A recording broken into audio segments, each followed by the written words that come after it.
Hola. Hola. ¿Se me oye? Sí. Ah, mira, Claudia. Ah, perdón. Hola. Dale. Sí. Espera, déjame decir esto. Creo que hay que dejar espacio entre silla y silla.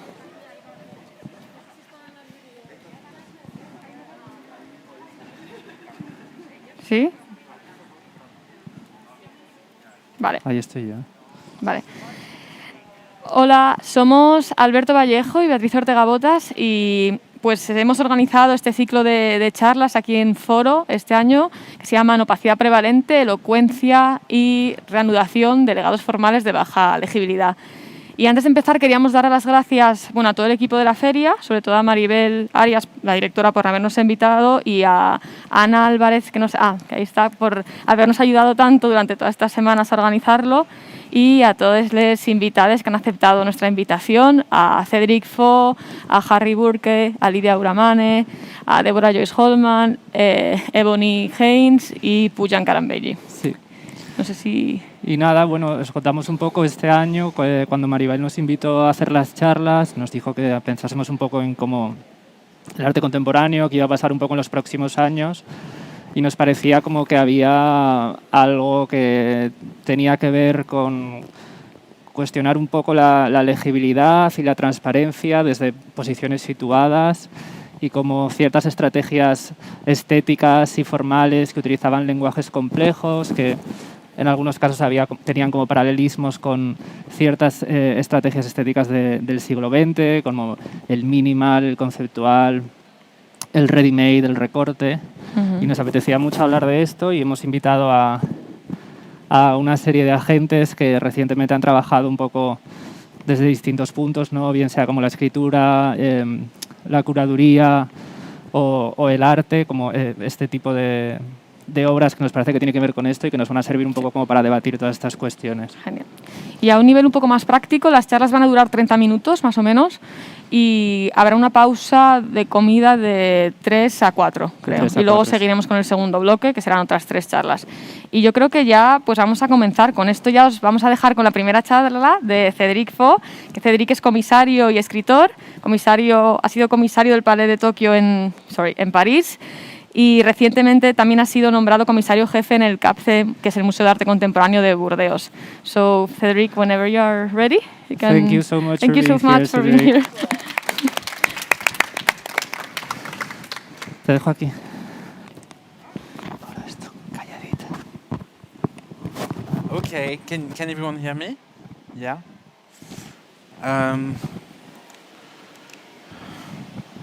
So the presentation I'm gonna give is titled Conceptual Undoings, Ravings about Black Monochromes and Other Dark Matters.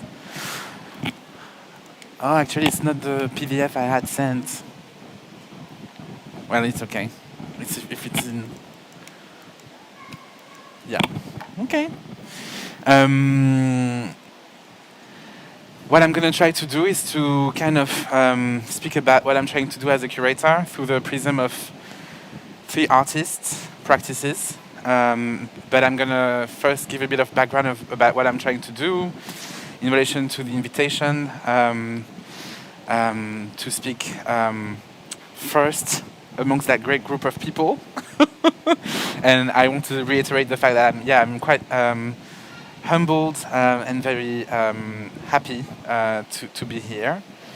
So thank you again for the invitation and for making everything as simple as possible. And there will be like a bit of a kind of leap backwards in history, which some of you might have heard of in terms of the discovery of a monochrome. Well, it's been a big deal in France, but maybe people who are not really aware of what's happening there. So it might be a bit of a surprise, maybe a bit even of a shock for some people. I'll have a look at your faces once I start to speak about it. So yeah, just to say that I'm speaking from the point of view of a curator here, in a quite classical sense of the term, as someone working with exhibitions, and who is meant to kind of work with artists to make their practices visible and legible, which often revolve around the discourse, the use of discourse and narration, but also in terms of spatialization in an exhibition context. And here there is obviously like a first kind of paradox in relation to what Yaby is trying to deal with in this question of eligibility.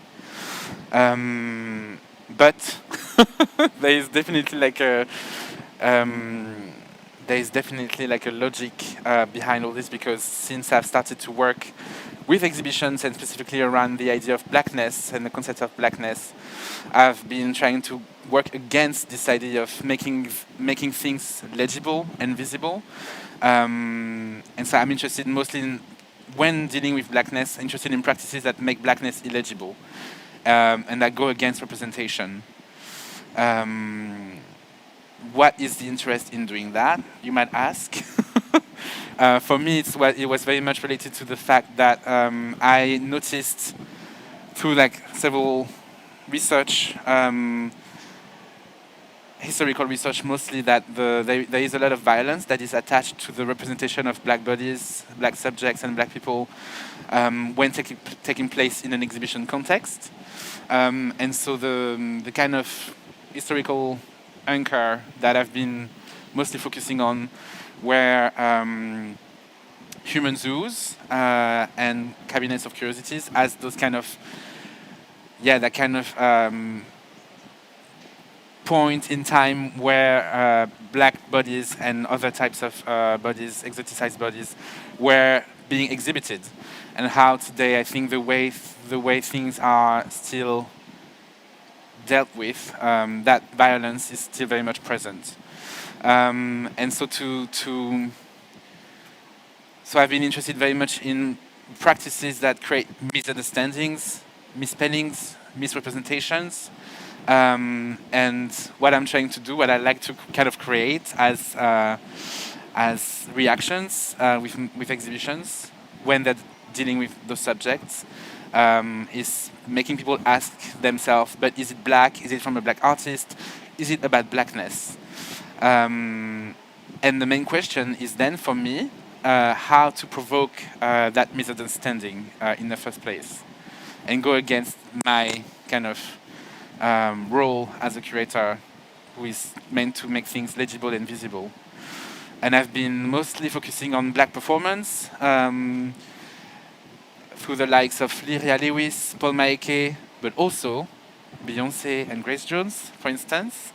And as well, conceptualism, and what I started to call like updated conceptualism last year through a text that I published in Musée, through the practices of Ima Abassi Okon, Cameron Rowland, Caroline Lazard, Abba Zaidi, Ria Dillon, Olu Ogunaike, Kudelis Brazelton, and many more. So I'll speak about 3 of those artists later on, and specific works. But first I wanted to start with something you can see here, which is like an image of an exhibition that is currently taking place in Paris. It's not like a show that you can really visit. You have to contact the gallerist, who is called Johan Naldi. We discovered 2 years ago, or rediscovered 2 years ago, a set of 17 works that belonged to a show which took place in 1882 in Paris, organized by a movement that we now call les arts incohérents, the incoherent arts. It was a group of people that was led by a guy called Jules Ferry at the time, and the very idea was to kind of make jokes through arts in a very simple way. And those works we knew about through like list of works and through like reviews, but there were we never had like a chance to kind of see them. There was no physical trace anywhere to be found. And 2 years ago, magically, lots of them, 17 of them, kind of emerged in the world. And one of them specifically, this one, is a black monochrome. So now in the kind of, I was saying that it's kind of a big discovery because it's obviously like taking place in the late 19th century. It's considered as the first monochrome, or like at least monochrome in the context of the arts. And the title is maybe the thing that is the most kind of surprising, and to me the thing that is the most interesting thing. It's called Combat de Nègres pendant la nuit, which you could translate by Blacks Fighting in the Night. It was made by an artist called Paul Billot, who is a white artist. And we knew about the monochrome through someone who had kind of reproduced the work in the same year in a book, someone called Alphonse Allais. And he was just represented by like a black square, basically, in that book. But the title was a bit different because it was called Combat de Nègres dans une cave pendant la nuit. So blacks fighting in the night in a cave. So obviously for me I was a bit like, what? What is this? First black monochrome, and the title is referring directly to this, to the idea of black bodies. And I was actually like making myself the reflection earlier today. First, I was thinking that it was 2, but actually it can be more. There is no kind of there is nothing in the title that says that it's 2 black bodies. It could be more. Combat de Nègres dans une cave pendant la nuit. And obviously, what's interesting here is the fact that there is no representation of those bodies. Putting it back in the kind of historical context, this is meant to be taken as a joke. But no one is laughing today. But the title and the kind of like concealing of the scene of the image is more than the joke itself, is what is interesting to me in relation to the strategies that some artists are using today to deal with race and blackness. And so I'm asking myself, how do we read? That's not for me.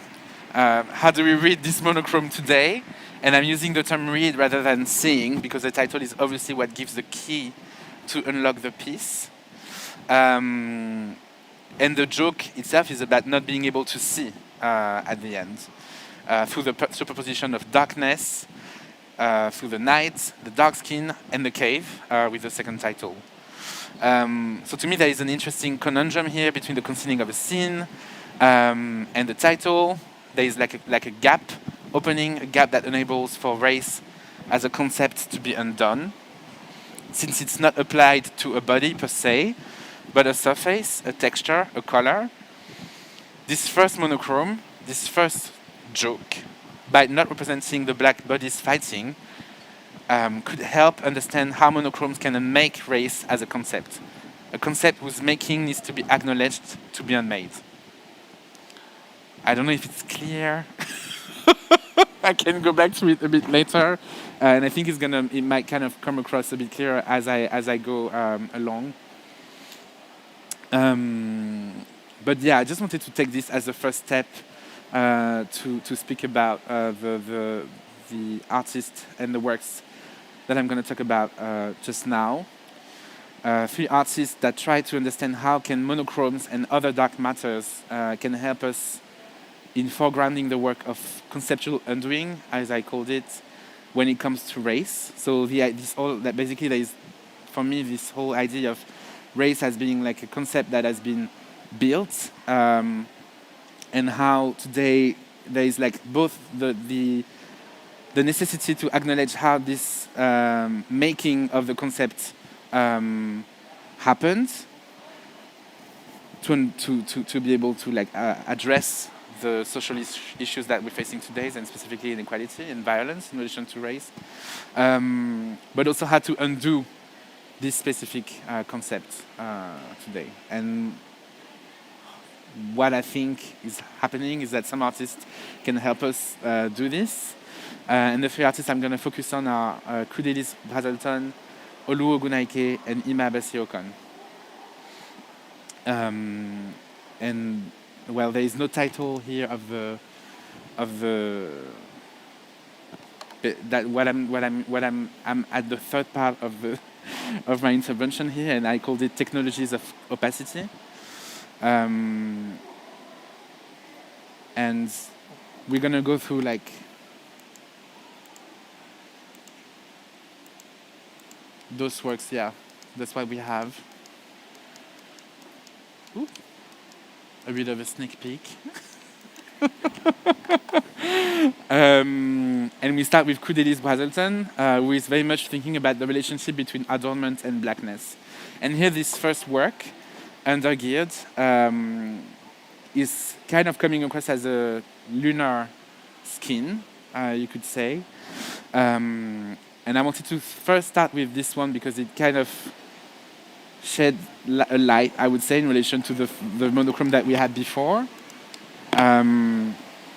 So here the night comes back and the skins become a satellite. And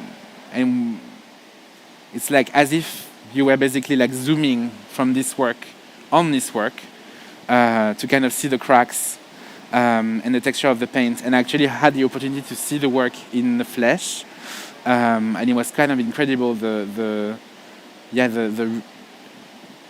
textures is very rich actually, and so I was kind of imagining that this work would be a close-up of that painting, while at the same time being a close-up of a skin, and actually it's like several skins collaged together. Here's a second work by Kudelis Brazelton called Black Dollars. And I'm going to read like a text that enables to kind of understand the making of the piece. 102,000 pieces of construction paper are cut into the dimension similar to US currency, painted over with iodine, wrapped in rubber bands before the plastic ceiling. Bands are stacked onto an anthracite-coated wooden pallet to prepare for transit. All of these steps blend a personalized sense of assemblage with the assembly line style of the cut, all for a formal reference to a scam. Black Dollar acts as a modulated sculpture that shifts composition based on whose hands are scanning the packages. And here I'm mostly interested in how the paint basically is used as a way to enhance the concealing of the US dollars and kind of trying to suspend authenticity, I would say. Asking what's fake, who is meant to be fooled as well, and I think that's very much palpable and understandable when he says that Black Dollar, this work, acts as a modulated sculpture that shifts composition based on whose hands are scanning the packages, basically. And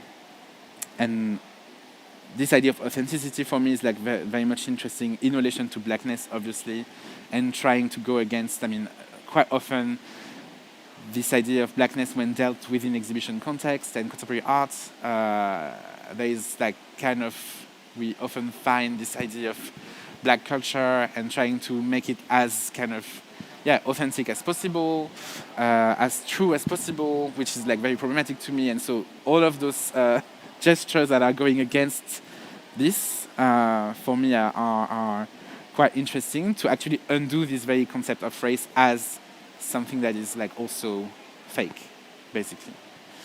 Then we move to Olu Ogunaike, who is an artist I've been working with for a few years now, who some of you in the room know very well.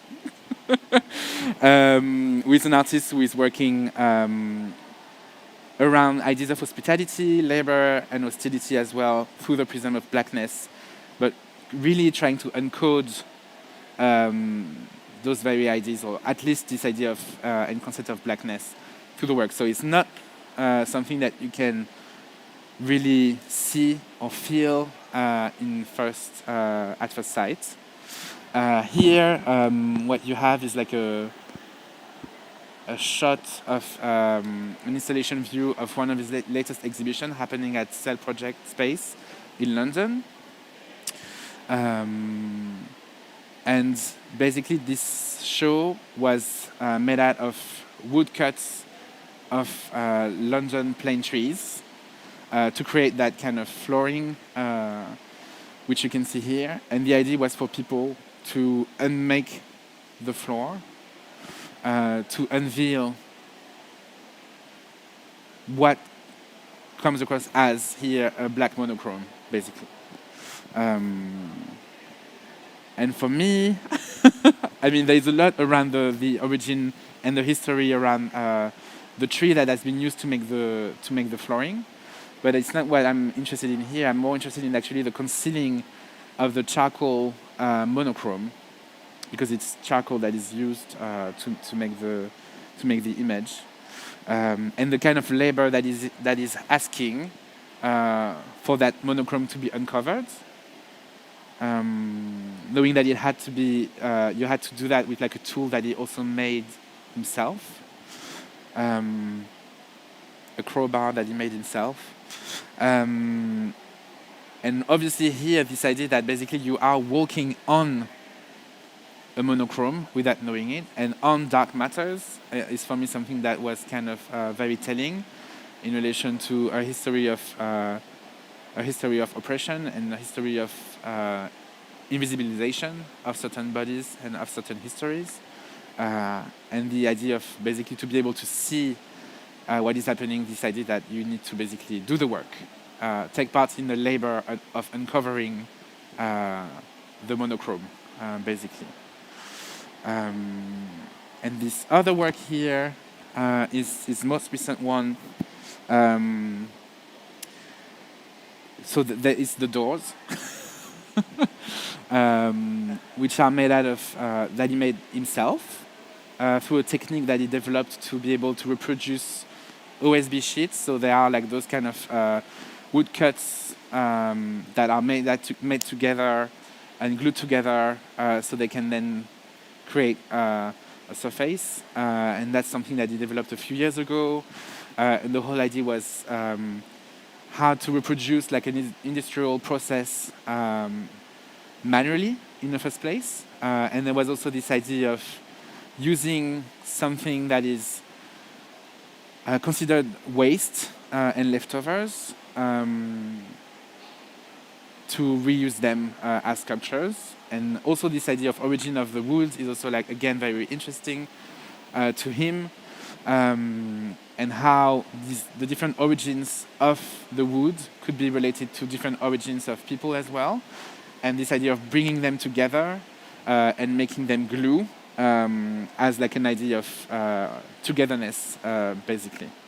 And here it's like at a level and scale that is never, I mean, I'm quite surprised actually at how he was able to make this happen. And it's the first time it's also like hinged onto something that can move, like a door.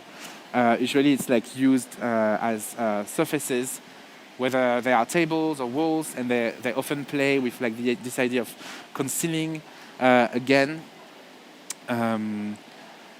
But yeah, here it's like also this idea of basically what, kind of embracing the architecture of a space that he is currently living, because it's the last, it was that basically the graduate show of the Royal Academy in London. And so this idea of like entering a space and leaving a space is made, manifest through that gesture, I would say. But again, like speaking about this idea of togetherness and the glue between us through those OSB sheets. I think it's also like something that I wanted to kind of show because it's kind of very close to those works here by Ima Bessie Ocon. They are also OSB sheets. But here what interests the artist, Ima Bessie Ocon, who is like, I would say, to make it very short, working on moments of pauses and slowness, sound being a very important aspect of a practice, but here we do not have it. And that series of works, they have very long titles, but there is always a name that comes back, which is the name of a gospel singer called Mahalia Jackson. And she's using those boards in very different ways, and there are lots of different like layers to them. But there is again this idea of waste and leftovers being upgraded, you could say, through like the varnishing process. And then the framing itself is like quite important because she's using what she calls exotic woods to frame those works. And she speaks about those works as conjuring of hope, manifestations of hope, which I find it quite beautiful, but something that I'm still trying to myself understand. But the aspect that I'm quite interested in here is the fact that they're used quite obviously here as monochromes, but they've been also used as supports and plinth for other works. And they're also used now more and more often as boards for other things to be stacked on and displayed on. So the work becomes the support for other works and even walls for other works, which I think is quite interesting in this idea of the interplay between the foreground, the background, and the underground, and maybe the gesture that Olu was also enacting through the monochrome that was beneath the ground, the flooring, and maybe here the monochrome refuses its own status as a monochrome, I would say. It's an interesting kind of interplay between the fact that it both wants to be kind of valued, and I think this is what the whole kind of vanishing process wants to do, and at the same time go against this idea, the idea of fetishization or the fixation of the work as that kind of precious thing, basically. And so those are the three practices and I wanted to focus on, and those different strategies I wanted to focus on. And I don't know if the questions happen now or if they happen later. But that's what I wanted to introduce to you today.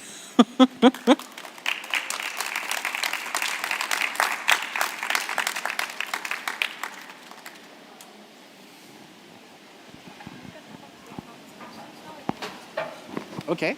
Yeah, that's fine. If there are any. Should we have like a few questions now if people have some questions? Yeah. When I look at both of you all together. Tenemos un micro de mano por si hay alguna pregunta. I didn't speak too long. That's fine.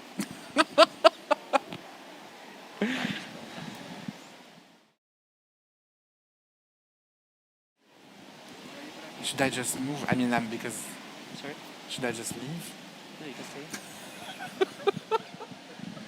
Hola, si alguien tiene alguna pregunta, podemos hacer un poquito de preguntas ahora. If anybody has any questions. Ooh.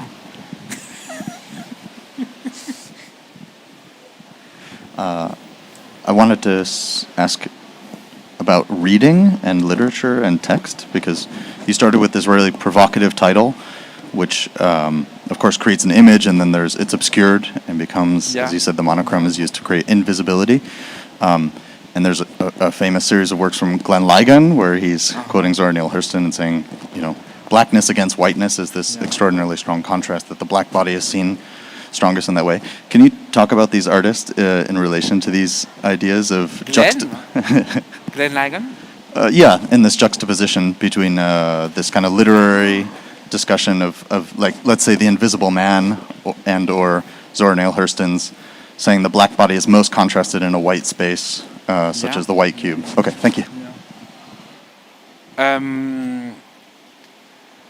I mean, there's obviously to me it's quite interesting that the artists I'm focusing on are like mostly quite emerging artists that are, to me, revising a certain idea of conceptual practices. Obviously, it has a history, and it can be inscribed into a legacy of Glenn Ligon. Adrian Piper is obviously someone that is also like in the back of my mind all the time, and in the back of those artists' practices all the time. I think one of the things that I've been trying to deal with is this idea of how to make yourself present in those spaces and how to make such practices present in those spaces while kind of escaping them at the same time. And it's something that I've been, this idea of fugitivity and this idea of refusal are words and concepts that we've been very much using a lot in relation to black artists and black theory, I would say. But I feel like Glenn Ligon to me is not someone who is like very much trying to escape, or at least because of the. I mean, it just belongs to another moment when there was no artists of color yet in museums, in exhibitions, or the way they were present was very much kind of not complexified at all. So yeah, for me at the moment it's like I know it's there, but to me it's like other strategies that were used. Although like David Hammond's, for instance, I mean, like, this idea of refusal is very much present in his own relation to the art world, and some of his actions. I mean, Sengan Ngudi as well, not expecting only to be platformed by institutions, I think so. But the contrasts the fact that the contrasts, I mean, at some point I started to make peace, I think, with the institution and this idea of the white space, just actually thinking that this idea of the contrast could be helpful to make things actually legible. But maybe it's not legible to everyone, maybe it's not legible to like a lot of people. And one example that I often use is a show that I did, that was taking a halftime show for the Super Bowl that Beyoncé performed in, but it was not her halftime show, it was the halftime show of Coldplay, and where she nearly fell at some point. And I was using that very moment as an example of black performance put into like fail, basically, for that show that I did, which was all around this idea of blackness and staging blackness and the failure that is like inherent to like the staging of blackness, basically.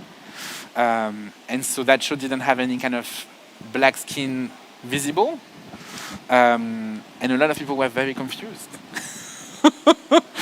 A lot of white people were very confused.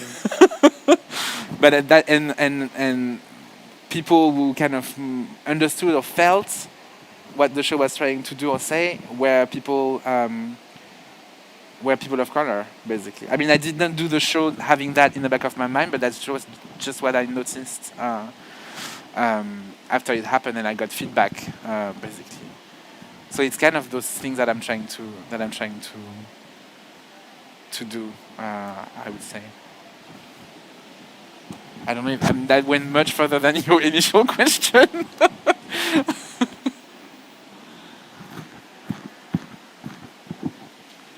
Other questions? Questions? Ooh. Thank you, Cédric, for the presentation. I just very simply curious if you can say more about why. I mean, it was a very shocking monochrome that you introduced your presentation with, and then you went on to speak about these practices that you characterize as a kind of updated conceptualism. And I'm just curious if you can explain a little bit more why you're interested to move from this kind of monochrome, which is like a very modernist, painterly gesture, to this lineage of conceptualism, which is kind of, in some ways, departing from this critique of representation itself and looking for other forms of enunciation and provocation. And I'm just curious to hear you kind of, talk a bit more about that.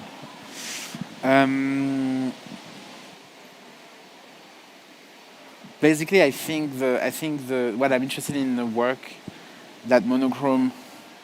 No, it's not possible anymore.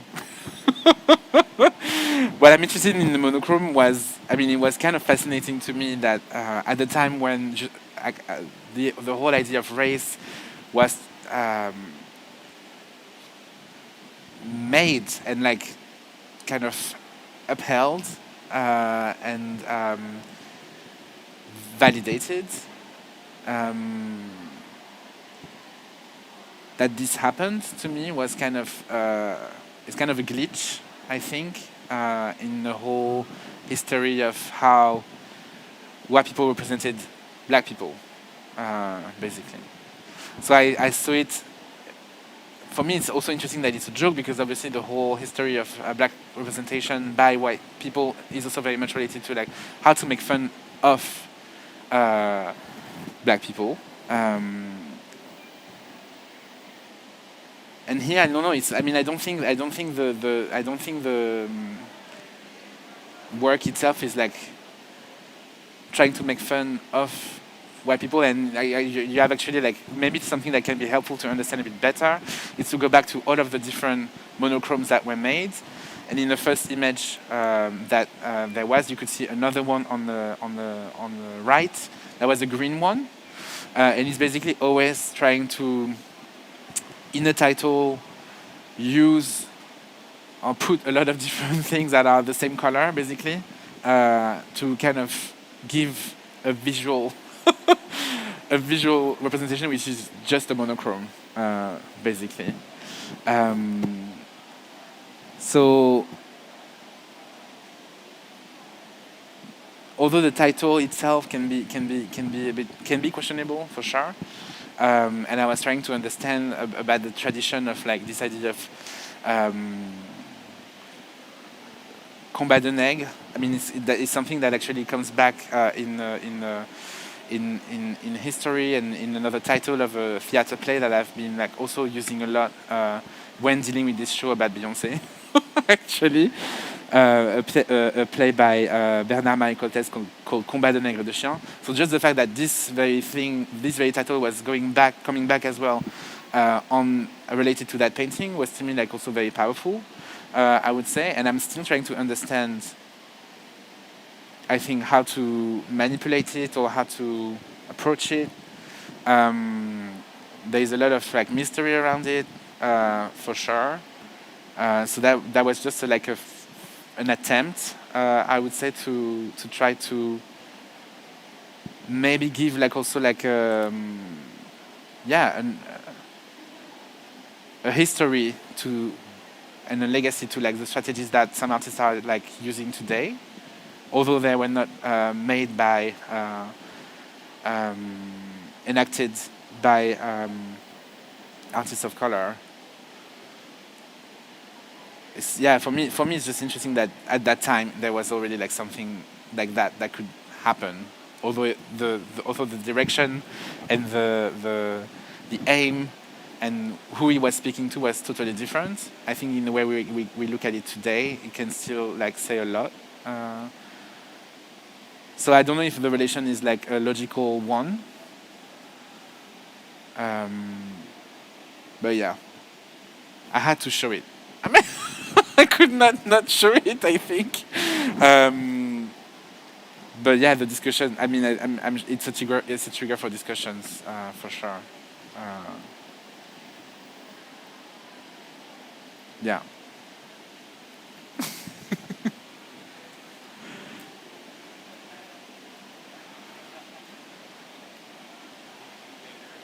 Okay, yeah. Thank you, thank you, thank you.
With Lydia and have like an in-depth look at your recent show Barzac at Marseille in Triangle in Marseille, sorry, that was also in Kunsthalle Basel a couple of months ago, if I'm not mistaken. Yeah.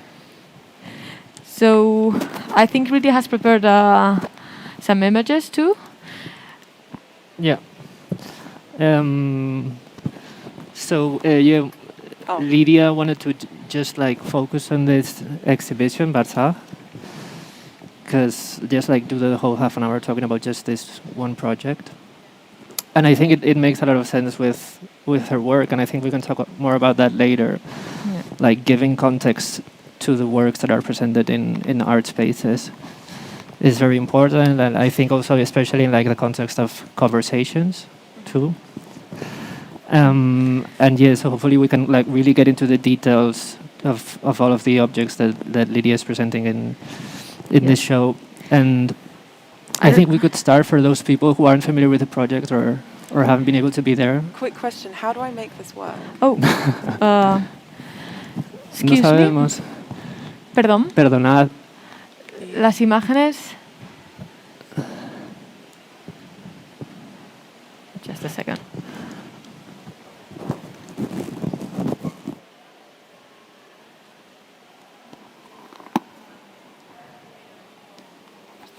See?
Se me oye, pero... Right. Apologies for that. We've had like a technical problem with the presentation. But while we get the images ready, maybe we can start. Would you maybe like introduce us to the project? Like, what's like what would we find in the space maybe, and why is it there a little bit, like briefly? Yeah, maybe the story behind it. Yeah. Something like that. Yeah, we're speaking about the exhibition which is currently on in Marseille, which is a co-production between Kunsthalle Basel and Triangle France. And it was a project actually that I produced most of whilst I was on a residency in Marseille while I was locked out of Algeria. So I'd been living in Algeria since 2018. And it was kind of this moment in my life and my work where I felt that, there was a natural progression towards spending more time back in this place that I guess I had quite a complicated relationship with. So like being born there, moving out at the age of 10, and then kind of spending the next few years of my life going back and forth and being very much anchored in between these two very different cultures, very different spaces, and kind of trying to negotiate a relationship around, the concept of home, I guess, which became a lot more important in my thinking, especially in the recent years. So in 2018, I decided to move back, and it was the first time that I'd kind of lived there as an adult, kind of outside of the context of my parents, which was in like a different city. And I think that was a really important kind of moment to be able to understand like what was, or where did this longing to go back originate from. I think it's really difficult to distinguish, why you feel like a certain place, you need to put your body in a certain place, or not. And I think this was really a kind of, I needed to practice that and to kind of define it somehow. So I moved back and I started looking for apartments. I wasn't really sure like how long I'd be staying. And I ended up looking at 34 different apartments.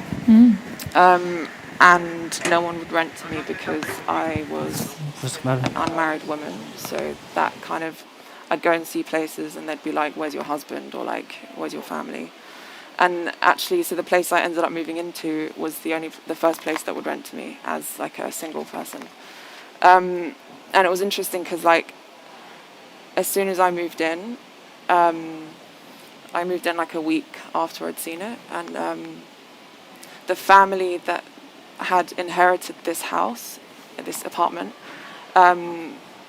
basically left like the majority of their dead aunt's stuff in it. So it was like fully furnished, but it was like kind of furnished to the point of like there being like photographs in the drawers, like half-used candles, kind of pictures of this person and her previous and like her life, and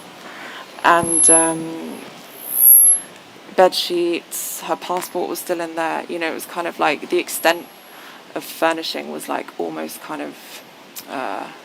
It felt like she still lived there somehow. And so, I moved in and I began to kind of use everything that I found, like, her plates, her bed sheets, her everything. And so I kind of like, I don't know. I'm not really describing the project. No, sorry. Are the images ready? I think I have a problem with my microphone as well, so sorry for this. The images are gonna take a little bit. They're like prepared, like downloading everything. But maybe we can give a bit of context as to like. Just a second. Can everyone hear me? Yes. Yeah. Okay. So it's only me with this strange noise inside. Okay. Perfect. I just wanted to check that. Yeah. So we were like. As we said at the beginning, like the idea for this series of talks was like trying to debate and like question this idea of legibility and thinking of illegibility and opacity.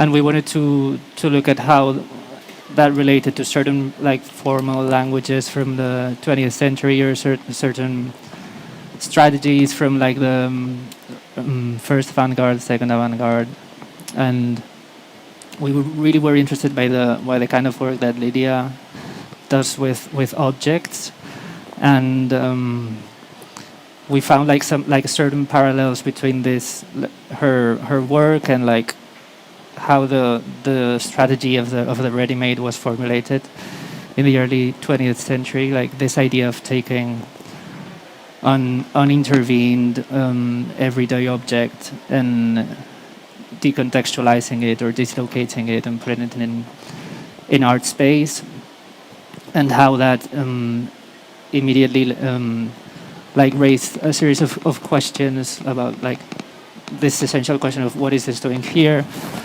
And of course that like back then was like oriented towards like questioning the conventions of art in a different moment. And like we're not trying to imply like any connection with Lydia's work. Obviously she's working in a very different direction, but we thought that it was interesting like how decontextualizing something serves to sort of like pose these questions, or sort of like make the context of those objects like very explicit or very present or very heavy in the space. And we wanted maybe to ask you if you could tell us a bit about like what do you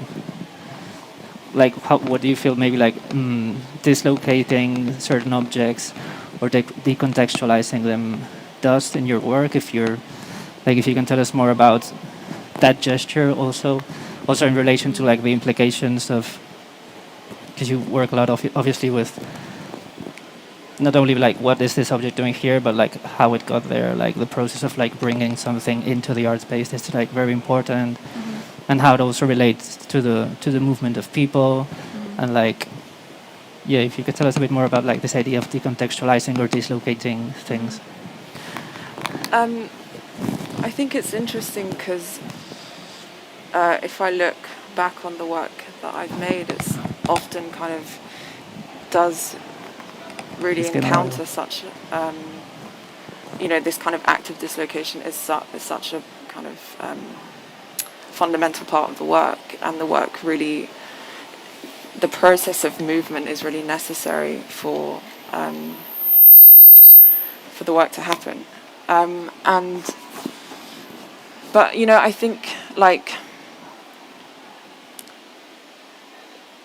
in a lot of cases, like the journey is the work. It's not so much about the objects that I'm trying to dislocate, it's about the process that I put the objects through, or the materials. And I think, the kind of energy that is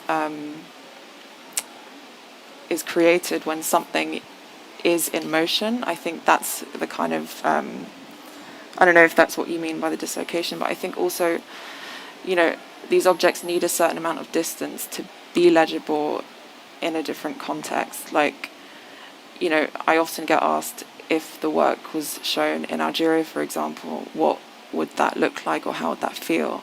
But it's not really about like where the objects come from per se. I think it's more about the tension that is created. And for example, like, I think this duality and this kind of disillusion of space, when something is like anchored in between, I think like it's necessary for that kind of tension to be drawn out through the act of dislocation, if that makes any sense. This idea of being in between, I don't know if you heard that, like about this idea of being in between in relation to the title of the exhibition of Barzag, and like the meanings of this word in terms of like threshold and in-betweenness. I came across this word, Barzag, which is, it's the Arabic term. There's many translations for the word, but it's usually used in relation to this kind of in-between space between life and death. But it's not so much a kind of space of purgatory. It's more like somewhere that you can rest before you move on. And I thought that was a really important kind of way to describe the work that we're speaking about, the show Balzac, as it was so much about the attempt to locate this idea of home within a space that and an environment which isn't yours, that you kind of like almost adopt to try and understand what that concept of home might mean. You know, I think like when you move into spaces and when you live in and amongst the objects that belong to other people, I think you know, there's no kind of clear designation of like how you can then encounter that space. You know, everything kind of bleeds, and I think yeah, so it was kind of like there was a kind of feeling of not quite being there, or a kind of like phantomness and an absence that was so kind of embedded in that entire experience. Yeah. And it's really hard to like talk about this show that we can't actually see. Yeah, I know. I've just asked, and the images are going to be ready in 4 minutes, Okay. apparently. So we can also just, I don't know. Is there something that maybe we could talk about, like requires less images, or? We can just describe the images. So basically, Yeah. so basically, the show that we're trying to talk about was involved the movement of, I basically shipped the entire apartment from Algiers to Basel, and that involved like every single piece of furniture, every item in the house, including the front doors that we had cut out of the building. And the apartment was reinstalled first in Kunsthalle Basel without any walls, so you kind of basically moved through the space and through the rooms, but without, you know, just kind of bleeding through. And it was like the furniture is sort of like in the same place as like recreating the movement around the apartment and everything. Yeah. So the furniture, I basically laid it out as it was in the apartment in my mind. Of course, there were like moments where this like warped and like shifted slightly because it was all done by memory. But you know, it was something that happened. Like as soon as I got to Basel and as soon as everything arrived, it was just like instinctive. I was like, I have to return everything to how I remember it being. And I think that was like, I mean, yeah, like I guess like the initial shock of like encountering all of these objects and then like not being able to recognize them because they were like in boxes and had been like handled and moved across such a long distance. And then like, you know, I almost felt like I had to at least make them feel like they could understand where they were by being roughly in the same place or like holding the same objects. And there was this really intense moment of like abjection, like completely could not recognize anything. Even like things that were mine, I was kind of like looking at them and like not being able to understand. And so I think this kind of like, the way that I negotiated that was to like, as quickly as possible, make it look like the apartment again. And maybe we could like the other day when we were talking about this little bit, like, and I think that this was like very important in the texts that you sent us, like this idea of like intimacy in relation to these objects. Like you were saying before, that all this has to do with like finding this idea of a home, like finding in this apartment like a certain like feeling of like being comfortable, like, and like having your space of intimacy there, and like this that you were saying right now, like this feeling of abjection when you open these boxes. Maybe you could tell us a bit more about like about how like your body is related to these objects also, like, because I think that's very important also, like what these objects do to you. You were saying the other day, like when you went into this apartment, like you started using the bed sheets that were right there, and like this like extreme closeness of these objects to your own body. And also I think like the body of like people is very involved there. Like you have like this surveillance system which is made with lasers, if I'm not wrong. yeah. And like the body is like constantly interfering with those and like sort of like being like implied in the whole space. And then maybe you wanted to say something about like this like closeness between the objects and the body, and like this intimacy, and like what those objects like maybe do to you, to your habits in this apartment. I think, I mean, when, you know, the audience are basically allowed to touch everything and go through everything, but we don't make it explicit, like you can or cannot, because there has to be a moment where like people have the agency to decide what they do inside someone else's intimate space. And I think like nobody was telling people if they could touch or not touch. no. Okay.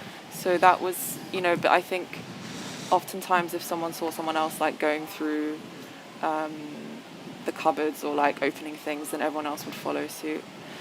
And I think, yeah, I mean, it really kind of, I remember like the day that it opened, kind of like watching strangers like going through everything. I think they're ready now. Oh, wait. Cool. Gracias. Okay, so Okay, sorry for that, but now I think we can quickly- retake there we go. with the images. So this is what the exhibition looks like. Yeah, this is going to This be is easier Basel, now. right? Yeah. Yeah, this was in Basel. Okay, so this is the whole apartment, right? With all of the objects, just to recap a little bit, in case someone was losing. I'm just going to like be kind of flitting back and forth. Yeah, I think, you know, like the audience had so much agency in encountering the work, whether they decided to like open cupboards or sit and read like all of my diaries or notebooks or like spray my perfume or whatever. And I think, you know, maybe I think a really important practice in that was to kind of like be okay with like that level of transparency in a way. And I think, you know, even like not knowing what I'd actually left there, because I left this apartment in Algiers so quickly, it was like almost a year now actually. And I just took one suitcase when I left, so I don't actually know like how much, like what was actually there. And then to kind of just like lay it back out and leave everything where it was and like allow people to touch everything. No, I think it was a very important practice, and you know, like I really like, or I Yeah. really feel that there's like this sort of tension between, let me go back to this concept that's probably going to be recurring throughout the talks, between certain opacity, I'd say, to the objects, but also a lot of eloquence in them, right? Because people felt this need to open them, to touch them sometimes. And I think that's very, very interesting. And maybe it's just like an answer to this very simple question of what is this doing here, which is like a very avant-garde question, again, related to ready-made, just retaking your comment, Alberto. But I'm really fascinated that people really engaged with it and touched the stuff of the... I think it's like because everything in this show relates directly to a body, and everything like is directly linked to another human being. And I think like this like urgency to touch and to go through and to really search for that body is like, you know, that's kind of where the intimacy is. It's like desperately trying to seek like where that person is, you know, but only kind of encountering their absence through everything that they've left behind. Also, we really liked when we read this text that Carlos Kong wrote about your show, and he was talking about this clinging of colonial past like to bodies, and like trying to like finding that also like in the objects in this space. And this idea of like the objects like carrying all this weight with them, and that being like really, really explicit in the show. And maybe I think you could tell us a bit more about this door, which I think is like super, like a very important bit, like this closed door that has like two layers to it, and how that sort of like brings all this history of like different times of what that house went through. So the apartment itself was one of the first buildings to be built by the French in 1901, and you know, that colonial project was basically this kind of prioritization of the line of vision when you enter Algiers from the sea. So it was important that Algiers looked like France when people would approach by boat. And the street that I was living on was the second street from the port. And so, the way that it happened was that it was a Haussmannian blueprint, which was lifted and basically netted onto Algiers, the city.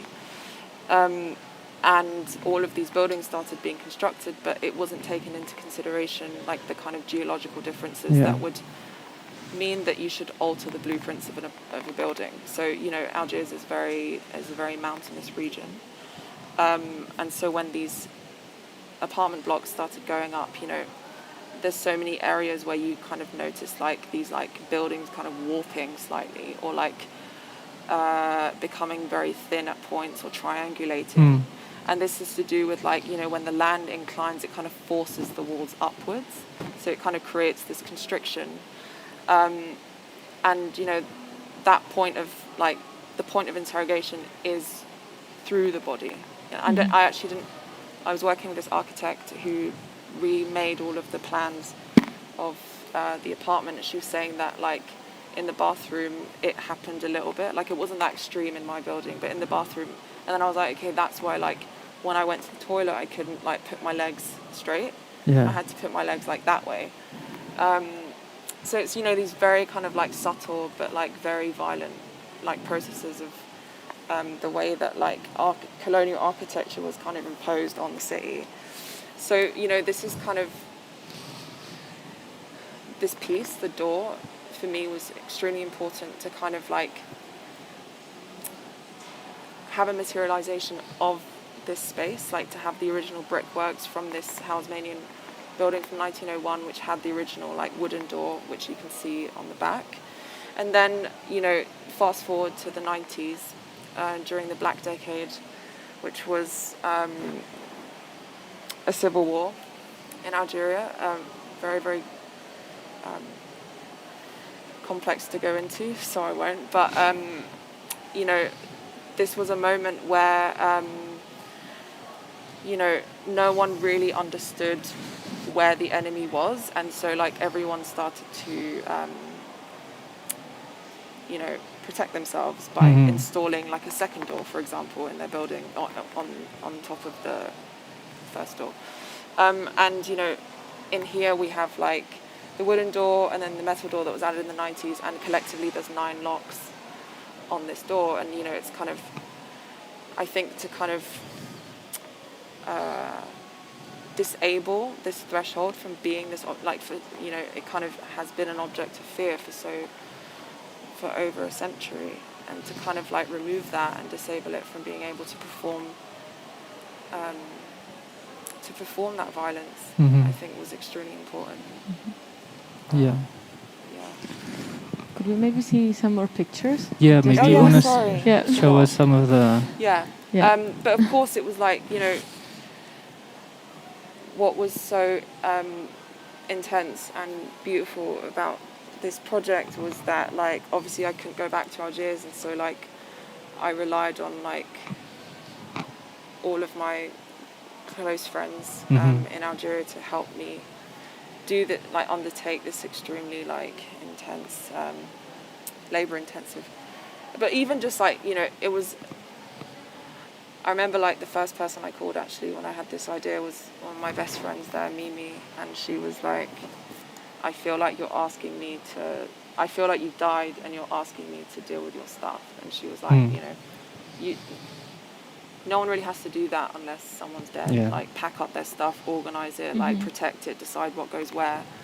And, kind of like, to ask them to do that was actually... one of the most intense parts of the work. And I think there was like so much that kind of care and negotiation that went into that. Not only because like we were undertaking this, like moving thousands of objects, but it was more just like, what does it mean to handle someone else's stuff? Like,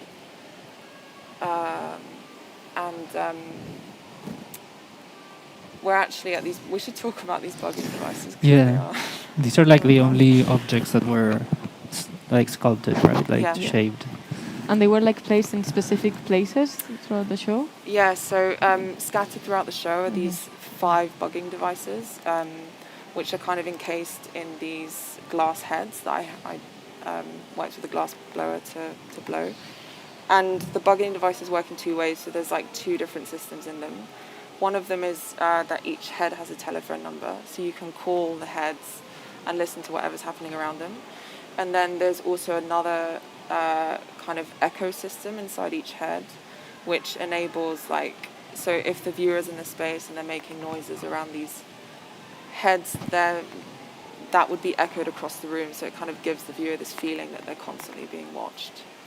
And you know, in a way, like we don't install surveillance systems in the shows, and there's no, I mean in Basel at least there was no invigilators, so like this kind of became the only point of like surveillance, even though it was sonic, not like imagery. But no, I was really interested, I've been interested in surveillance for a very long time, the way like, more just like the psychoactive position that surveillance tries to kind of get into. And the way that like the mind actually becomes that like where the surveillance like exists. Yeah, and I wonder like how much this acted as like a deterrent to people taking things, but I think it didn't. And there was another, I should quickly talk about this because it was really interesting to make. I got really interested in this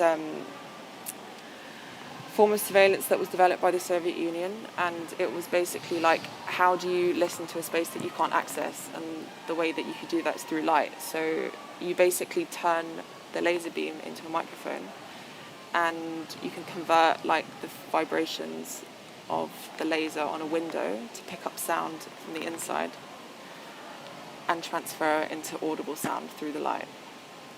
It's really complicated. Very complicated. But so we basically built, this is like an elemental microphone where like we have a laser beam coming from the front part of the building, shooting across the courtyard into a mirror and then coming back into a receiver. So this brought in like a live element of sound, so like you could hear when it was snowing or raining or like the wind was blowing or something cut through it. So it's this really beautiful kind of like soundtrack to the show, which was this like kind of live component that you would intersect when you cross the lasers in the space. It sounds mental, I know.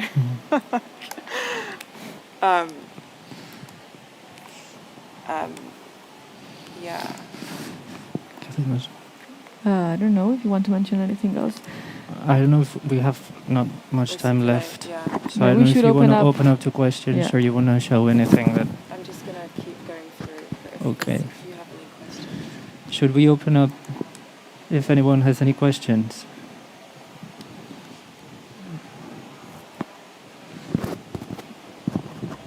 Anybody want to ask anything? A ver.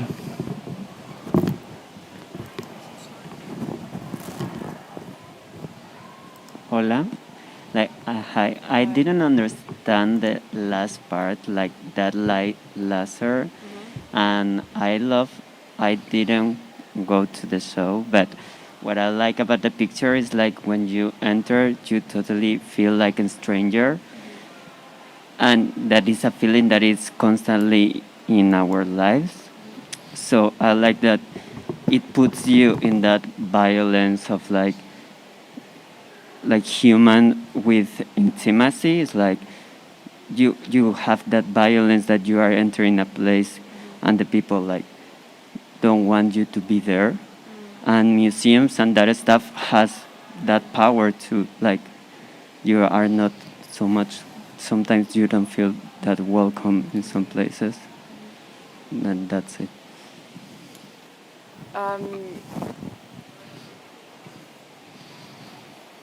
Yeah, I think that was what was interesting about presenting a kind of domestic space and not giving instructions as to whether people could touch or not.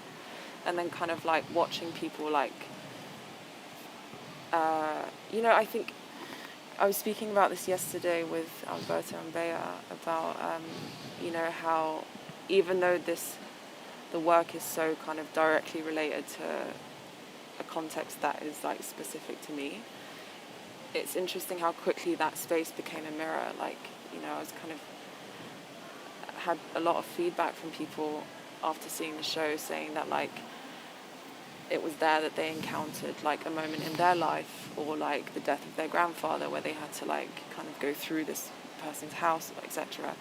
And I think there were so many points of contact within the show, and so many there was so much space, I think, and that was really important for me to kind of like to get over like the fear of people going through my stuff, and to be able to open that for people to encounter themselves through it. I think like I've been questioning a lot the concept of generosity, like what does it mean to give, and I think you can't give fully if you're in fear of losing yourself, So I think it's really important to, as a practice, it's very important for me as an artist to constantly be renegotiating the fear of loss in order to, do the work, basically. And I don't know if that answers your question. Yeah. Anyone else?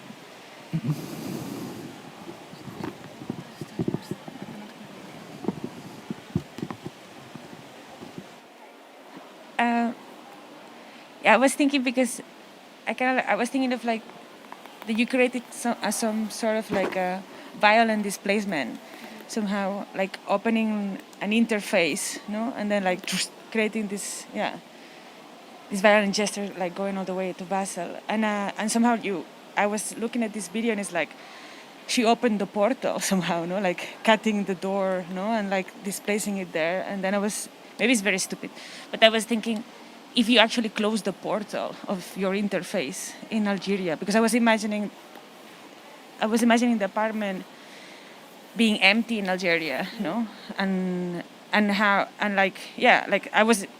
I see this image, and my question is just like, if you close the portal of your displacement interface, or you just remain it open in Algeria.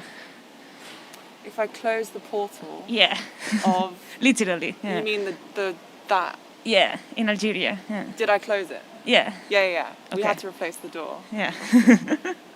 But no, someone else is living in there right now, actually. Like someone who I was working with really closely needed somewhere to live. So I was like, well, you should just definitely move in. No, I was thinking also like the seconds that this is like, like displaced. Yeah, I don't know. Yeah.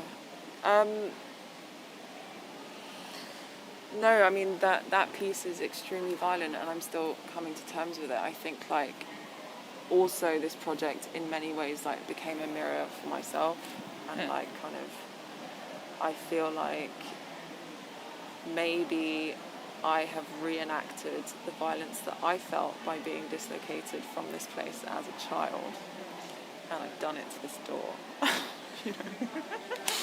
It's kind of like, it's been quite it's funny because like in a lot of my previous work, it's always, there's like years of research or this really lengthy process of distilling something into this form that I like can have all the answers for. And with this project, it was just like this really like urgent feeling like I have to do this. And then I just like did it, and then now I'm still in the process of like understanding what it is. And it's like the work isn't even finished yet because it's still like being handled every single day right now. It's in Marseille. So people are like constantly, going through it. And then eventually after that show, it will go back to Algiers and I will travel back with it and reinstall the apartment as it was. And then I think at that point, I can maybe answer this question. I mean, there's already like the healing, no? Like if you replace it, there's already like somehow of like healing or carrying of that. Yeah, that portal. Yeah, I don't know. Yeah, I don't know. Continues. I mean, like, I'm also just like terrified of what's gonna happen when I like move everything back, and it's like there's no such thing as like return. Yeah. they've already gone through something else and they've changed, like on a kind of metaphysical level. They've been like seen and they've been like touched, and I think skin contact is like something you can't undo, you know. So yeah, I think that's going to be like another few years of distilling on that front.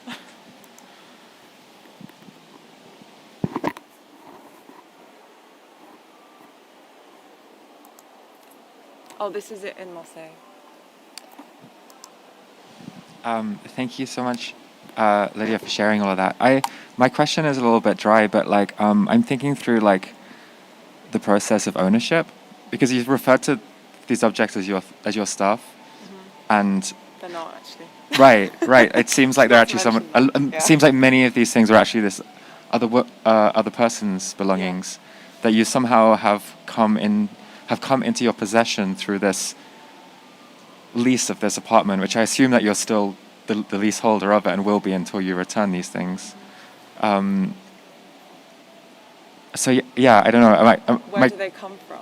My question is, I think, like, how do you navigate that process of like ownership and belonging? Like, these are belongings, and you're thinking about belonging as a kind of like to places, and yeah, is there like an ethical kind of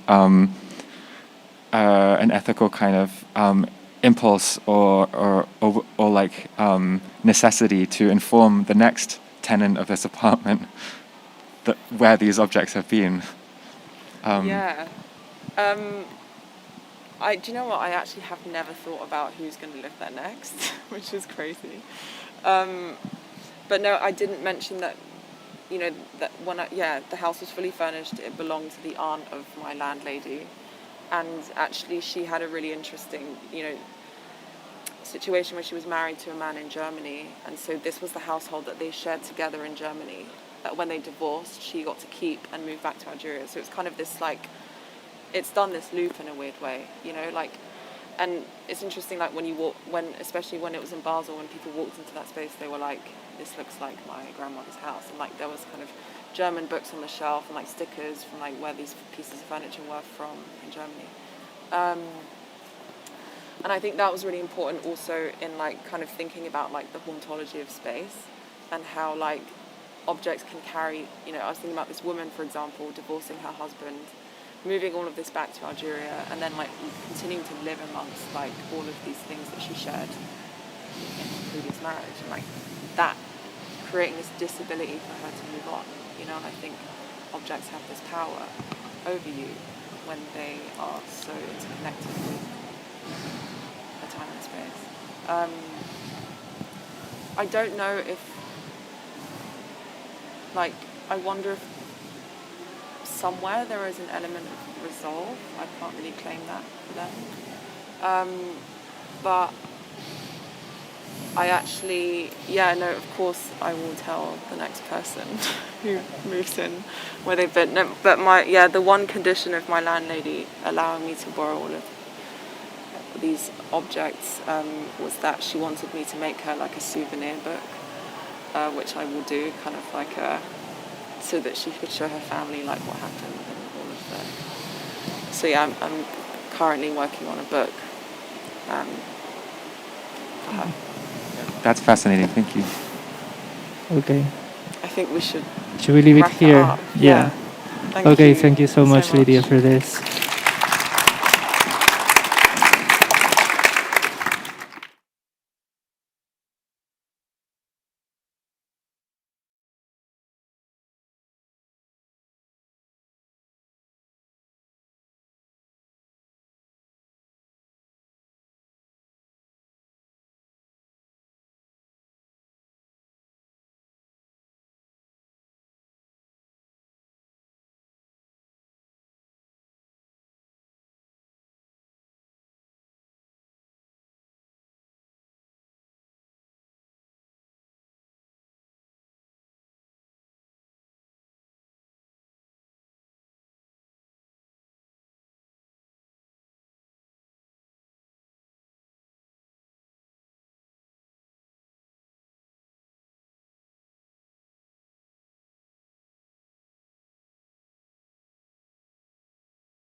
Yeah, so to my talk, as the title suggests, I'm going to speak about how the practice of reading has been taken up by some more or less recent contemporary art.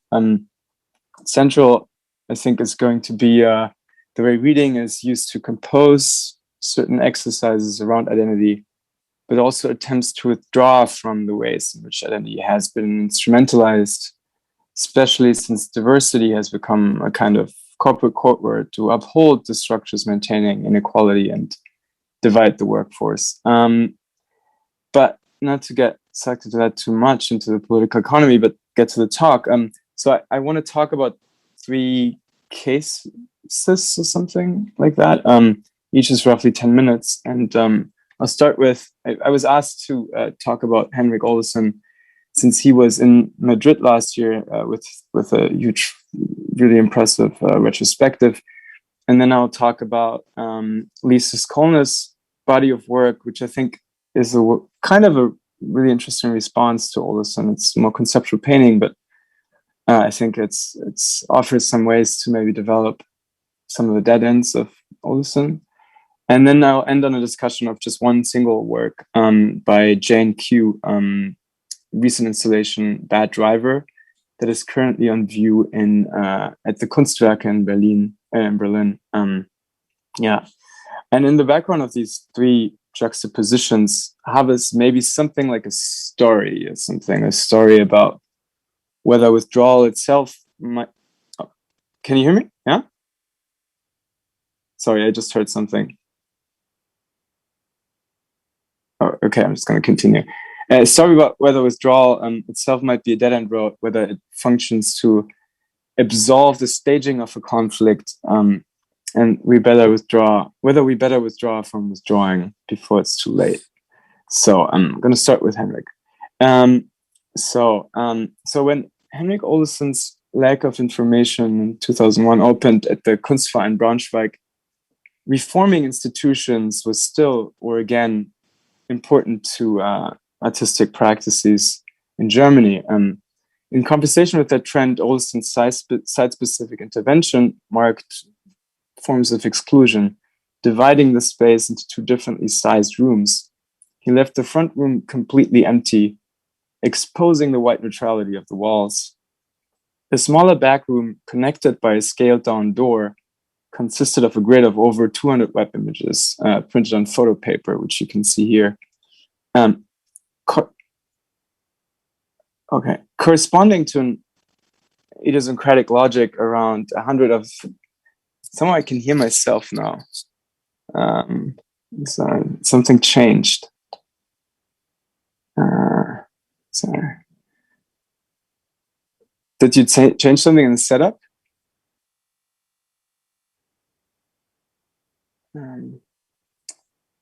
Okay, maybe I'm just gonna take out the. Oh, now it works again. Perfect, thank you.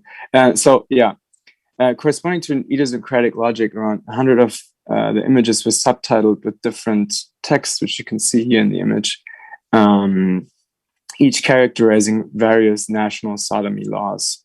The invitation card for the exhibition, which is reprinted in the accompanying catalog, excerpted a study analyzing the high suicide rate among young homosexuals in the 1990s. One of the causes, namely, and I quote, lack of information, unquote, unevenly underlined with a black marker, makes clear that raising awareness is an ambition the artist does not fully withdraw from, or he retains. So, and I think one of the crucial points about that exhibition, or why it became important for so many people, was that debunking the neutrality of the white cube was now about inducing the structural oppression of homosexuality into the frame. As often as this crucial expansion has been noted, something else has been strangely obscured in Olesen's practice that I think his retrospective last year at the Reina Sofia, curated by Helena Tatai, rendered apparent. The inner dispute, result of a crisis and symptomatic of an unresolved tension, for standing in between, possibly something like a queer attitude, comes closest to what I mean, even if it's like a bit rusty maybe as a formulation. And we're gonna get to some doors here also and windows. I mean, so maybe what Lydia was just describing is very related in some way. So lack of information is emblematic of Oleson's early practice because it's a delicate balancing act between political didacticism, I think, which you can see in a way in this image, and formal withdrawal, between the social analyst and the art fan, between informing and excluding. And as much as the gestures remain relatively stable of Oleson, I think over like 2 decades of his practice, that balancing of that tension changes quite drastically and moves into a certain direction. As possible starting point to talk about this shift, this work, Some Faggot Gestures, this is part of a book that came out 2008. So where he used black panels and vitrines as backdrop, and assembled historical material depicting various phenomena surrounding homosexuality, such as dandyism, sadomasochistic castigation, and female communes. And in certain proximity, not just to Abi Warburg's Menüsüne Atlas, as it is often noted, but also to 1970s feminists, such as Ulrike Rosenbach. Oleson composes identity through the history of representation. The accompanying, somewhat academic essay he wrote, Pre-Post Speaking Backwards, picks up where the panels end, namely around 1870, when, according to Foucault, the term homosexuality was first adopted. And in this essay, artists like John Cage and Alain Raven are narrated as part of a struggle against the heteronormative environments. Warburg's idiosyncratic taxonomies were thus somewhat punctuated by Oleson punctuated this kind of formalist texture of art history in a certain way, introducing like social struggles into them. And he gave a simple reason for shifting the tension away from juridical political immediacy towards this more art historical one in an interview published a couple years ago. And I quote from that interview here. I wanted to focus on a more positive aspect of sexuality and cultural patterns. I was interested in homosexual artists and subcultures as such, and less concerned about the structures that have criminalized and repressed them, unquote. So the ambivalence of the historical struggle, the punctuation of formalism, was a tool to evade the danger of victimization in a certain way. So where to go from here, right? Where to go? So it would be wrong to simply think of formalism as Oleson's enemy, though. I think formal precision and reduction, and you probably will have seen that at the retrospective in Madrid, were very much part of his practice from the very beginning. But usually, at least in the early work, this reduction is usually countered by an elegant dirtiness, a desire for content. I think a great work to think about this is on the left, is social organization and frequency of homosexual behavior among giraffes from 2000. A milk carton onto which he collaged text detailing homosexuality among giraffes. So I think this is a really crucial work. And if you compare these two, so there's like 20 years in between them. And if you do that, the recent works of Oleson expose something like the risk of ever-increasing pressure on form and self-reference, possibly concluding the delicate balancing of his early work. I think in his last exhibition at Galerie Buchholz in New York offers a glimpse. Instead of appealing to the didactic flatness of the Warburgian panel, Oleson made that same thought imagery disappear halfway. You can see it here, right? So think about the Faggot Gestures, Some Faggot Gestures exhibition and book, and now this. Oleson made the same thought imagery disappear halfway by interiorizing them in a series of boxes titled Festival of the Unconscious. It's 2019. Similarly, the previously inscribed milk cartons, and I'm going back now here, were now replaced by the monochromatic sculpture Milk, product of filling milk cartons with epoxy resin. Rather than being exposed to an unresolved dispute between content and container, you're now literally facing an entirely opaque and self-referential interiority. and I think there's something symptomatic here happening. As one of the most crucial voices for what art after might be, art after whatever kind of thing, Olson's recent practice thus begs the question: at what point does the investigation of exclusion turn itself into an exclusive rehearsal? And what to do when the door is not just scaled down, but simply closed? So yeah, and I think that is basically the way where I would position the second body of work, which is Lisa Skolny's body of work, whose conceptual painting resonates in my eyes very well with the seeming dead end I think we're faced with Olson. And so this is one of her mid-career paintings, let's say, early career. So what do we see here? A microphone, two water bottles, and what appears to be a squinting Michel Houellebecq, thinking or speaking or both. Made with a paint roller, Lisa Skolny's Michel Houellebecq Ascending in the Horizon in 2006 is based on a conference photo cropped in the shape of a downward-facing triangle and painted a gradient background that evinces hope or apocalypse or cliche.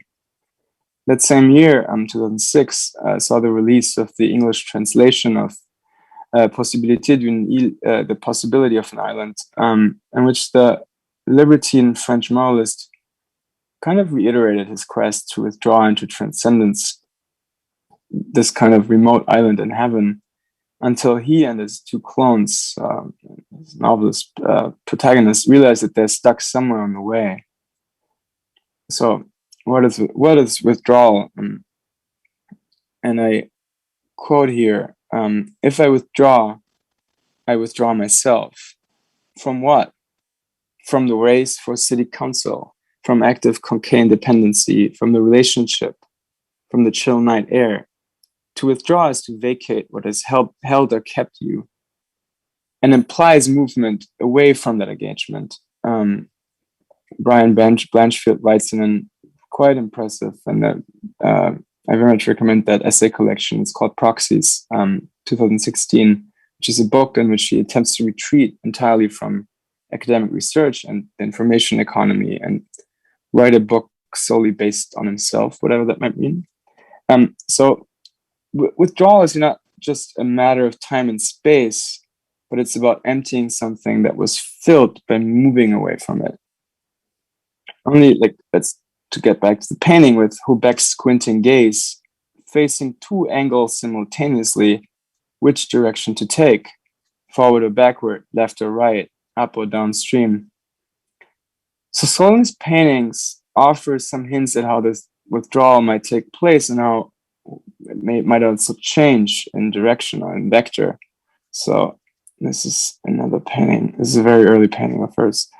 In Bikini Girl 1, 2000, painted just after a solo exhibition in the project room of Artist Space in 1999, and having completed her BFA at Emily Carr University of Art and Design, she copied the found image from a bathing suit catalog accidentally sent to her. By smearing a slightly larger canvas onto the fresh pigments of the painted copy, she literally created a mirror image, emptying the meaning by way of allegorical deconstruction in a way.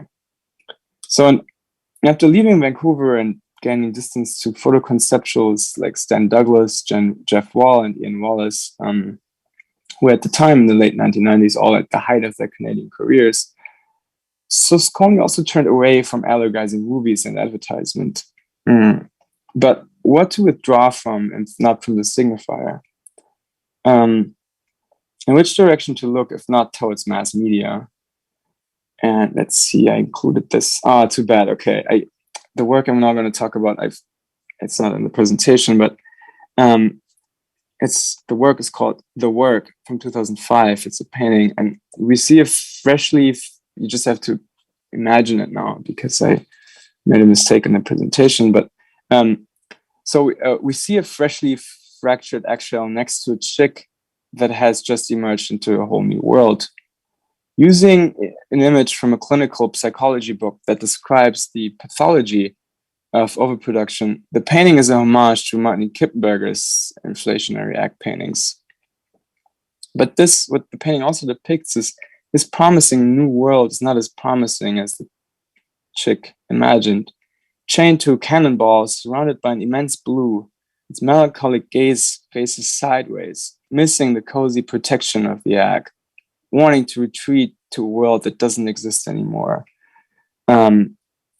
So I guess I'm probably not the only one not expecting this reference to Martin Kipper from a feminist. Mrs. Cohen is a feminist, known as the co-founder of and co-organizer of WAGE, which stands for Working Artists and the Great Economy, and really important, I think, certificate for equal remuneration of artists.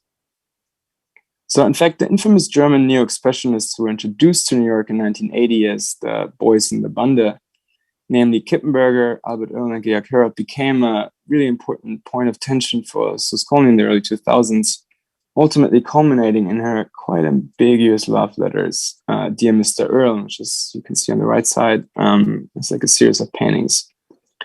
This tension is highlighted in her paintings by deliberately staging some of their key strategies.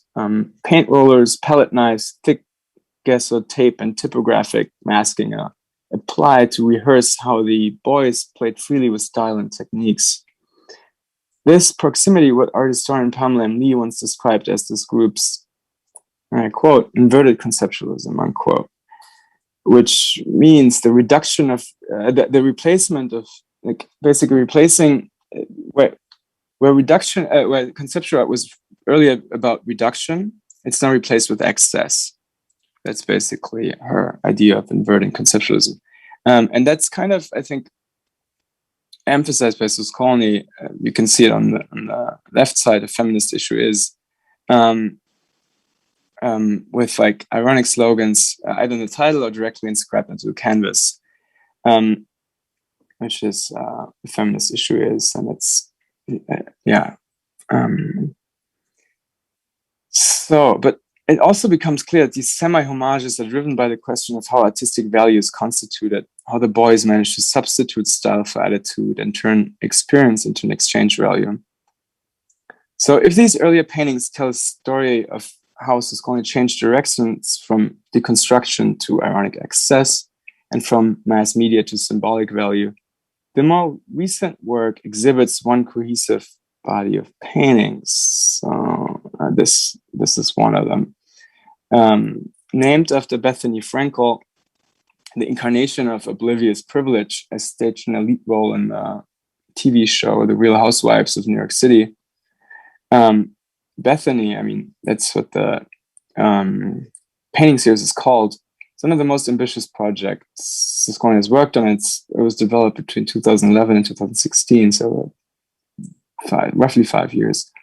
At the center of the 13 identically titled paintings is a black void, surrounded by an always smiling, sometimes sleepy crescent and various types of often childishly painted decorative elements such as flowers, grids, or meanders.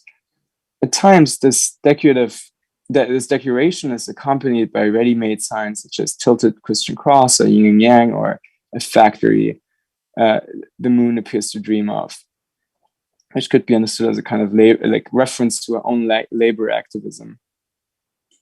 So having left behind the deconstruction of mass media imagery, liberated from external references and authoritative sources, that kind of some of the art fan work she did exhibited the new, I think, really idiosyncratic and enigmatic paintings that you can see here with Bethany. I think takes one step further in the analysis of artistic value. This kind of, how should I say, transmutation, you should say, of stones into gold in a way. So not with bitter irony, but with a strange form of sincere humor, Bethany depicts the production process of cohesion, style, and interiority as a production process. So even if, and that's, maybe it's a bit of a sentence I'm not going to read, it's a bit heavy, but even if facing the backyard in the middle of the night, Suskolny manages to paint windows again. So I think there's some kind of difference to Olson here, very strong difference. Okay, and now the last one, which is moving into a slightly different direction, I think, and it's also the most recent one. It's this show that was shown earlier this year at Essex Street Gallery and is currently on view in Berlin. And I think that Bad Driver, it's called, in its attempt to understand where power might reside in learning environments and where the enemy lies, so to say. So if Bad Driver's installation is trying to mimic a driver's education class, as the title seems to suggest, it must be one reserved for corporate clients. In fact, the 12 chrome chairs neatly composed into a grid are more likely to be encountered in a fancy conference setting than at the DMV. The type of chair exhibited is famous for its stackability, being able to put up to 40 on top of each other, so it's really quite practical, thus making it a favorite for convention centers. A black book lies on the small, on this small attached table, which the visitor may read through. Though it's the same book on each table, the cover is different on each one, reading the title of the work, Bad Driver, and underneath, and I'm going to show you here, I think, this one, no, wait, oh, it's missing, sorry. Okay, it's missing. Underneath the chapter title. The number of chairs correspond here to the amount of chapters of the book, which is produced for the occasion of the exhibition. And I think the word produced is important here because it's not really written. It's crucial to highlight that the artists who didn't write this book themselves, but hired a research assistant, Kitty Chiu, who conducted both the research and the writing, with the artists operating as hands-off editors. This subcontracting might remind one of the proto or post-conceptual gestures by artists like Marcel Duchamp or Martin Kippenberger, who both employed sign painters, and you can see it. Here, this is one of the paintings, famous painting series, where in the early 80s, Kippenberger employed like a sign painter, and he would say what that person should paint, and then pay him. And this, in this earlier configuration, both with Duchamp and with Kippenberger, the idea was to rebuke the equation between art and self-expression. More specifically, maybe between painting and self-expression. But I think in contrast to their predecessors, Zhang Qiu's subcontracting is not about hollowing the medium of painting. It's not really, Rather, the subcontracting attempts to articulate a problem in the way in which art and research are being entangled, with the latter often functioning to validate and legitimize the former. This is how the book looks. So this becomes clear when one enters the space between the covers. The book's 12 chapters cover vast ground, collaging materials from 4,000 years of Asian history. As the preface makes clear, this collaging is not supposed to enlighten the visitor or educate them. And I quote here from the introduction, taken as a whole, the essays in Bad Driver present a portrait of scare quotes Asians that rely on the reader's presumptions and internalized prejudices far more than the materials cited within. Like a mirror, the work reflects back to the reader what they already know in their of hearts to be true, unquote. So this is basically the ambition of this exhibition, which is it's supposed to mirror and reinforce one's own prejudices. In case in point is chapter 9, names, which you can see here. Ranging from Marco Polo's notes on prostitution in China to first century sex handbooks on giving women an orgasm, Taoist techniques on ejaculation and yin and yang, the chapter assembles this material to create an image of sexually inept Asian men and arcanely erotic Asian women. The crux here is the method. Like so much other research-based art, Bad Driver borrows heavily from academic scholarship. And taken on their own, none of the sentences written in the book are untrue or an outright lie.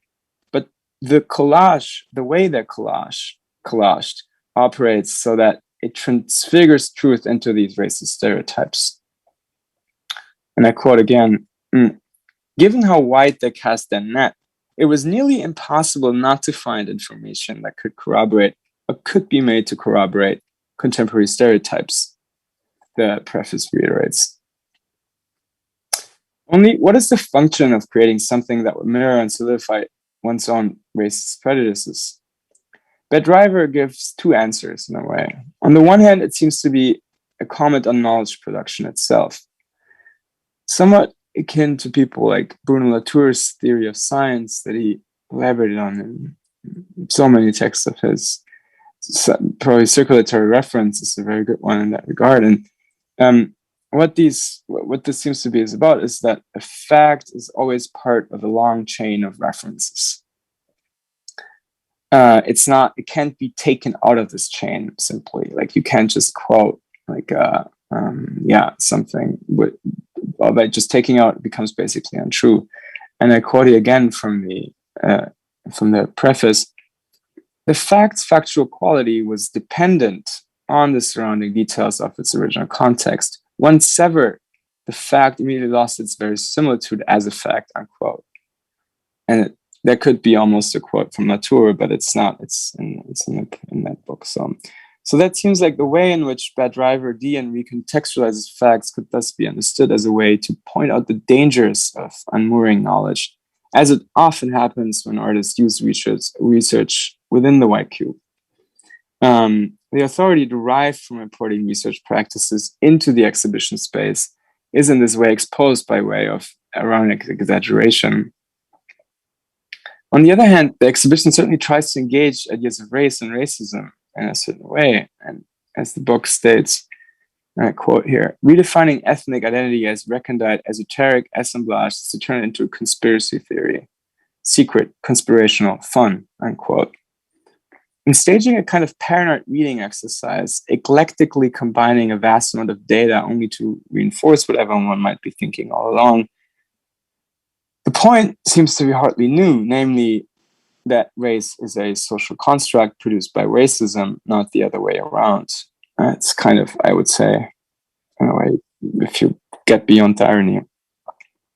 But let's stay for a second with the learning environments. I'm almost done here, so there's one work that resonates particularly well with Jane Q, and I'm thinking here of this work, UCLA Bored to Death from 1982 by the artist and longtime union organizer Fred Lanidier.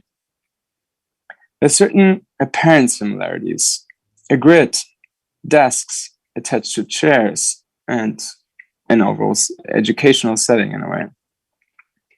Now, they operate very differently. In contrast to Jane Q's ironic access channeled through this kind of seamless surface, Lanidier's work is structured around an obvious tension. This is most clearly pronounced in the assembly-like composition of the tables, which seem to function like a kind of a proxy or something for the infrastructures of higher education Lanidier was at the time working in, and it just emerged from. Learning here appears as a form of labor, and the school as a form of factory with its reliance on rules and discipline. This frame is clearly contrasted to the content of the photographs, depicting drawings and scribble carved into the tables. You can see it a bit better here. This one, In the context of the assembly line, the drawings appear like indices of resistance, spontaneous traces of subversion. In a way, UCLA puts pressure on learning environments as exploitative and alienating spaces, stratified by tension between domination and subversion. Maybe as a summary, both works are trying to make sense of power, documenting how it circulates and dominates in an educational setting. But whereas Lanidier takes the liberal institution of public higher education as the starting point, Jane Q have a different target. This becomes clear in the sculptural aspects of their work, not so much about driver's education. The modular chromatic chairs reference a corporate setting. Combined with the content of the book, Bad Driver seems to be ironically staging a kind of corporate anti-racism training. However, this is not to explicate a tension between the setting and the subject, between the workplace and the worker, between employer and employee, which would ultimately be about inducing distance or estrangement, as in the case of Lanidier. Rather, it is about sucking one into the work, and the more one is being sucked into it, the more one gets to see oneself, the more racist one is. The point is, the enemy is not the school or the employer. The enemy is within oneself, in a way. And Yeah, thank you. That's it. That was the end. Yeah, it's too bad I can't see anyone. It would be nice to have like a kind of camera of the situation. Yeah.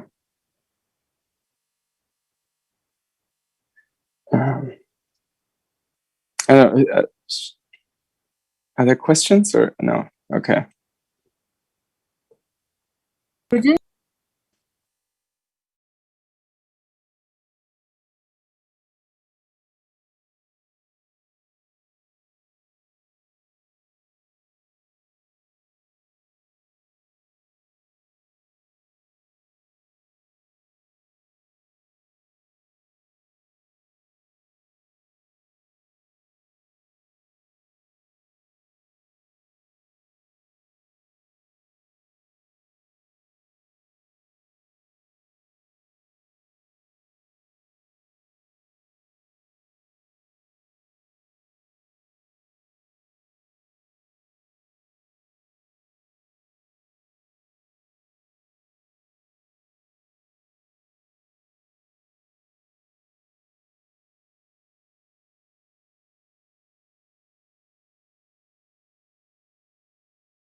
No.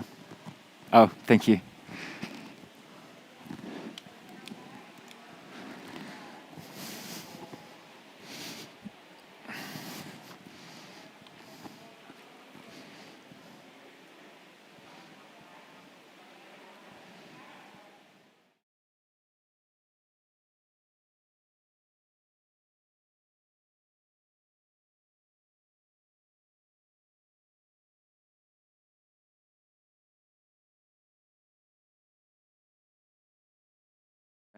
Today with today's remarkably inspiring lineup of speakers. I'd like to lead with my gratitude and to express my sincere excitement at the incredibly powerful and accomplished work and presentations of my fellow speakers today. So thank you so much to Bea and Alberto of Yaby for organizing these talks. Your thoughtfulness and care is evident across your programming and deeply appreciated. Thank you too to the kind and consummately professional team at ARCO for facilitating today's discussions and making our time together in Madrid possible. In my presentation, I will discuss two works by Lorraine O'Grady. Her first artwork, Cutting Out the New York Times from 1977, and her later revision of it, Cutting Out the New York Times, often known as Cutting Out Konit, from 2017. I'm interested in the way in which these artworks pose questions about race, representation, and the legacy of modernism and its avant-gardes.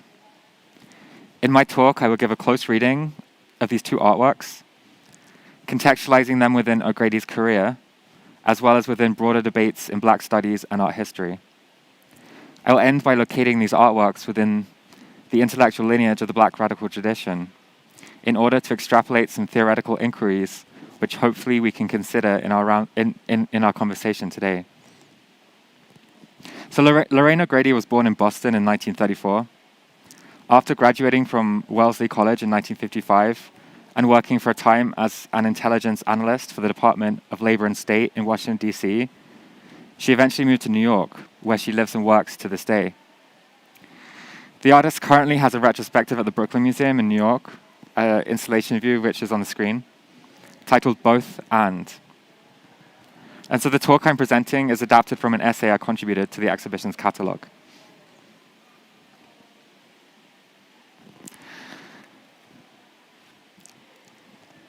Not long before making Cutting Out the New York Times in 1977, Lorraine O'Grady began psychoanalysis, a process she would later describe as the often unacknowledged linchpin of Western male cultural theory. Shortly after, she was hospitalized for a breast biopsy, taking with her writings by surrealist poet and writer André Breton, she says, to help take my mind off it. Her test results were negative. O'Grady decided to produce a collage for her doctor. She had been flirting with him, and the collage was to be, quote, an imaginary love letter for an imaginary affair.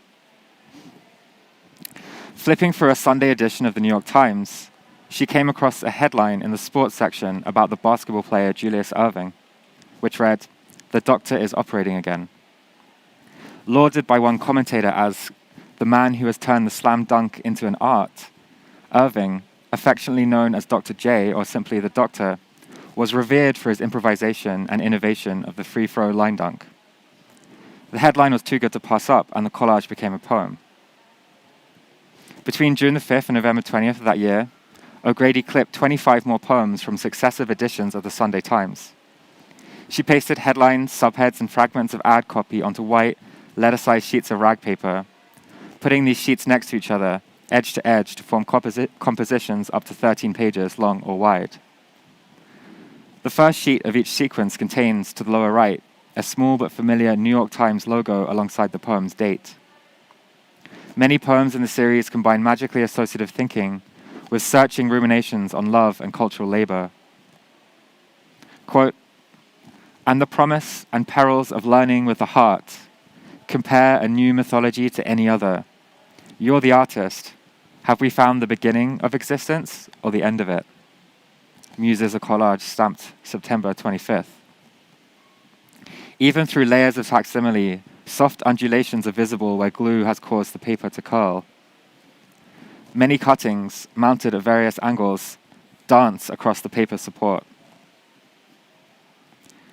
A sharp turn away from earlier traditions of literary composition, the cut-up technique is commonly traced to the Dada activities of the Romanian poet Tristan Tzara.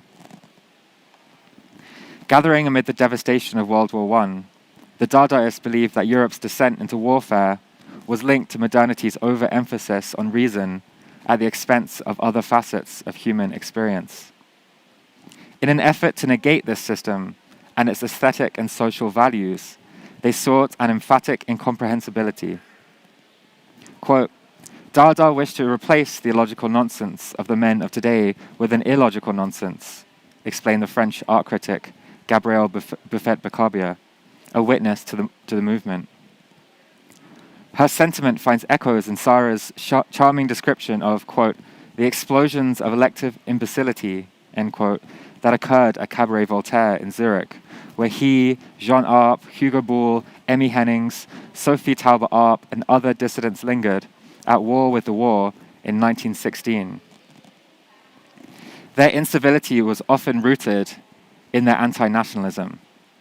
Quote, Dada remains within the framework of European weakness, end quote, Tzara announced that year, quote, it's all shit, but from now on we want to shit in different colors so as to adorn the zoo of art with all of the flags of all the consulates, end quote. 4 years later, in 1920, speaking at a surrealist rally in Paris, Tzara proposed to construct a poem by pulling words out of a hat. A riot ensued, wrecking the theatre, which led to Breton's dismissal of Tzara from the nascent surrealist movement. In Dada Manifesto on Feeble Love and Bitter Love, published later the same year, the outcast instructed readers to cut up the words of a newspaper article, shake them gently in a bag, and reorganize the cuttings into new formulations. The cut-up poem attacked the degraded grammar of bourgeois Western rationality by attempting to locate a renewed and nonsensical vocabulary for free expression. Dada ne signifie rien, or Dada means nothing, alleged Tzara in 1919, in a broadside that predates René Magritte's famous surrealist dictum, Ceci n'est pas un pipe, this is not a pipe, by a decade. The Dadaist destructions embodied in Tzara's instructions exemplified the movement's aspirations to de-skill and theoretically democratize cultural production. Any reader could be, as the poet intoned, quote, an infinitely original author of charming sensibility.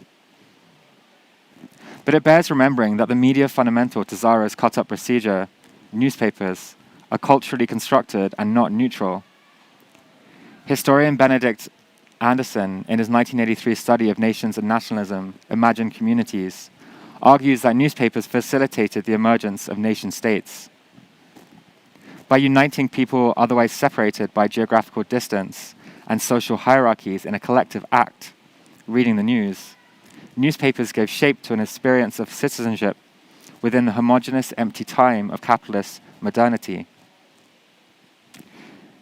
They provided the space for an ideal national public sphere, not unlike how Artforum, for example, constructs an imagined community, globally dispersed yet Americentric, of critically engaged readers of contemporary art. But for all the laudable work newspapers do to create such publics, these shared experiences of reading bind the advancement of modernity and in turn of globalization to literacy. As global currency, written language severs readers from oral and haptic cultures, cultures that, not coincidentally, are often associated with indigenous and non-European ways of life.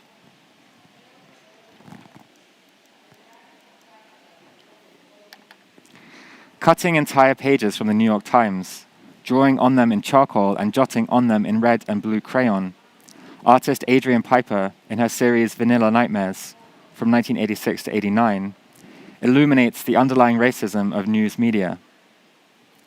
Piper's Vanilla Nightmares #1, which is on the screen right now, depicts a black masculine-presenting figure having intercourse with a white feminine-presenting figure. The world is watching, reads the headline, which introduces an article on South African apartheid and debates over economic sanctions. Piper graffitied "What if" on the upper left corner and "So what" toward the lower right. The ambivalence of these words contrasts with the explicit graphic.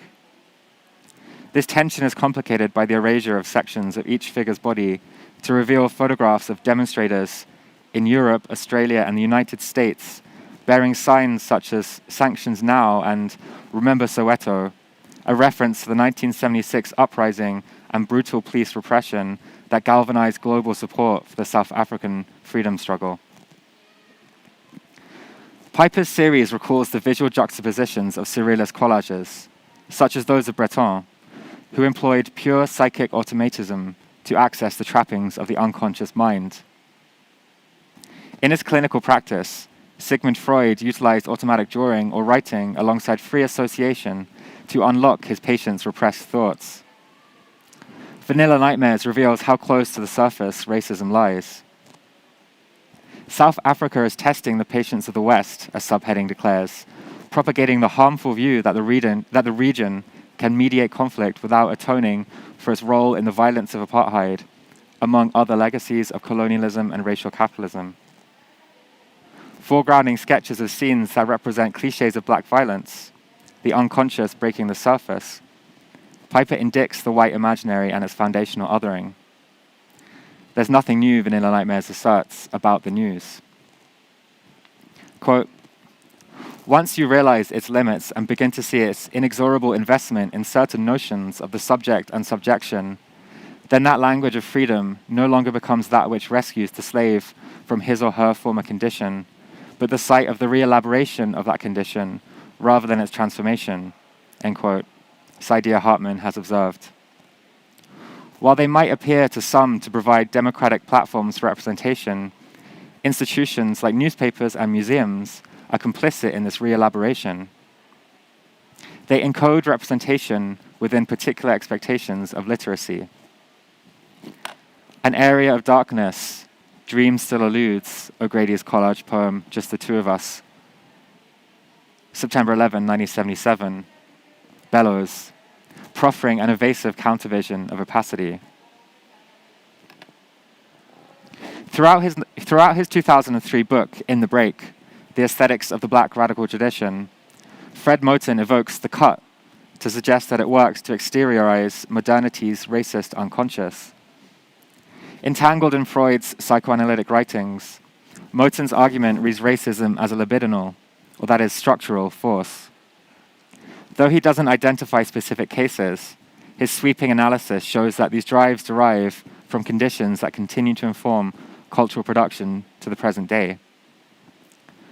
Building on the late work of W.E.B. Du Bois, who believed that racism develops not from conscious evil or ignorance, but from unconscious habit and irrational urges, Moten identifies a racist unconscious within modernist avant-gardes. He situates the avant-garde within, quote, an epistemological break and sexual cut that arose in the middle of the 19th century as the codification of aesthetic and political energies that had emerged from the specific condition of possibility of modernity, namely European colonialism, end quote. Racism and misogyny glaringly surface, for example, in the primitivist fantasies of works like Pablo Picasso's oil painting Les Demoiselles d'Avignon from 1907, which appropriated African tribal masks, and Paul Gauguin's engagements with Tahitian and Javanese cultures in the 1890s. And O'Grady has critically resituated fragments from Picasso's painting in her diptychs, Studies for Flowers of Evil and Good, in 1998, and analyzed the subject in her powerful 1994 essay, Olympia's Maid, Reclaiming Black Female Subjectivity, which points to Edouard Manet's 1863 painting Olympia to criticize exclusionary white Western representations of womanhood in a brilliant art historical critique of white feminism. So I'm lingering here at modernity's racist unconscious, seeking departure points for both progressive and abolitionist dialogues with institutions like the Times or the Brooklyn Museum, where the retrospective was held. But Moten keeps going, like a walking, tangled, spooky bass line, using the full, tremoring resonance of his metaphors of the break and the cut in order to reconcile blackness and the avant-garde. On the subject of lyricism and improvisation within black performance, he writes, quote, such blackness is only in that it exceeds itself, It bears the groundedness of an uncontainable outside. It's an erotics of the cut, submerged in the broken, breaking space-time of an improvisation, end quote. He identifies the oppositionality of blackness and the avant-garde, for, quote, each depends for its coherence upon the exclusion of the other, end quote. Yet in this mutual irreconcilability, within the complex genesis of, quote, an origin that is never fully recoverable, end quote, in this cut, it is the both and logic of doubleness that characterizes the black avant-garde. Reading Amiri Baraka's Black Dada Nihilismus from 1964, quote, a cult of death, need of the simple striking arm under the street lamp, the cutters from under their rented earth, come up, Black Dada Nihilismus, rages Baraka, discomposing like vanilla nightmares the terror of the white subconscious. Moten talks of a black radical tradition that constitutes its radicalism as a cutting and abundant refusal of closure. Moten enwraps ideas in layers of iridescent language. His scholarship is a virtuoso performance in identifying originality without origins. In the break is a protracted and unresolved fling of improvisation and transition. Cutting Out the New York Times manifested O'Grady's unconventional career path from analyst in the departments of labor and state, to translator, to rock critic, to professor, and finally to artist.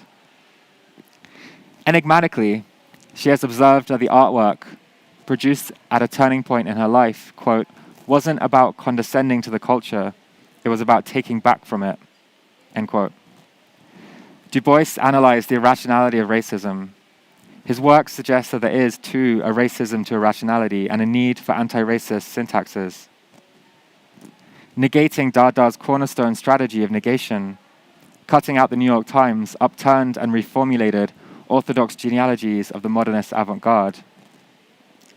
The poems found what O'Grady calls a sous-réalité, or an under-reality, as she has remarked. While producing Cutting Out the New York Times, O'Grady was employed as an instructor in humanities at the School of Visual Arts, New York, where she taught a course on futurist, Dada, and surrealist literature. And she also taught a second elective class, Poetry and Art, on just two 19th century French poets, Charles Baudelaire and Arthur Rimbaud, whose work she used to examine expressionist and impressionist tendencies in poetry and visual art, and by extension the differences between surrealism and Dada. This familiarity with the history of avant-garde poetics grounded her understanding of her own art-making. Quote, unlike the confessional poets of the time who confessed from the inside out, she's reminisced, I wanted to see if I could create a counter-confessional poetry that would confess from the outside in, end quote. She sought to achieve something different than the Dadaists and Surrealists, who had unlocked the erratic via the aleatory and found the haphazard through chance. Perhaps seeing her world in the throes of globalization as chaotic enough, she worked to produce coherence from the scattered newspaper clippings. When he read the cutouts, my ex-husband said it has been like leafing through the Times and coming across a photo of me accidentally, reflected O'Grady in 2006. I never bought the Sunday Times again. Yet despite its many complexities, the artist considered the work to have failed, stating that its impact has been overwhelmed by its process. And O'Grady has explained that too many rules overwhelmed the compositions, or informed the compositions. In 2017, after a 4-decade break, she set about reformulating the newspaper poems, producing Cutting Out Konit. O'Grady scanned, reprinted, at the largest scale of 41 3/4 by 30 inches, rearranged and refined the earlier compositions. Each poem became a haiku diptych, 25 presented on 2 princely sheets of Japanese paper. 26, and 1 composed on a single sheet. 26 haiku propositions were made in all, the source of each a single 1977 poem. Utilizing the diptych format for this new body of work, O'Grady returned to the form that defines her artistic career, the both and irresoluteness that unsettles the either-or binarism of the Western philosophical tradition. And time is another recurring concern for the artist. In the amber glow of the August skin, there is no escape from terror. The sun also rises on new tracks without a railroad, reads one poem. Here, the language is surreal but tender. The difficult abstracted image of tracks with no railroad is softened by the rays of a rising sun. Progress is questioned and epiphany is located in the cyclical temporality of the day, the reiterative nature of which gives shape and form to oppositional pairings. Moments of self-reflexivity suggest the confidence of an artist in command of her narrative and her process. One of us excites you, one of us delights you, reads one panel. Is it déjà vu? O'Grady has suggested that the later work corrected her prior failure. She had finally located a counter-confessional voice. Still, it seems important to me to refuse to see the relationship between the two works as resolved. Revisiting an early work, the artist pauses within the space of the déjà vu, or the already seen, in a gesture that ruptures the historiography of modernity. Together, the two artworks align with Moten's definition of improvisation, which he describes as, quote, finally, precisely, that motion that is free of the systematic oscillation that begins and ends at the illusion of the originary, the primordial, the systematic oscillation that therefore never ends, end quote. Their movement between two positions follows the logic not of negation, but of multiplicity. This is the work installed at the Brooklyn Museum in the retrospective, alongside archival presentations and another series of photographs. In Art History and the Dialogics of Diaspora from 2012, Kovana Mercer formulates an art historical methodology that can speak to the cultural production of the Black diaspora. His essay addresses the phenomenological and political experience of doubling, while working to fracture binarist thought systems. He examines Du Bois's notion of double consciousness, the, quote, sense of always looking at oneself through the eyes of others, end quote, as well as the Russian literary critic Mikhail Bakhtin's principle of dialogism, or double voicing, which describes a voice that constantly engages with and is informed by other locations and voices. Quote, conceptualizing knowledge production as a border-crossing practice, Bakhtin evoked a round trip whereby the outbound journey of putting oneself in the place of another is followed by a return journey in which one's own self-positioning can be re-evaluated anew, Mercer writes. O'Grady's feminism, which scrutinizes her Black female positionality, has consistently affirmed this, as her words on the subject of subjectivity in Olympia's Maid convey, quote, if what I suspect is true, that it contains a multiplicity of centers and all the boundaries are fluid, then most of what will interest me is occurring in the between spaces, end quote. Dialogic thinking makes meaning in the round-trip movements between incommensurable positions. While Mercer's work accounts for asymmetrical global problem spaces, Cutting Out the New York Times and Cutting Out Konit address a local diaspora, the self. In a back-and-forth dialogue across 4 decades, the artworks constitute an ambivalent and decisive diptych in their own right, one that resonates with the cutting and abundant refusal of closure. Moten writes, this refusal of closure is not a rejection, but an ongoing and reconstructive improvisation of ensemble, end quote. And Robin Kelly, in his foreword to the 2nd edition, published in the year 2000 of Cedric Robertson's Black Marxism, writes, quote, perhaps more than any other book, Black Marxism shifts the center of radical thought and revolution from Europe to the so-called periphery, to the colonial territories, marginalized people of color in the metropolitan centers of capital, and those Frantz Fanon identified as the wretched of the earth. And it makes a persuasive case that the radical thought and practice which emerged in these sites of colonial and racial capitalist exploitation were produced by cultural logics and epistemologies of the oppressed, as well as the specific racial and cultural forms of domination. Thus, Robinson not only decenters Marxist history and historiography, but also what one might call the eye of the storm, end quote. And I'm wrapping up now, but by way of conclusion or posing of another question, I would like to note that Robinson's method in Black Marxism offers a way of thinking about the aesthetics, thinking through the aesthetics of modernism and its avant-gardes. And this is the method that Moten, a student of Robinson's, builds from in The Break. It is likewise, I believe, a method that O'Grady interrogates and departs from. By recursively working through the legacies of Baudelaire, the Dadaists, the Surrealists, O'Grady contests and critiques the material and ideological conditions that fostered the emergence of these modernist avant-gardes, and articulates a break from these conditions of gendered racial capitalism by way of a black feminist radicalism. At this moment of extreme crisis in world capitalism, it is globally manifest that the storm is deepening and widening and cutting into our daily lives in dislocating ways. In the Wake, Christina Sharp argues that this storm, this weather, is anti-blackness and white supremacy as a total climate that produces premature black death as normative. In thinking with Sharp, we might describe today's storm as a déjà vu, a storm that's been raging since 1452, if not earlier. And perhaps, therefore, the déjà vu emerges as a method for considering continuity and difference. And so I add In the Wake to In the Break in this presentation's theoretical armature in order to attempt to pose a question. An experiment that challenges the formal boundaries of art and poetry.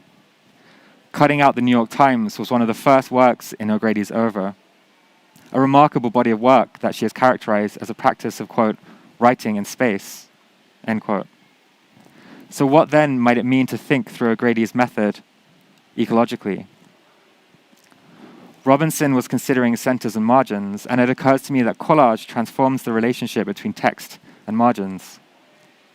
What insights and what methods do O'Grady's unresolvable diptychs offer to those of us thinking critically through the spatial practices and geographies of global contemporary art?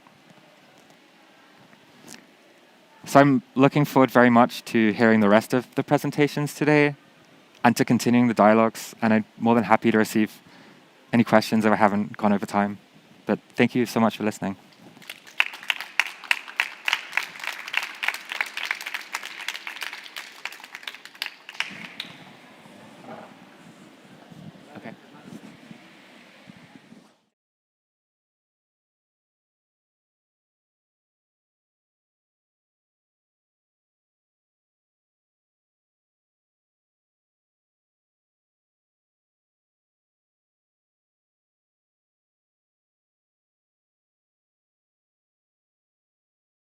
In New York to start her talk, so we're gonna go with Ebony, and then after that we can have questions with Harry.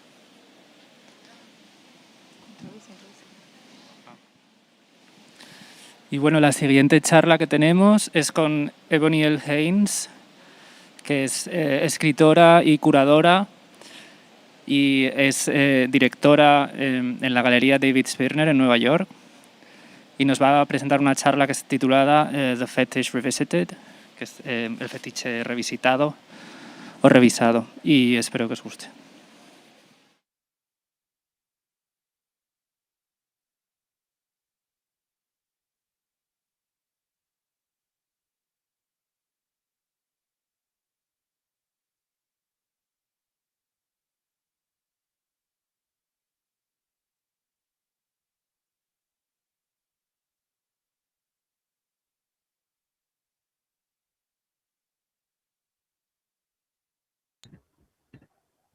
There we go. I hope everyone can hear me okay.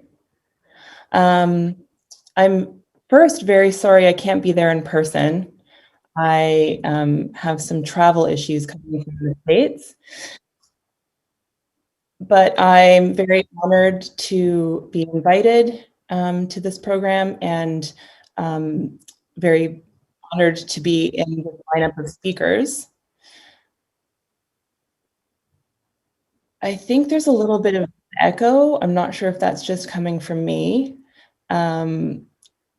if everything's okay, I will continue. Apologies if there's any technical difficulties on that side.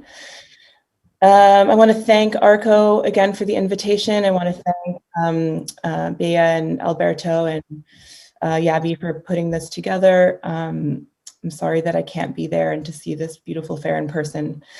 The topic of my presentation today is titled The Fetish Revisited.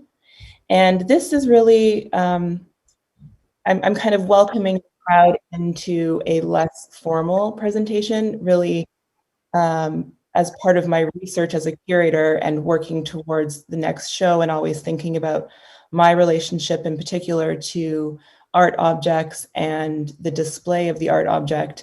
I'm constantly revisiting my own trajectory and making sure that I feel clear and confident in why I'm making the decisions I'm making. So for this presentation and looking at the fetish, which I will go into, I'm revisiting a 2017 group exhibition I put on entitled The Invisible Man at Marteau's Gallery. I will also lay out in depth the reference for this title of the presentation, which is quite important in how I'm mining the idea of the value put on art objects. I will look a little bit at the socio-political influences on the art world at a particular moment and how it's been shaping the way we talk about art objects. And finally, I'll look at the exhibition and the art and how the artwork functions and gets ascribed a value in that setting. So this is really an exercise for me to present some new research and hopefully get feedback from my colleagues. So the title comes from Yale University's most recent publication entitled The Fetish Revisited, Marx, Freud, and the Gods Black People Make. And for those who are not too familiar, this project looks at how objects are essentially ascribed value, and that begins with the etymology of the word fetish, and in particular how it relates to religious objects, and specific to the Black Atlantic tradition and religions that are dispersed amongst the Black Atlantic. Really briefly, it's just a common story that is used often amongst some religious groups, particularly in some native Brazil religions, Santeria in Cuba, Shango in Trinidad and Tobago, and really largely in the Yoruba culture, West Africa and Nigeria.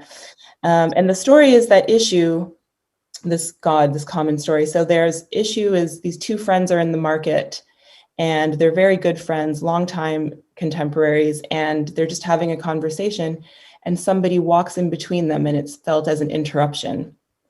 And one of them says to the other friend, the first friend says to the other, I can't believe that person with the red hat would just have walked between us like that. That's so rude. And the second friend says, you mean the person with the black hat?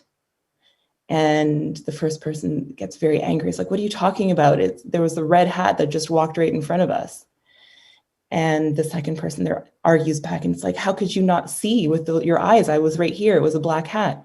And then Ishu walks back through them in the other direction and they realize that the hat Ishu is wearing has one side that is red and one side that is black. And it's a really interesting story for me to revisit in just thinking very basically on how certain objects viewed from different angles and from different sets of eyes are ascribed different meaning.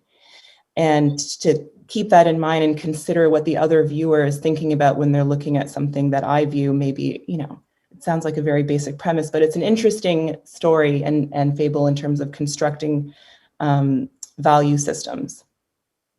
And the root of the word fetish comes from Portuguese as fetiche, and in tradings with particularly the Guinea coast and African objects at the time, when Portuguese tradesmen and colonizers were feeling like they were being taken advantage of or not being able to barter at a certain value they deemed appropriate, they would label something fetiche, like it's bad, this fetish, you are trying to give me something that is worth less than you're saying. And it was this really negative connotation and kind of being duped, and this particular good is not worth as much as you're saying it's worth.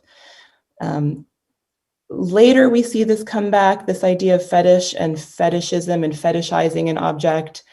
There are multiple meanings to this word depending on where you live in the world. But for purposes of this research, I took it into Marx along with Mottori's trajectory in this book, and the idea of commodity fetishism, and how later in 19th and 20th century, we think about how value is ascribed to goods based on labor, how it might seem very arbitrary to one, but very purposeful to another. So really trying to grapple with this balance of the fetish meaning to one group, it doesn't make sense that this has a certain kind of value or history and etymology, and to another, it makes perfect sense, and grappling with the tension there. I mean, Western world very clearly uses it as something just basically inappropriate. And for me, I'm thinking of what that means for the Black object, but specifically this kind of conceptual Black body as object, either very specifically visual, the aesthetic Black body, but also the presence of the Black body. And interestingly too, in this Enlightenment moment and post-Enlightenment moment, what happens we see with, if we're basing it in the word fetish and how value is ascribed and grappled with, identity and how identity is formed, this kind of post-Enlightenment dichotomy, and framing and really affirming whiteness strictly in opposing what is Blackness. So if we are talking about how to ascribe value, and this is the fetish, this is bad, it's natural. So what is white would be technology, enlightened. This is emotional. This, whatever this religion is doing, whatever these people are doing, it's based in emotion. We are based in intellect. This is the intellectual side. Hypersexual, non-sexual, really creating this divide and making huge exclamations of, I am not that, I am white, I am not this fetish side. And what happens then is Black people are forced to perform a role with this post-enlightened envisionment of what Black men, Black people are supposed to be versus white. That is projected onto them, so they're forced to live this role, but also punished in doing so in a system that doesn't support them. So fetish then informs how the self is constructed in relationship to the other. And this is an installation view of the exhibition I referenced earlier, Invisible Man, at Martos Gallery. It was an exhibition I put on with 4 artists, Pope L, Torkwase Dyson, Kayode Ojo, and Jessica Vaughn. Now, as I'm walking you through just my kind of train of thought and research as a curator, I'm often thinking back to what was going on, not just with me, but in the art world and in the world at large when the ideas for this exhibition formed. And, I'm not going to dive into the trajectory super deep with too much description, but I don't want to speak lightly of it. But 2012, we had the murder of Trayvon Martin. Very soon after, we had the acquittal of his murderer, George Zimmerman. We then saw, Eric Garner, Michael Brown, Freddie Gray, Sandra Bland. I could go on. There were public murders of Black people. And for one side of this dichotomy, this was just a reality that was uncovered and made public. For the other side, it might have felt shocking. Again, values were ascribed differently. What was important in this moment for some was not important for others. And there was something about the violence against Black bodies and how public it was, so much of a spectacle, and how people were given, it was very frivolous and dangerous how meanings were being ascribed to these systems and institutions that were inherently racist, but the argument that they weren't was still there. And it brought up a lot, not just with me personally, but in our art world in particular. And in 2016, the hashtag and this movement, Black Lives Matter, was clearly global, and it became a symbol for homegrown movements who were working to fight injustices and racial injustices in particular. And to go back to our world, our little niche of the art world, it affected the voice of people who were maybe a little more invisible and had felt like they had a little less access to this 1% world. So galleries and museums were being called on to do more. And what that looked like in the moment felt like very reactive to me personally as a curator. I don't need to give this disclaimer, but this is really just, I'm open to conversation after, I'm hoping to have some, but this is really just what I was experiencing at the time. I felt it was very reactive and largely too literal. And it's inherently problematic when you're asking systems to change what's on view and what people are meant to interact with in terms of art and exhibitions and ideas, when those who are putting the stories forward are on the white side of the dichotomy of the post-enlightened being. And so and that's not to fault my colleagues who are white at all in institutions, it's just to say, you're reacting in a way that you are inherently not going to be able to hit a mark that is being called on. And so for me, I'm thinking of how to avoid, just speaking quite frankly, a Black body very literally in the space, and what it means to show the Black body in a white cube. As for me, there was a fear of it, and still is a fear of things being glossed over and like everything is okay now because Kerry James Marshall sold for $18 million at auction. It must mean that there's a turn. So I've always been interested just very basically in conceptual and largely research-based practices. So for Invisible Man, I'm thinking, what does it mean to be labeled all Black? And for me, this creates the beginning of what I use regularly when I'm writing through ideas of a fetishized phrase, which is why I've been mining the idea of what's fetishized. You read the term all Black, or you ascribe something and deem it all Black for better or worse. And on one side of the coin, there's something positive there, right? It's a movement in towards something that has become more visible. From my side of the curatorial coin, it was a negative part of the fetishized phrase. It felt too siloed,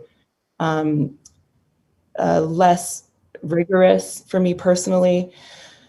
So the artist that I've chosen for this show, there is no literal Black body in there. And I use Ellison's Invisible Man as a creative starting point for me thinking through what it means for Black bodies to be in these art spaces.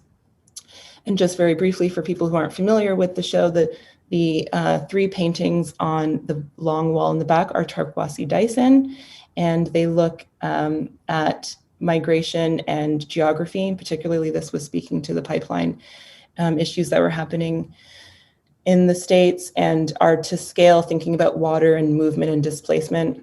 The fountain hanging from the ceiling is Pope L, and it is a fountain sourced from a particular moment in history in America where there were colored and white fountains, and it dripped every 2.5 minutes into a void in the floor.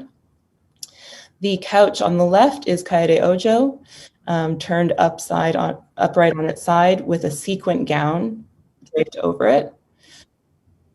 And on the back wall are an arrangement of bus seats by Jessica Vaughn that were sourced from the Chicago Transit Authority and installed in a way that shows, this was during a time of segregation and transportation in Chicago, so you can't actually sit on them. There are the bodies there. The seats themselves were actually they felt very historical as objects, and you could see wear and tear of this and the dirt in the seat and what it meant to be on the particular line. This is also very particular to segregation. This was the blue line.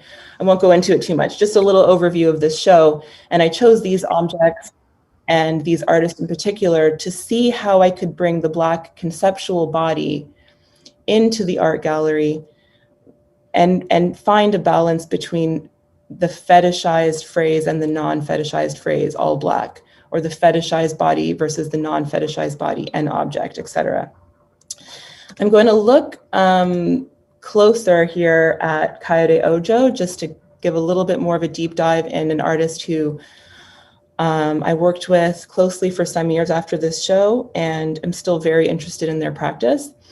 Kaede Ojo was born in 1990 in Cookeville, Tennessee, and his practice began largely in photography, but has since developed into what I call a conceptual sculptural practice.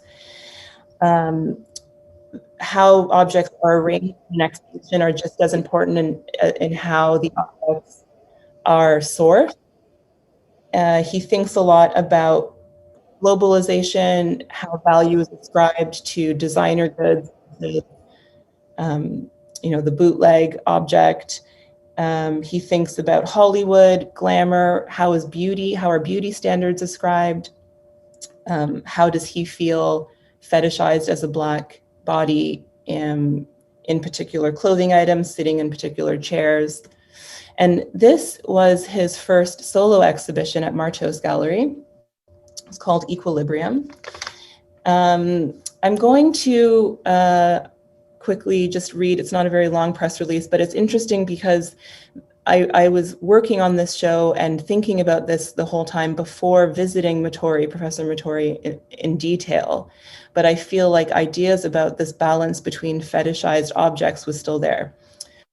So I quote the press release. Equilibrium is a balance between opposing forces, a calm state of mind. In this instance, it's a movie featuring Christian Bale and Taye Diggs, and the title of Kaede Ojo's first solo exhibition with Marteau's Gallery. While attempting to create balance, Ojo accesses the dark and light moments of glamour and excess by sourcing conventional objects and playing with the cinematic. He combines mass-produced items and pop culture to mine ideas of physical beauty, while also considering the objectification of bodies. Ojo creates ephemeral scenes that prop themselves up on elusive ideas and shifting values, both monetary and moral, and mask something that lies underneath. For Equilibrium, Ojo has sparsely covered the gallery with intimate moments of self-reflection, a scent that recalls a sweet and sore memory, a near-death experience captured on film, a narrated video, like something out of a PBS antique roadshow, that transforms a body into internalized patterns of self-doubt. Ojo sources and lists all materials used to shape these moments, and in doing so, expresses the servitude of the object and creates a sense of honesty and false neutrality. There is something slightly perverse in these efforts to superficially remove bias, the presence of personal narrative in both a self-portrait and a razor blade allows for one to form their own meaning without ever being fully rid of the artist's personal method of documenting. Bodies posing in photographs become sculptural objects, perhaps less elusive, and the human body is just as palpable here as in a pair of sparkling earrings left on a table, the visible and the forgotten. When we attempt to regulate emotions, balance may be seemingly achieved only because the unbalanced is regularly masked.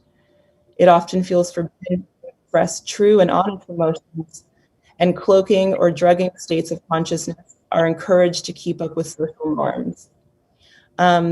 This is just a quick 55-second video that I think speaks really beautifully to the ideas of the dichotomy between who ascribes value to a fetishized object. Hopefully this plays. This is I could call it a gem. It is a small object made of one piece of wood. It comes from Nigeria, from the Yoruba. It is most certainly 19th century. It is a cup for divination purposes. If you look at this artist, there are quite a few things which are specific to him. First of all, he turned the head to the side, which is a very unusual but very elegant gesture. Secondly, the way he carved the skull, which is thinned out, turned and sort of narrowed towards the back, is almost like Nefertiti. You see the arms here, how the hands merge within the cup and kind of disappear from being rubbed for so many decades. And I think it's certainly, as an object, one of the finest divination cups from the Yoruba I know. And I know I'm also coming close to time here, but just to give you a couple of examples of Ojo's conceptual sculptures and looking at the object as fetish and the Black conceptual body. How he sources the work is just as important in how it's displayed. The artist hand is very much present. I can attest as a curator who's worked with him for some time that getting things just right takes probably longer than any painting show I've ever installed. And they're very emotive, they're very emotional pieces. They're rich with a clear connection that Coyote has to these works in particular.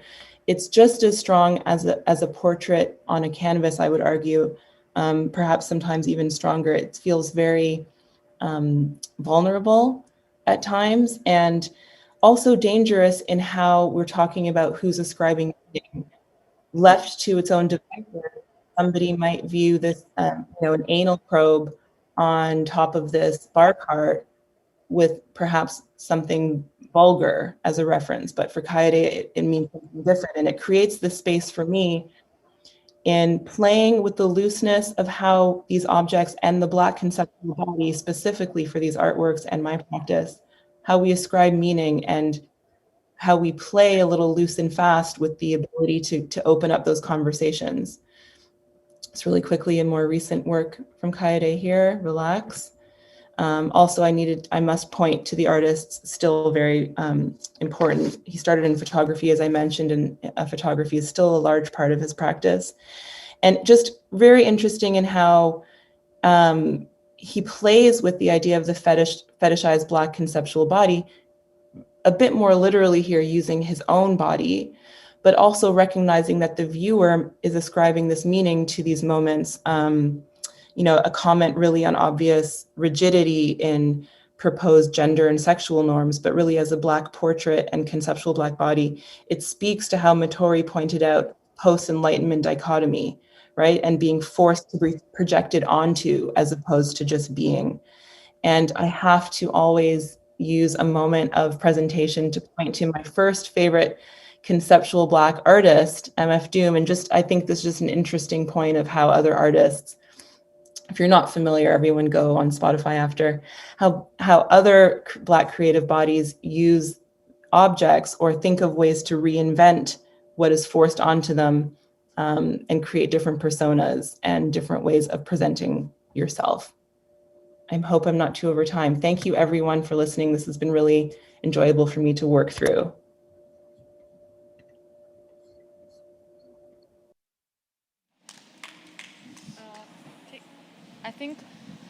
I think we have time for, I don't know if everyone is listening, for one or two questions. Anyone? Yes, I'm here. Yeah, you can hear. Thank you so much, Ebony. That was very, very, very good. Anyone?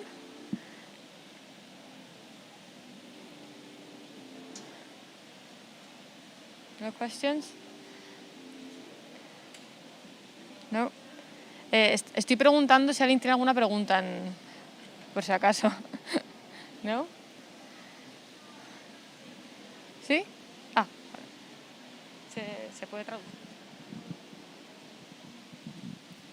Sí, me ha interesado mucho también la iniciativa de Ebony de abrir una sala de arte en New York.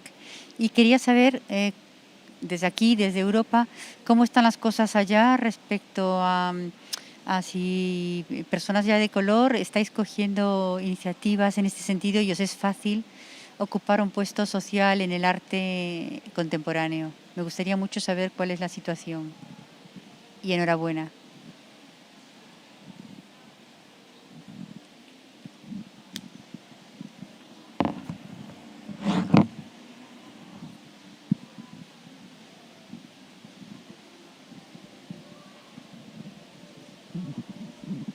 Sorry, is there a translation of the question for me? I'm going to try to translate. I think the question was about the situation in New York. The person asking the question was saying that she's very happy to hear that you're opening a gallery in New York.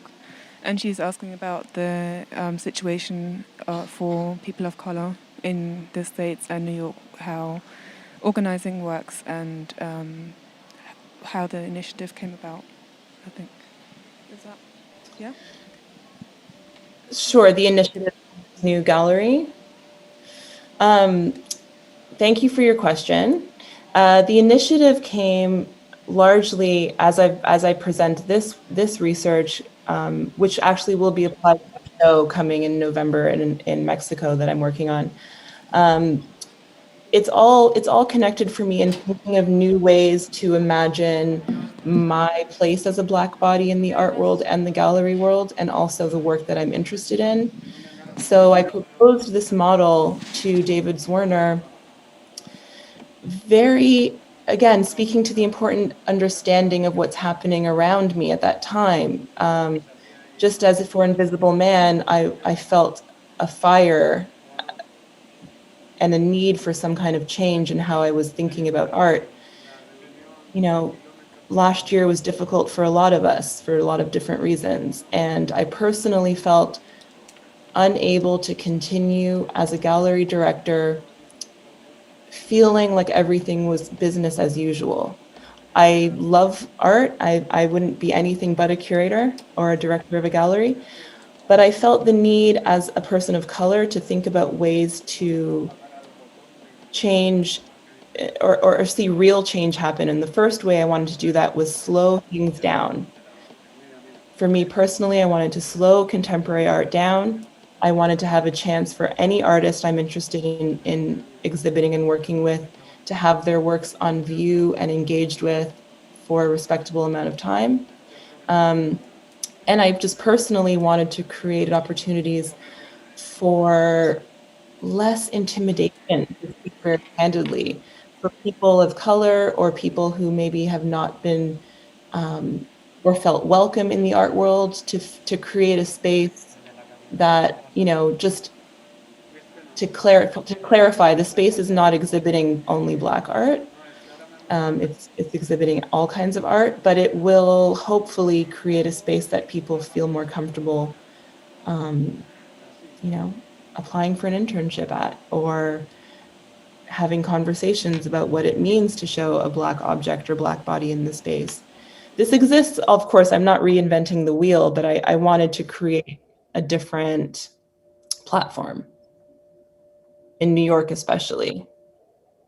These models exist already in Europe, especially spaces that afford time and consideration, which I'm very enamored with. So I wanted to mimic what exists elsewhere in the world, in New York in particular. I hope that answers your question. Thank you very much. Sorry, because I don't have a microphone. Thank you so much, Ebony. I think we need to cut it now because we're a little bit behind schedule, but it's been amazing. Thank you. Thank you again for being here with us. See you. Bye. Thank you. Thank you, everyone. Deborah.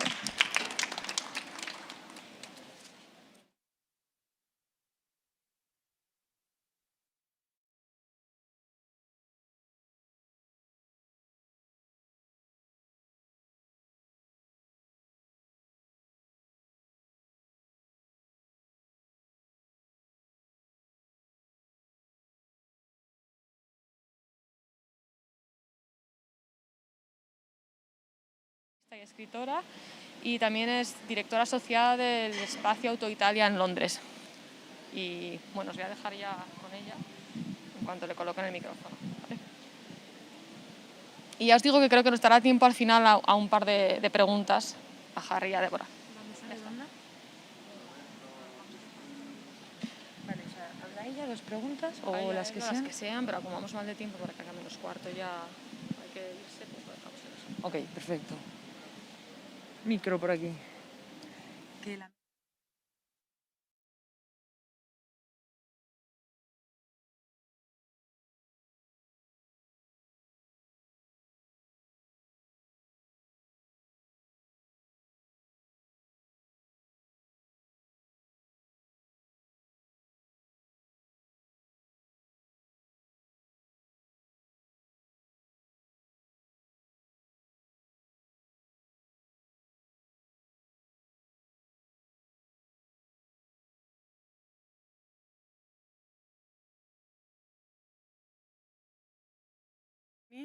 This is very weird.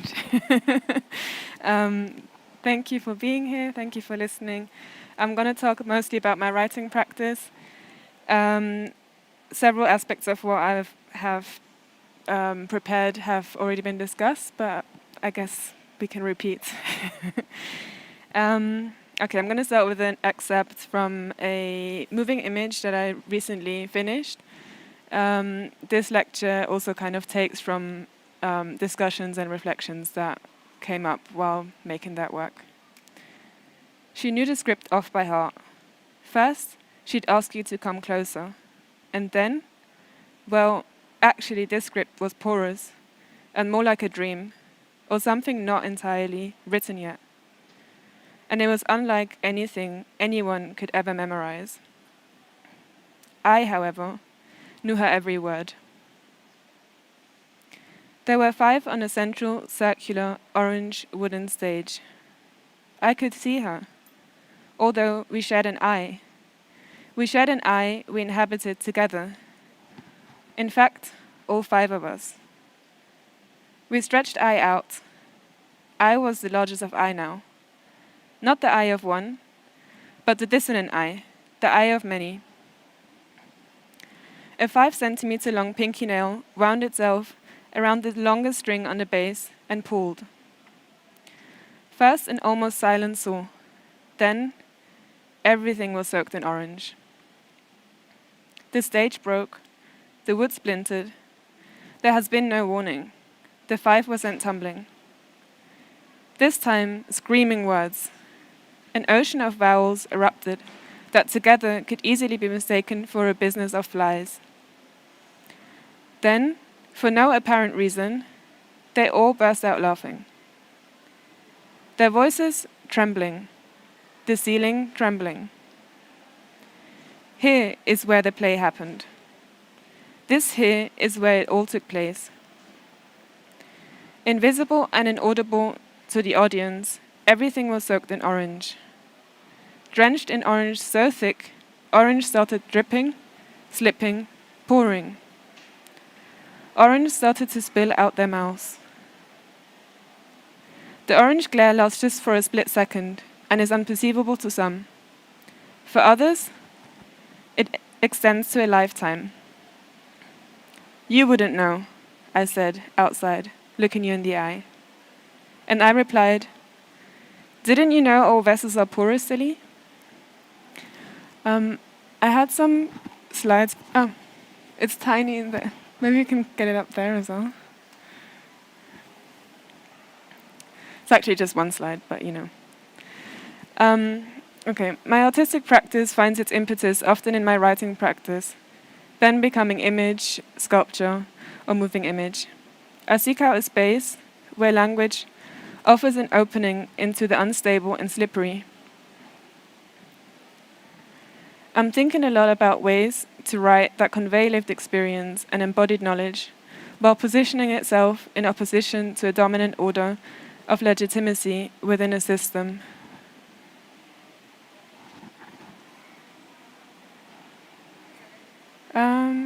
It should be a video, but okay. Okay, cool. Ooh.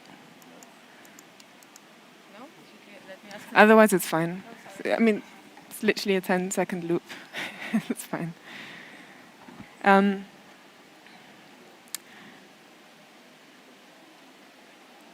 thinking a lot about ways to write that convey lived experience and embodied knowledge while positioning itself in opposition to a dominant order of legitimacy within a system that centers whiteness in its organization, knowledge, and validity.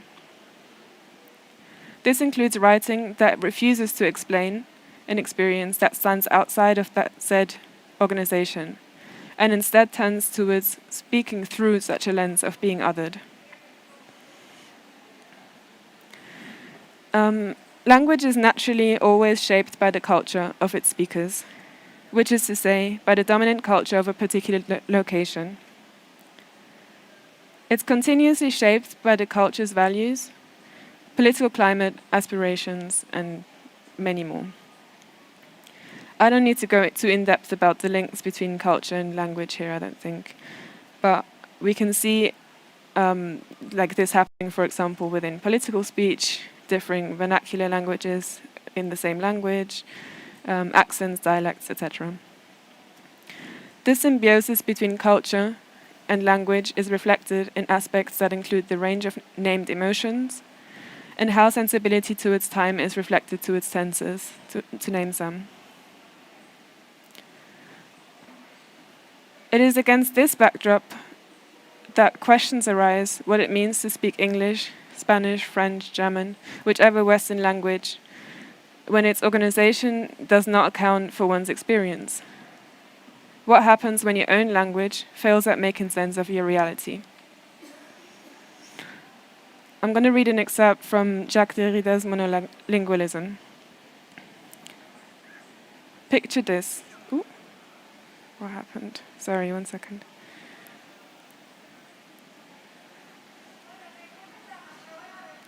Of course, technical problems right now.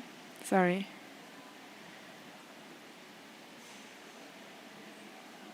Okay. Picture this. Imagine someone would cultivate the French language. What is called the French language. Someone whom the French language would cultivate, and who, as a French citizen, would be, moreover, a subject of French culture, as we say. Now suppose, for example, that one day this subject of French culture were to tell you in good French, I only have one language, it is not mine. Or rather, and better still, I'm monolingual. My monolingualism dwells, and I call it my dwelling. It feels like one to me. And I remain in it, and I inhabit it. It inhabits me. The monolingualism in which I draw my very breath is, for me, my element. Not a natural element, not the transparency of the ether, but an absolute habitat. It is impassable, indisputable. I cannot challenge it except by testifying to its omnipresence in me. Yet it will never be mine, this language, the only one I am thus destined to speak. As long as speech is possible for me, in life and in death. You see, never will this language be mine. And truth to tell, it never was. Frustrating as this might seem, it also offers us different possibilities to retain agency. And I think now we're going to return back to also what Cédric has conceptualized in the beginning around opacity and refusal particularly. It creates a space that evades the dominant organization of words and instead basks in the insufficient nature of language. I think a lot about the ongoing possibility, the ongoing and possibly growing movements towards social accountability and social justice for people oppressed by white supremacy across the West, and the relevance or the role of identity politics that is increasing across the West as well. With identity politics, I mean here mostly what relies on visibility and naming the different intersections or the different characters of identity as a way to almost speak to character. Undoubtedly, these shifts are urgent, overdue even, as they finally let voices of marginalized groups be heard and finally shed more light on existing, ongoing inequalities, and hopefully will provoke change in meaningful, sustainable, long-term ways. I'm mostly quite pessimistic about whether things will actually change in meaningful ways, though. The goal of any organization or system is to preserve itself. And so while things are changing at face value, it is also important to remain attentive towards how this organization or system succeeds in changing its face while remaining the same within, just because it's insidious. On that note, looking towards identity politics, I am particularly aware of its prerequisite that a person's identity is legible and neatly categorized in a way that makes sense within our current organization of society. Secondly, the instrumentalization of non-white, non-straight, non-cisgendered, disabled, non-Christian people in advertising, politics, and arts, builds on an approach that perceives representation as being indicative of a diverse, tolerant and inclusive space, or of progressiveness. While we cannot deny the positive effects it can have to see yourself reflected in spaces you didn't know you had access to, it is important to stay attentive to the employment of this tool of representation. This is a bit of a detour outside of art, but I find it hard to separate between the different realms because everything influences each other, right? I'm thinking also about, particularly in the UK, the introduction of quota as a way to counter social injustices, which I find often harmful because it builds on the principle of inclusion, where you include people into a system that doesn't get changed. So essentially nothing changes, but you just include more people into a harmful environment.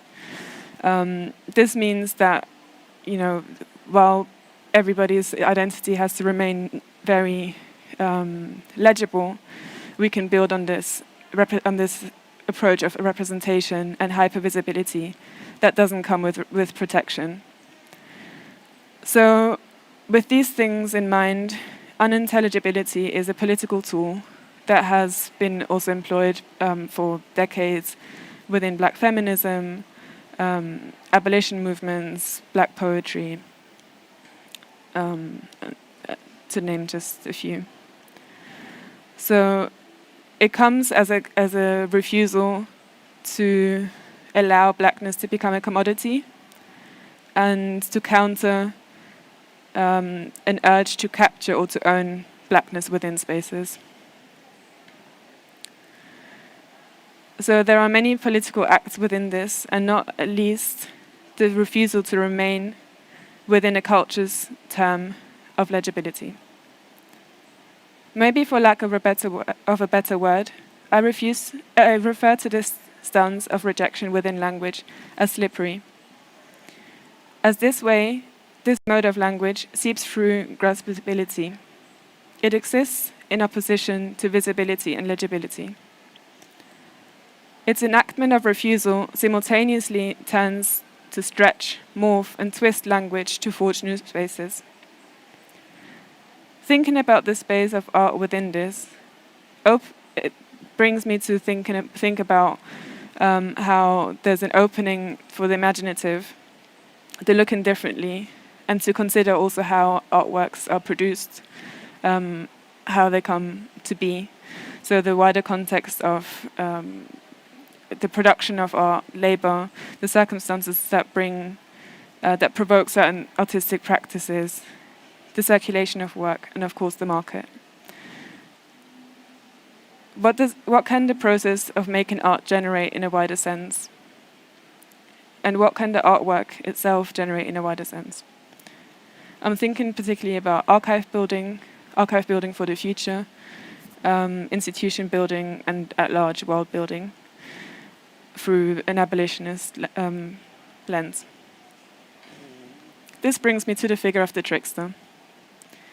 The late British writer and critic Jean Fisher characterizes the trickster in a 2009 text, Tricksters, Troubadours and Bartleby, as a political gesture, which is a tactic of apparent conformity while retaining some measure of self-empowerment, a means of working within the framework of power without fully subscribing to its truths. Therefore, the trickster becomes a trickster by refusing a dominant system within which they find themselves. The trickster emerges from the margins of such a system.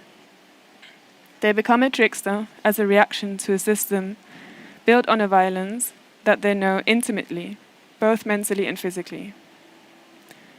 They refuse assimilation of the dominant culture as a tool for liberation, nor as a mode of survival.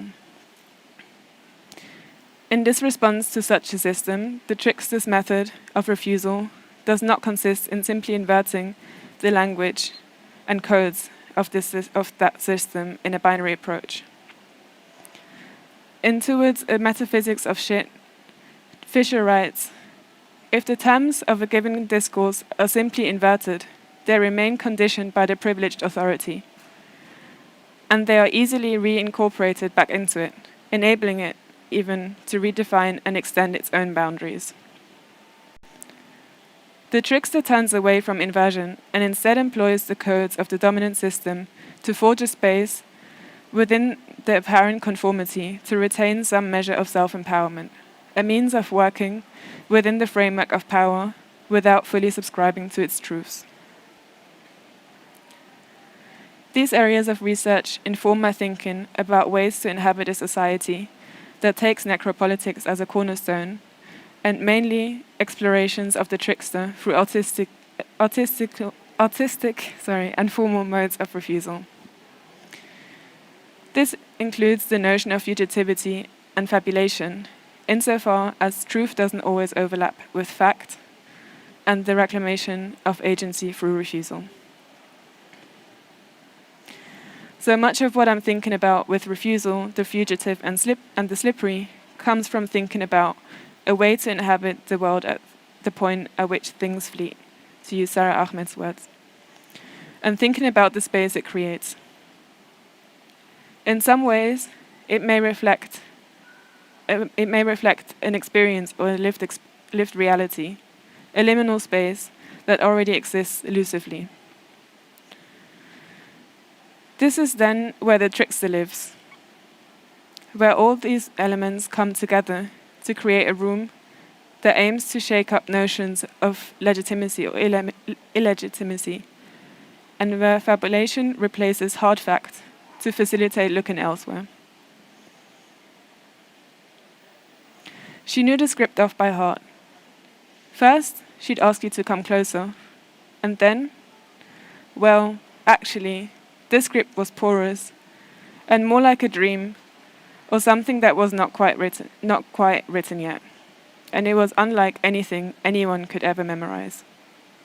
I, however, knew her every word. There were 5 on a central circular orange wooden stage. I could see her, although we shared an eye. We shared an eye we inhabited together. In fact, all 5 of us. We stretched eye out, and I was the largest of eye now. Not the eye of one, but the dissonant eye, the eye of many. A 5-centimeter long pinky nail wound itself around the longest string on the base and pulled. First, an almost silent saw. Then everything was soaked in orange. The stage broke, the wood splintered. There has been no warning. The 5 were sent tumbling. This time screaming words. An ocean of vowels erupted that together could easily be mistaken for a business of flies. Then, for no apparent reason, they all burst out laughing. Their voices trembling, the ceiling trembling. Here is where the play happened. This here is where it all took place.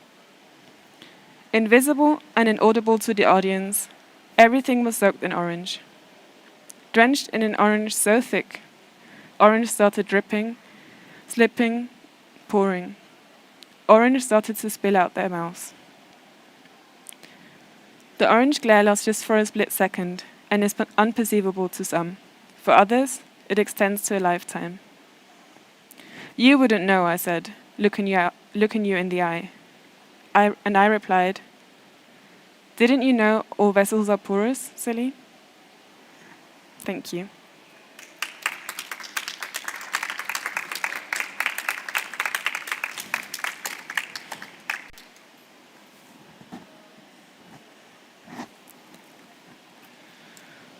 Yes, I think we have some extra time. Perdón, español. Yeah, I raced through that, sorry. Tenemos un poco de tiempo, so I think maybe this is a good moment to have you back again, Harry, and we can ask. And if anyone wants to ask questions either to Harry or Deborah, that would be lovely. And we have a couple of minutes left. You. So, oh, perdón.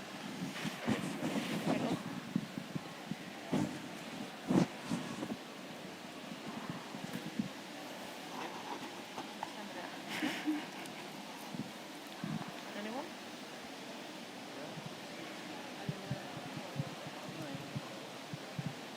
No? I have a question for Deborah if no one has a question for me. If I can ask you a question. I would love to ask you a question. I'm really taken by your use of the word widening, and you're talking about widening the frame or widening the possibilities. It made me think of a book that this academic, Daniel Martinez Hosang, is just about to publish, called A Wider Type of Freedom. And he's looking at political representation in the United States and its imperial extensions, and thinking about how this idea of inclusion is a kind of ruse. It's a kind of like a way of enclosing people within an imperial project. So he's arguing that we need a wider type of freedom than this kind of like neoliberal representational politics. And I think one of the ways in which there's a conversation we can have about how to widen the frame, how to stretch the possibilities of emancipation and liberation.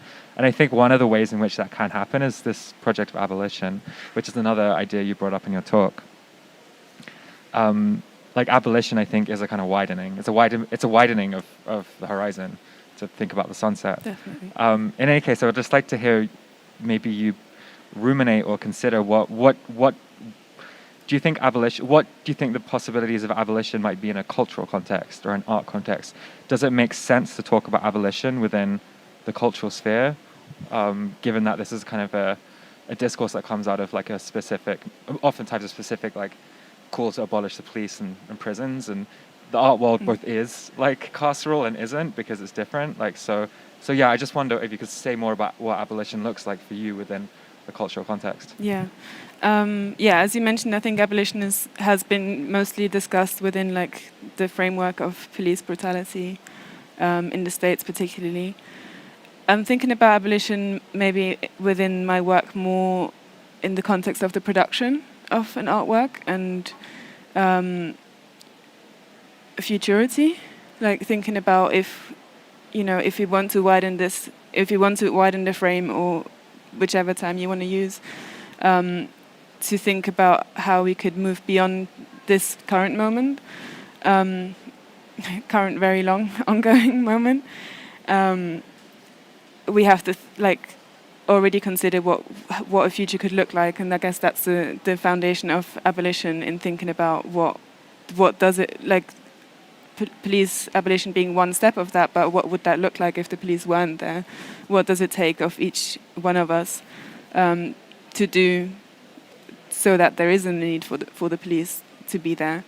And I guess that goes also within like the production of the artwork, where often we're very there's still this thing of the artist as a singular narrator of an artwork, and I think particularly within moving image projects where you work with lots of different people, it can be interesting to think about how to incorporate those different voices, particularly also in a medium like film that builds on representation and portrayal, and capturing essentially, and including different voices into making such a project, but also creating through the widening or the slippery that I mentioned, like creating that space where there isn't a need for explanation. I think all of these kind of play into my understanding of abolition.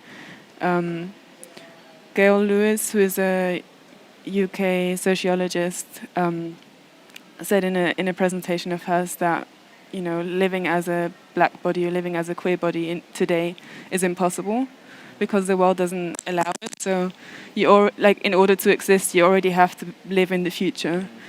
And I guess then it's just like another step to carry that outwards as well. I hope that answered your question. Yeah, that's really interesting to think about the kind of contradictions of being an impossible subject, and actually the possibilities that are generated out of that by very dint of having to therefore challenge, live in other times, basically. Yeah. It's really rich.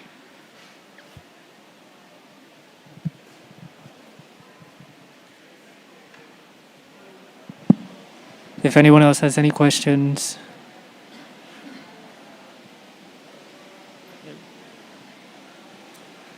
Okay, so I think we can finish here maybe. Thank you, both of you, for being here. And thank you all for being here for these talks. Okay. So that's it. Thank you to Bear and Alberto for organizing these. You did an amazing job, and I think it was a really wonderful experience.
que llegar a 6 para superar el tema. Bueno, yo he venido con una amiga, o sea que llegaremos a 6.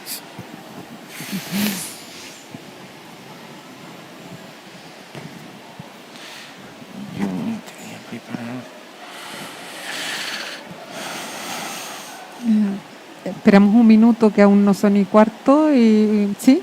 Ahí fuera pone 20 y 25, ¿no? O algo así. No, hay cuarto. Ahí fuera. ¿Puede Creo ser? que la presentación la pone ahí cuarto y luego el diálogo a las 25, sí.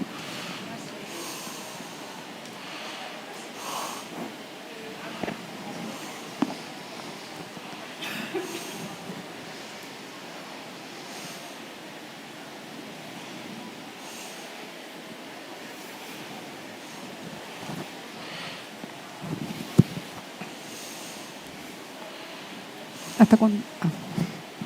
Pensé que tenía cerrado el micro. Ahora.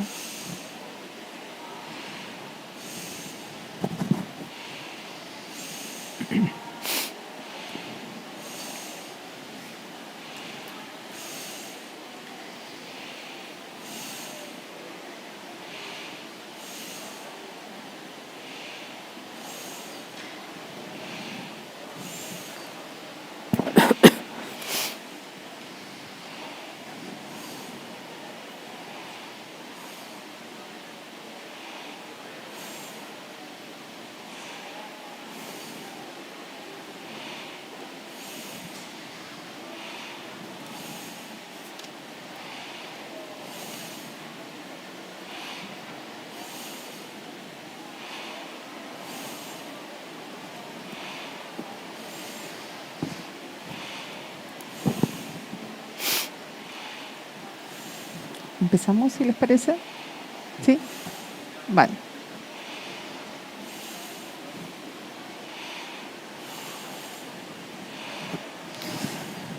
Buenas tardes. Muchas gracias por estar aquí en esta última sesión del ciclo de foros que hemos tenido de Art Libris y que lo hemos dedicado a pensar como un espacio de reflexión en torno a las publicaciones de artistas, a toda esa forma de conocimiento sensible que se despliega allí, muchas veces considerado menor, pero que pensábamos que todas esas experimentaciones, metodologías de investigación y diversas formas de pensamiento que aparecen, nos parecía muy importante atender a ellas y también abrir la pregunta de qué puede querer decir una publicación de artista hoy, ¿no? A la luz de todas las transformaciones que están aconteciendo. Por tanto, quisiera dar las gracias a Rocío Santa Cruz, que es la directora de Art Libris, por invitarnos a estar aquí, a tener este diálogo, y muy especialmente también agradecer a Valentín Roma y Ángela Molina que nos acompañan el día de hoy para ejercitar un pensamiento colectivo también, ¿no? Para una invitación a pensar juntas, a pensar juntos en torno a algo en lo que nos centraremos o por lo que intentaremos derivar el día de hoy, que tiene que ver precisamente con las operaciones y las maneras de hacer en las que se juega una práctica artística. Los días anteriores, sobre todo el primer día con David Maroto y Cristina Garrido, habíamos estado, diríamos, en una reflexión y en un análisis mucho más cercano justamente a esas formas de aparecer, ¿no? A esas investigaciones que forjan una determinada manera en la cual presentar un trabajo que nunca está separado, no es algo como que se puede distinguir totalmente, y en donde también estábamos reflexionando en torno a diversos gestos de edición, de qué es lo que significa abrir un medio. Hemos pensado sobre todo en la problemática de los medios, en donde parece que luego de haber un giro de lo postmedial en las prácticas artísticas, ¿no? Había nuevamente una atención a la pregunta por cuáles son las posibilidades que se abren con un nuevo medio y una nueva exploración.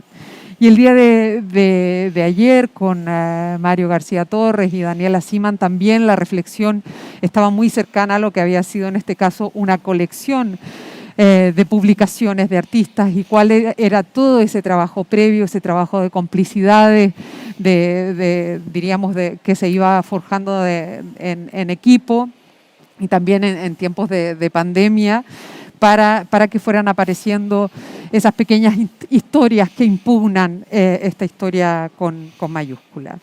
Y el día de hoy la invitación así abierta que hacía Valentín y Ángela era que nos pudieran compartir algunas metodologías o referentes artísticos que a ellos les parecieran, que ellos pudieran escoger, ¿no? Hacer una pequeña selección de prácticas que les hayan interpelado especialmente o que consideran que vuelven a ser necesarias, a lo mejor que están por inventar, ¿no? Como decía Gilles Deleuze, el verdadero acto de creación es una creación para un pueblo que todavía no existe, o para un público que todavía no existe, o cuáles son esos pasados por venir, o los futuros que vendrán. Por tanto, desde luego no intentaremos responder a esta cuestión, sino más bien preguntarnos por algunas metodologías que inciden, ¿no? contra esta estandarización de los gestos, de las formas, de las prácticas, de los formatos artísticos, y además nos parecía especialmente interesante en un contexto de una feria, ¿no? De una feria de arte, y hasta qué punto esos gestos, esas prácticas se objetualizan. Bueno, pero la idea es que el diálogo y el debate lo podamos abrir luego también. Voy a presentar y contextualizar brevemente a nuestros dos invitados, a nuestro invitado y a nuestra invitada del día de hoy. Valentín Roma es escritor, investigador, doctor en filosofía, profesor de teorías del arte, comisario de exposiciones, y ha sido y sigue siendo el director de la Virreina, el Centro de la Imagen en Barcelona. A lo largo de su trayectoria ha curado diversas exposiciones, y diría yo no solo ha curado, sino también ha puesto en un ejercicio crítico de pensamiento lo que puede querer decir el ejercicio curatorial, en lugares, diríamos, en distintos contextos, no solo del ámbito nacional, sino también internacional. Solamente mencionaré algunos, como su trabajo en el Museo Picasso, en la Fundación Tapie, en CaixaForum, en la Bienal de Venecia u otras instituciones. También fue conservador en jefe del MACBA, del Museo de Arte Contemporáneo de Barcelona, y como decía al principio, es escritor, y entre sus novelas destacan El enfermero de Lenin, Retrato del futbolista adolescente, y ha publicado también un libro de ensayos que se titula Rostros, y recientemente acaba de publicar su último libro, que se titula 19 apagones y un destello. Bienvenido, Valentín. Ángela Molina es licenciada en Filología Española, doctora en Teoría de la Literatura y Literatura Comparada. También es escritora, crítica de arte y especialista en teoría feminista y estudios de género.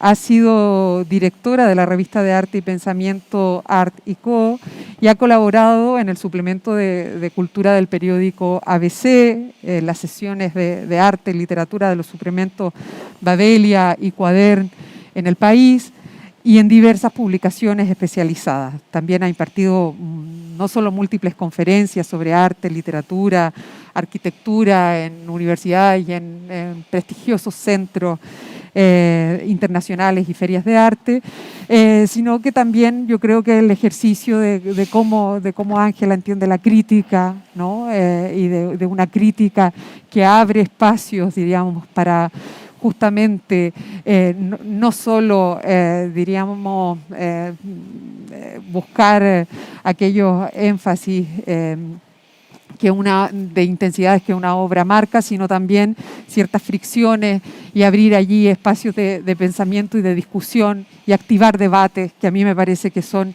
extremadamente necesarios en los tiempos que corren. Bueno, no quisiera extenderme más. Valentín, por favor, te paso la palabra. Sí. Bueno, gracias Gracias a Arlibris por la invitación, gracias a todos por venir. Yo quería empezar, a ver si me ordeno un poco, quería empezar diciendo algo que es como un poco un chiste o incluso una estupidez, pero luego voy a intentar que no suene solo una estupidez y que no entendáis que estoy intentando hacerme gracioso, es que solo puedo entrar a ese problema o a esa cuestión desde un lugar irónico.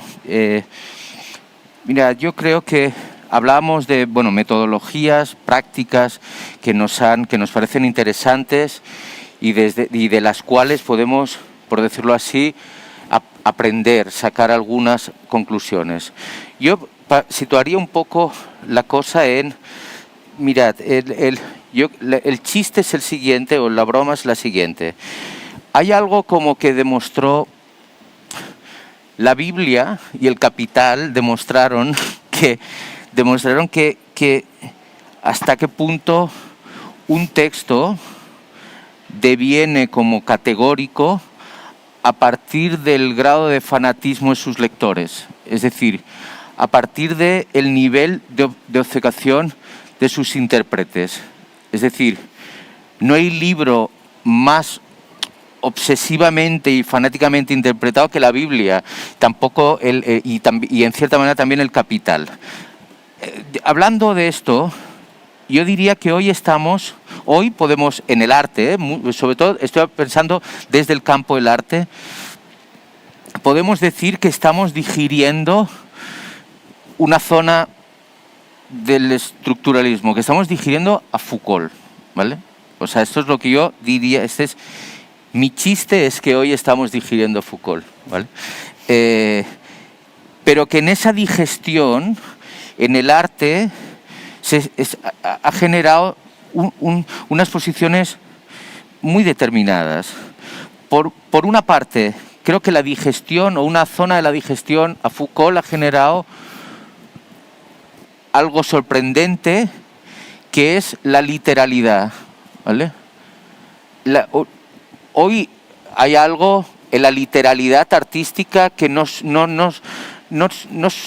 sorprende, ¿no? O sea, no inquieta, mejor que nos sorprende. No inquieta para nada ser literal, ¿sabes? O sea, al revés. Diría que hay algo... Diría, por ejemplo, que hay una parte significativa del arte que estaba llamado a gobernar el relato del arte español, que en el presente, que me parece que ha tomado la literalidad como una especie de, por decirlo así, de sumidero ideológico, da igual. O sea, y eso es importante, creo, para entender qué es lo que va a ir pasando. También creo que otra consecuencia del empacho Foucault o del foucaultianismo sin haber leído en el fondo a Foucault, o del fanatismo de esa cosa estructural, es el que esa idea, otra idea que es la paranoia, ¿sabes? El emparanoiamiento. Hay un sistema malvado, terrible, que yo voy a desenmascarar y voy a hackear. Yo, con no sé cuántos ejércitos formados por mi yo. Y que voy a arreglar, digamos, ¿no? Y la última cosa que creo que también produce es una especie de situación que las redes me parece que están incentivando, que es algo que tiene que ver con una sensación de cabreo por cosas sin importancia, ¿vale? O sea, como un grado de pesadez muy fuerte y de cabreo que no se puede aplazar, ¿vale? Esos son, a mi juicio, algunos signos que me llevan a pensar en qué lugar estamos. Por otra parte diría, y ahora ya, digamos, acudiendo a las metodologías que proponías, a mí me parece que más que ese marco, o dentro de ese marco, o por ese marco que os estaba diciendo, me parece que se hace importante, creo que es significativo, es importante producir saber, producir saber. Necesitamos, desde el arte, producir saber, transmitirlo y confrontarlo. Estoy pensando, hay un artista que en Virreina yo hice una exposición que comisarié de un artista que se llamaba Barbara Hammer, una cineasta de los años, que empezó su trabajo en los años finales de los 60 en Estados Unidos. Y ella tiene un trabajo que os invito, si no conocéis, os invito a que miréis, creo que está por ahí por la red, o al menos hay una parte. Era un trabajo es un trabajo que se llama Generations, del 2010, que ella hace con una cineasta que se llama Gina Carducci. Era una cineasta queer y hablan las dos de algo que me parece interesante rescatar en medio de ese plano que chistoso, pero al mismo tiempo terrible, bueno, más o menos terrible, que os decía al principio, que es que la experimentación con las imágenes, son dos cineastas experimentales, que en realidad la experimentación cinematográfica es algo así como un saber transmitible, algo que se puede transmitir entre generaciones, por eso se llama Generations. Gina Carducci es como 40 años más joven o 30 años más joven que Barbara Hammer, y las dos se ponen a grabar un parque de atracciones en Coney Island. Y piensan y reflexionan sobre qué significa eso, como si los saberes experimentales, la experimentación cinematográfica fuera algo que se transmite como una especie de senda, no sé, entre secreta e inconfesable, ¿no? Y que se transmite por esos canales, ¿no? Sabéis ese libro tan fantástico que yo he leído muy intensamente de Maurice Blanchot, que se llama La comunidad inconfesable.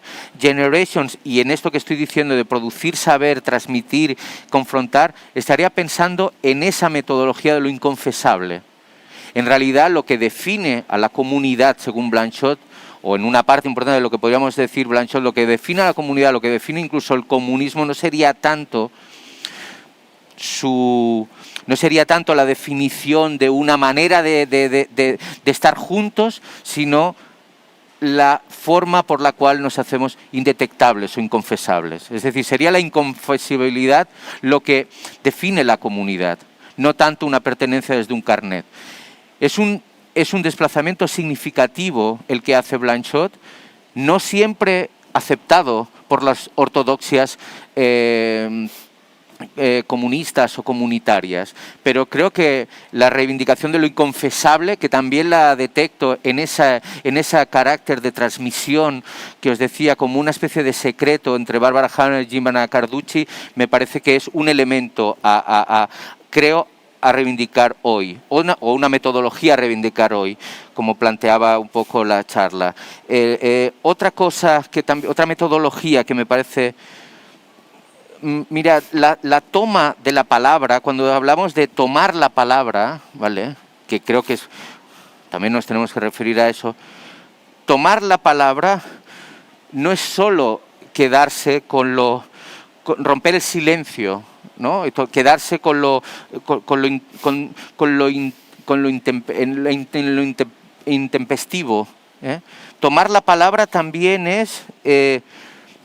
¿cómo diría?, ocupar un lugar de duda que no es en absoluto epistemológica, sino que es una duda real, incluso diría a veces como vergonzante. Permitirme una cosa, por ejemplo, que explique algo un poco personal. Yo cuando escribo literatura, que en realidad es lo que más me gusta hacer, no es hacer exposiciones, o sea...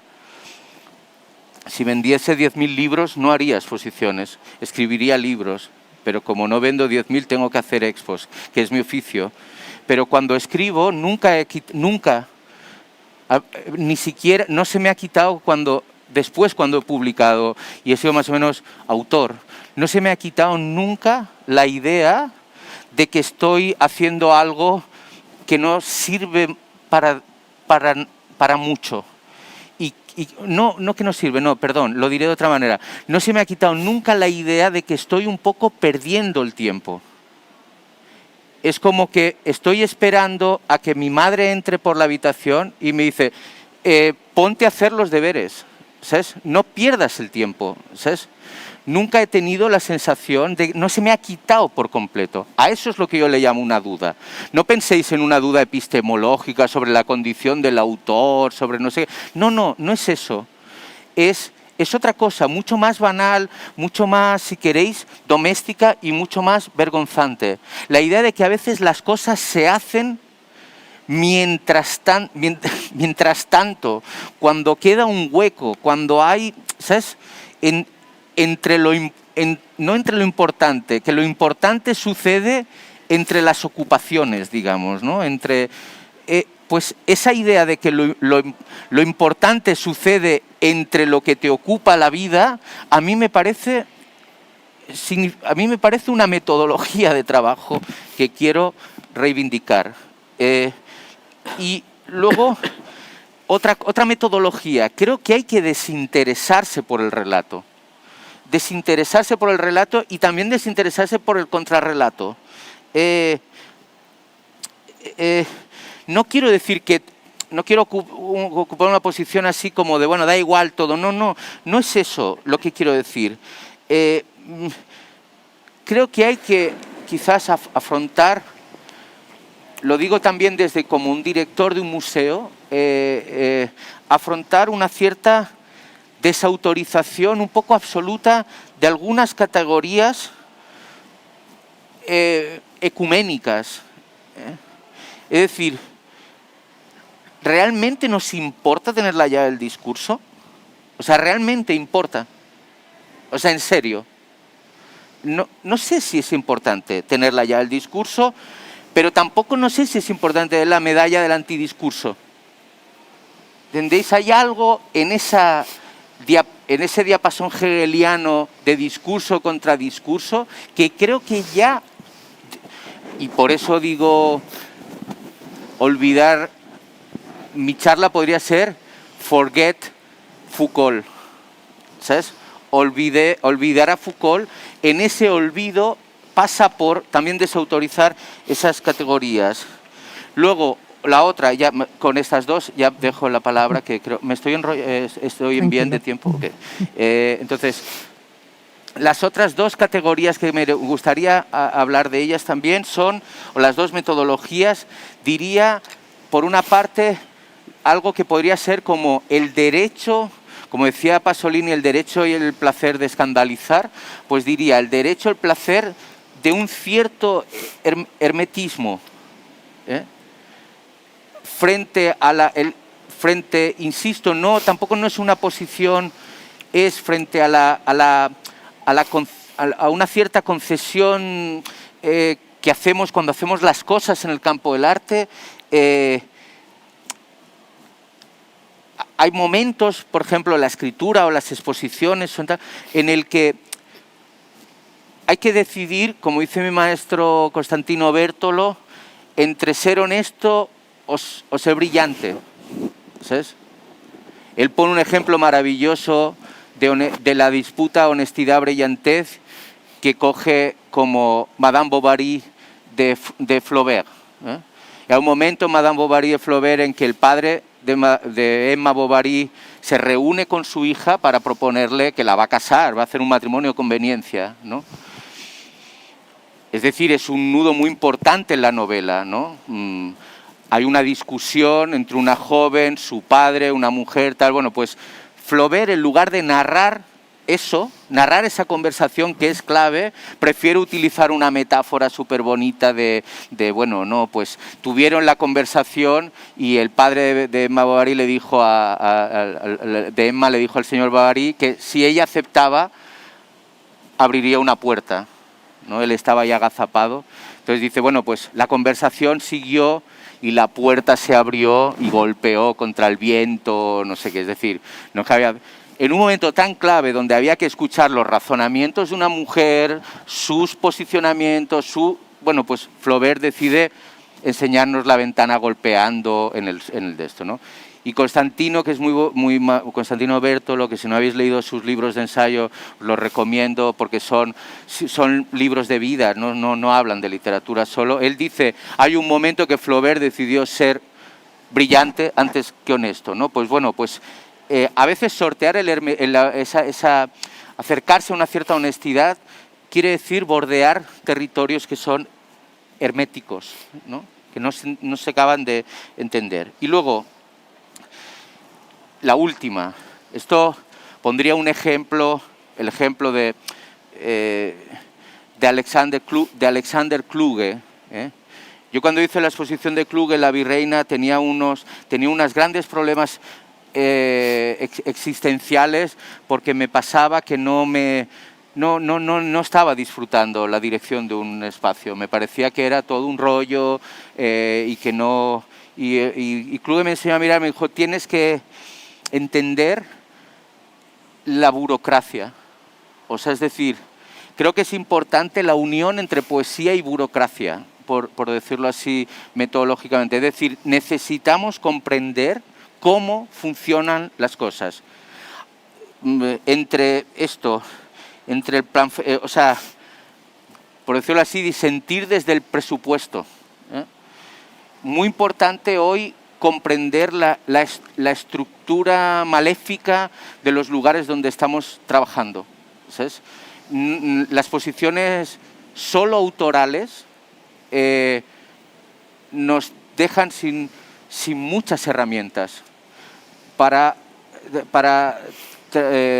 tunear cómo funcionan las cosas. Es decir, el exceso de autoría en algunas situaciones de la práctica artística, de muchas prácticas artísticas, y el rechazo de toda la arquitectura técnica, de esa cosa sucia que es el dinero, la gestión, creo que debilita la posición. O sea, me parece que fortalece más la posición de los artistas, los curators, hablar de pasta o entender cómo funcionan las cosas en ese sentido. No es una cosa prosaica, es algo que tiene que ver, Kluge lo explicaba en el sentido de, dice, mira, yo, el papel que ocupaba en la escuela de Frankfurt con Adorno, Horkheimer y tal, era gerente, él era el abogado, entendía las leyes. Ponía un ejemplo, dice, el nuevo cine alemán, Fassbinder, tal, sale de un análisis que yo como abogado hago en plan fuerte, yo y él y un grupo de gente, sobre cuál es el marco de la ley del cine y de la creación en Alemania en esos años. Y entienden que hay unos hiatos que se pueden rentabilizar para fomentar esa comprensión. Hay autores como Kluge que, por ejemplo, han estado, que una parte muy significativa de todo su trabajo es entender la burocracia para convertirla en otra cosa. Ya está ya. Bueno, ha abierto un montón de cuestiones, Valentín, que a mí ya me surgen diversas preguntas, entre ellas justamente esta sugerente invitación que haces a olvidar a Foucault y pensar hasta qué punto, ¿no? Eso que decía Foucault, debemos restituirle de nuevo a ese falso suelo positivo, restituirle su temblor. Hasta qué punto ese proyecto no sigue interpelándonos hoy, y también en ayer lo comentaba en otro diálogo de Arlibris, en una presentación de una publicación de Cecilia Vicuña, y salía un concepto que me parecía muy potente y que ahora que te oía me hacía pensar en él, de un socialismo erótico, ¿no? O sea, como toda esa erótica que se juega en el detalle, como ejercicio de indisciplina y de compromiso con el deseo y con el estar en relación y en contacto con la vida, y cómo de alguna manera la mayoría de, si se quiere, de las metodologías de la industria y de los procesos de homogeneización lo que hacen es desanclarnos de nuestros contextos, ¿no? Y todos estos imperativos que planteabas que son castradores y que están ahí, y cómo encontrar esos huecos esos huecos que tienen que ver con la ocupación de la vida, la ocupación, la reproducción, pero que es también en donde se tejen nuestras relaciones y los márgenes de indeterminación, ¿no? Cómo aparece ese compromiso. Pero bueno, Ángela, te cedo la palabra. Bien, gracias al público, Rocío, Arlibris, Valentín, Andrea. Bien, yo quería hablar de, al hilo de lo que ha estado explicando Valentín, abundar en esos excesos de autoría, como denuncia, quiero decir, denunciar estos excesos de autoría, y también hablar de que, a propósito de los esencialismos que estamos viviendo ahora mismo con, por ejemplo, saco el tema de la ley trans, porque las feministas históricas se posicionan tan en contra de esta ley, que es muy beneficiosa para mucha gente. También quiero hablar de los formatos ensayo-archivo, que no son nuevos, pero son esenciales en estos días, en esta época, para rescatar el arte de su paradójico final. Si no se había acabado, rescatémoslo de algo que a perpetuidad busca su autoaniquilación, ¿no? Quería empezar con algunos casos de autoras de la segunda ola del feminismo anglosajón en los años 70, que, siguiendo una matrilinealidad, nos remiten a lo que está pasando hoy en nuestras calles, en nuestros museos, etcétera, ¿no? Aquí tenemos a Mary Kelly, y me quería referir en concreto a su obra Postpartum Document, que es una obra que empezó en el año 73 y terminó en el 79, se exhibió parcialmente en el ICA de Londres en el 76. Esta obra abogaba por hacer arte feminista que estableciera unas relaciones explícitas con el psicoanálisis, especialmente el psicoanálisis lacaniano, en relación a lo que ahora es tan actual, que es la diferencia de géneros. La obra de Kelly es de la que hay precisamente el formato del que estamos hablando en este contexto, un libro, es decir, se hizo primero el display con 6 paneles y en total tenía 135, ¿se me oye bien? 135 piezas, y acabó siendo un documento, un libro documento, ¿no? La obra es un proceso continuo de análisis e interpretación de la maternidad y de la relación madre-hijo. Es la primera vez, para mí al menos, por lo que yo he estudiado, en que se inserta la voz de la subjetividad femenina en el lenguaje del arte conceptual. Es decir, no es tanto que no haya habido manifestaciones feministas en el arte conceptual, y conviene decir también y recordar que gracias al arte feminista, el arte conceptual estalló como un género artístico, y esto lo han reconocido ya muchos historiadores, hombres. Bien, en Postpartum Document, después de sus investigaciones, Mary Kelly le lleva a elaborar un fetichismo maternal que sugiere que el bebé le otorga sus fantasías de plenitud, por lo que Freud diría la falta de falo. Y la distancia creciente entre la madre y la pérdida del hijo una vez que se va haciendo mayor es otra amenaza de castración para la madre. Esto es lo que ella va teorizando en su documento, ¿no? Lo que hace es fetichizar todos los elementos que tiene, con los que se relaciona con su hijo. Por ejemplo, esto es una piedra roseta, tiene la forma de la piedra roseta, pero ahí inscribe las primeras escrituras del niño y con una explicación. Perdón, esto es... que pone también sus patucos, incluso los pañales con deposiciones. Todo esto lo va archivando y documentando. Lo que hace es una fetichización de la relación con el hijo. Y es una forma, y aquí está el debate, y el debate que nos lleva a la actualidad,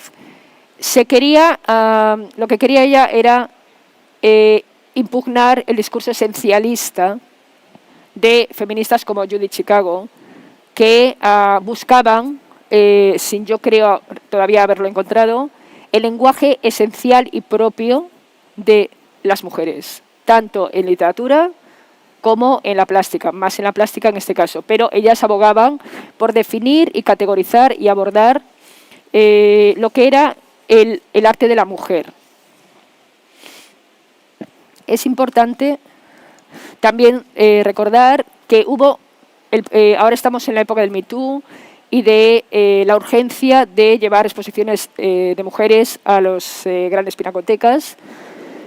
La última recientemente que yo he visto es la del Pompidou sobre la abstracción hecha por mujeres, que es muy recomendable, pero levanta muchas preguntas. Por ejemplo, la primera es si es necesario crear un condominio dentro de la gran colección de arte moderno y contemporáneo en Europa, que es el Pompidou, crear un condominio especial para las mujeres, y no sería más saludable y más natural, que es lo que buscamos, infiltrar directamente las obras de las mujeres históricamente y actuales en las colecciones, sin dar muchas explicaciones, es decir, pegar una patada en la puerta.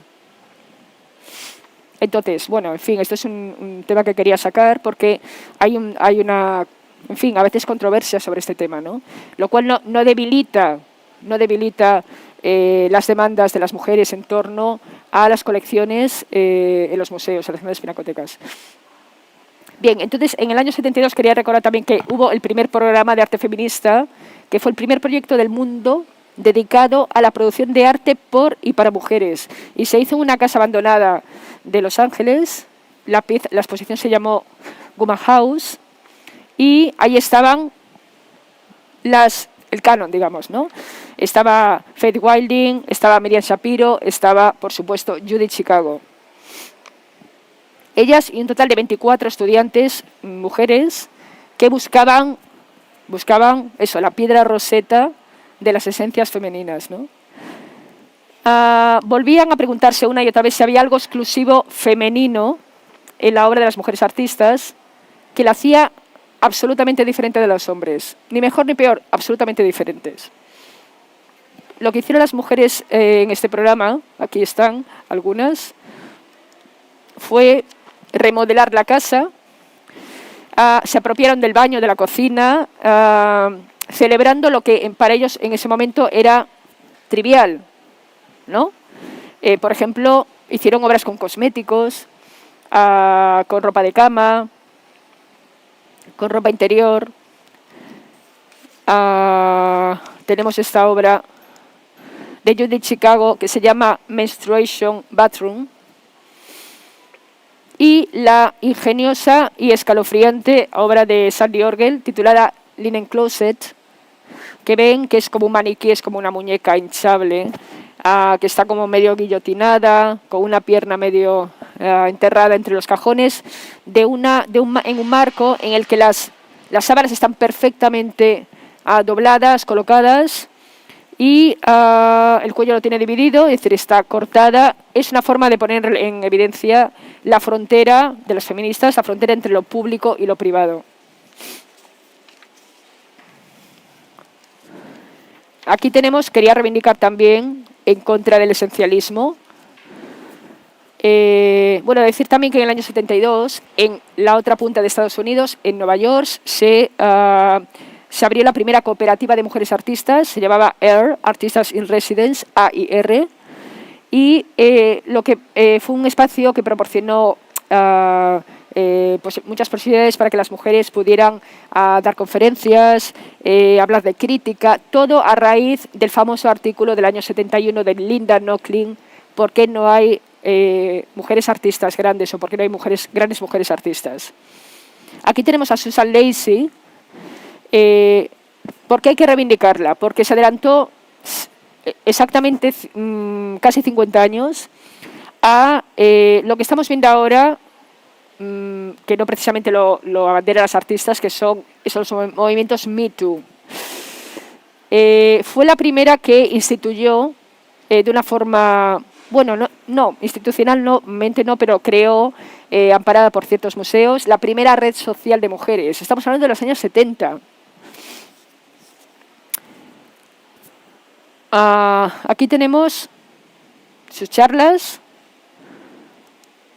la famosa performance que se titula In Morning and in Range del año 77, en la que Lacey con Leslie Lebovitz desplegó una acción performance muy impresionante en aquel momento frente al Ayuntamiento de Los Ángeles.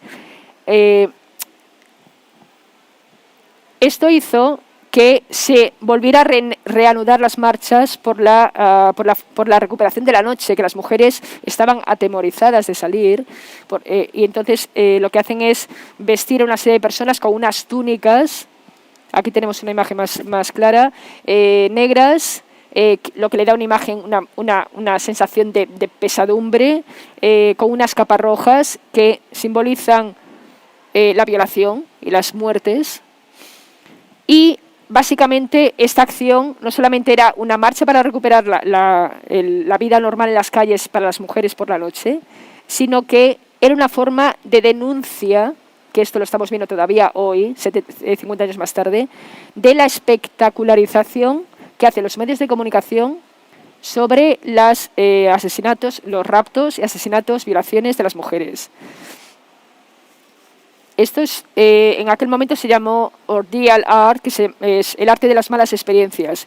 Hoy en día no queremos ver mucho esto en el ámbito artístico porque, en fin, parece como que estamos hablando de algo que tendría que estar en otro contexto más de noticias, etcétera. Pero fue sumamente eficaz y esto llevó a que la propia Susan Lacey creara un enorme mapamundi en donde iba señalando, bueno, esta es la obra que ya contra los sitios donde había habido violaciones y asesinatos. Estas son otras acciones que hace ella con su red de mujeres. De hecho, ella todavía tiene su poder, bueno, está en Los Ángeles, tiene todavía su poder el mayor archivo performático de feminismo. Es muy interesante porque todavía esto no acabará nunca, ¿no? Acciones en la calle.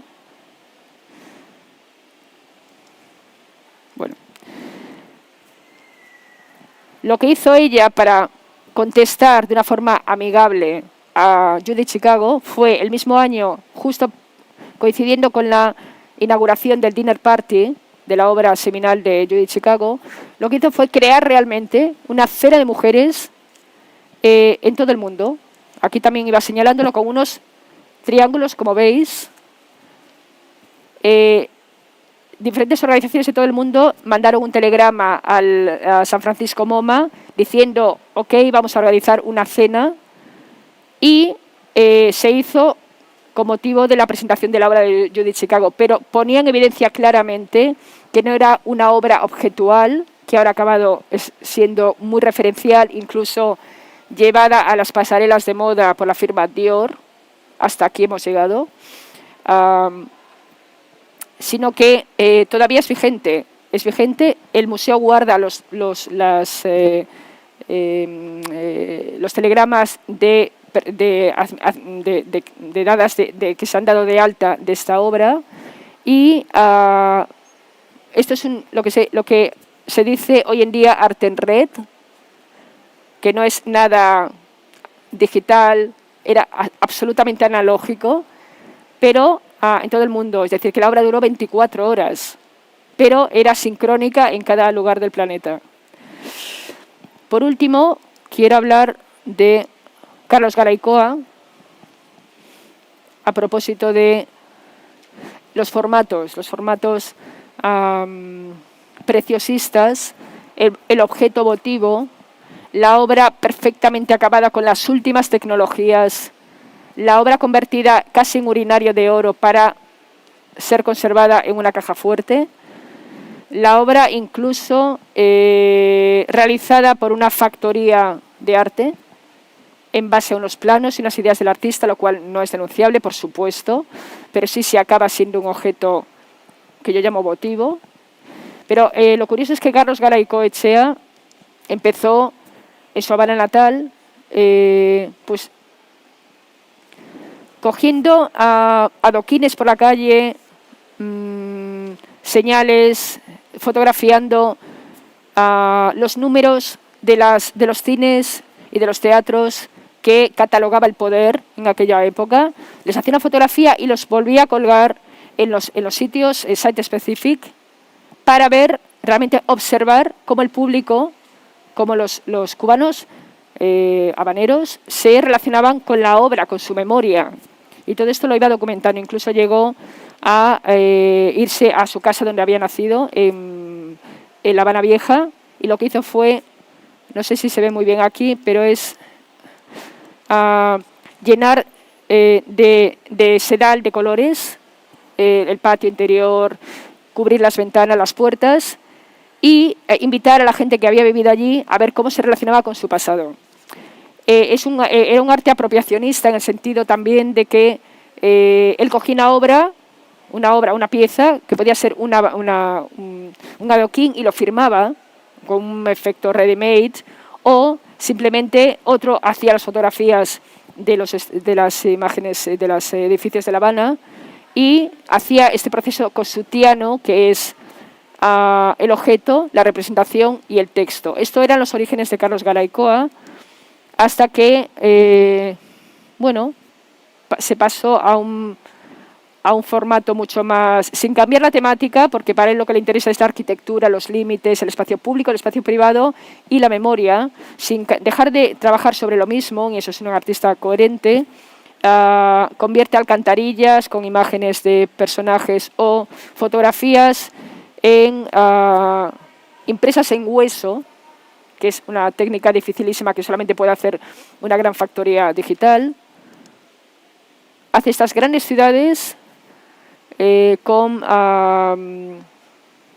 procesos de láser 3D y acaba siendo obras perfectas, unas maquetas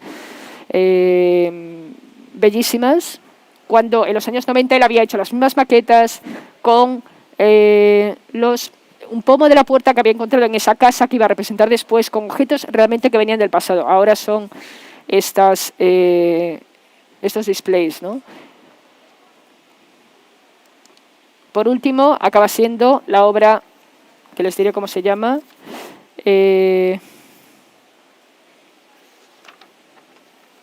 esta última obra se llama, del año 13 y 14, se llama Saving the Safe, Bundesbank, y Saving the Safe Banco de España. Es una pequeña maqueta hecha de oro, es una escultura casi morbosa, dos joyas en realidad, que denuncian la especulación claramente, pero son oro de 24 quilates.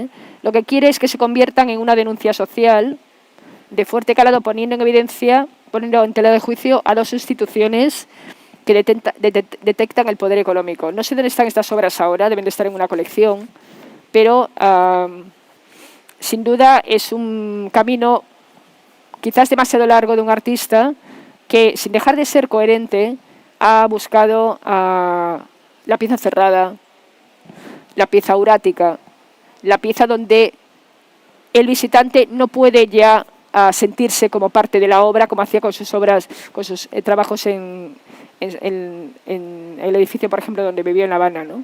Entonces, todo esto me lleva a pensar en los esencialismos y en los excesos de autoría, los hiper-egos, y cómo hace bastante tiempo ya, pero todavía vigentes, porque Susan Lacy está todavía en activo, Judy Chicago también, pero en las pasarelas, y Mary Kelly también está, no sé si en activo, pero está ayudando y colaborando con otras mujeres, como el arte, que no ha querido ser nunca esencialista, sino que ha querido comunicar y abrir puertas, es el que ha pervivido hoy, curiosamente, no el esencialismo. Eso es para contestar también a las feministas esencialistas que se plantean que los derechos trans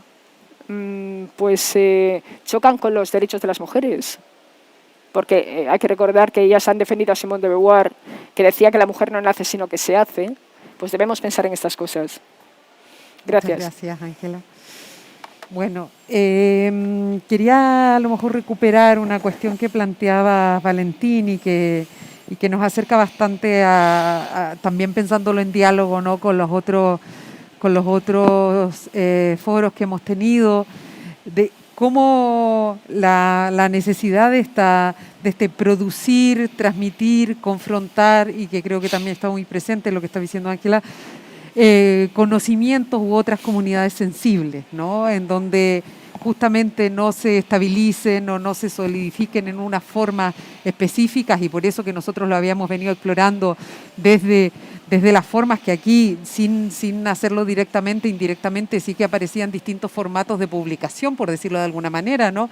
Incluso en los carteles, en todo lo que se juega, en los modos de aparecer, en esa transformación o en los modos de las formas que no son nunca inocentes o que nunca pueden separarse forma y contenido, sino como a mí me gusta siempre volver a pensar en esto que decía Gerard Graner, que el verdadero materialismo es la transformación de la forma, y cómo había ahí, justamente en esta transformación que decías ahora del formato, a pesar de que haya una coherencia y hayan ciertas problemáticas que persisten, de un formato que se cierra y que deja de estar abierto a esta permeabilidad de la que a lo mejor nos hablaba antes Valentín. Y también me parecía muy, muy interesante algo que me parece sin duda fundamental que siga siendo un debate abierto.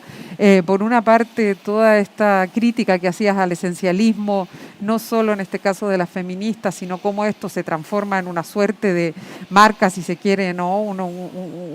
Unas líneas que decías, lo que ha pervivido, contrariamente a que si la historia de la práctica artística podríamos definirla como disensual, ¿no?, de que viene a impugnar, alterar ciertos órdenes, y ahora lo que pervive pareciera ser aquello que se ajusta y que sirve a ciertos órdenes. Pero por otra parte me parece como muy una cuestión que es conflictiva y que está ahí justamente en esta tensión entre el esencialismo y esa crítica que comparto, pero también cómo no ser esencialista y guardar las singularidades, ¿no? Hay algo ahí que me parece como una tarea pendiente, ¿no?, que se pierde cuando se pierde la categoría mujer también, ¿no? O sea, que igual me parece que a lo mejor es una cuestión interesante a reflexionar. Pero bueno, no sé, Valentín, si querías aportar algo también al debate. Al hilo un poco también de lo que decía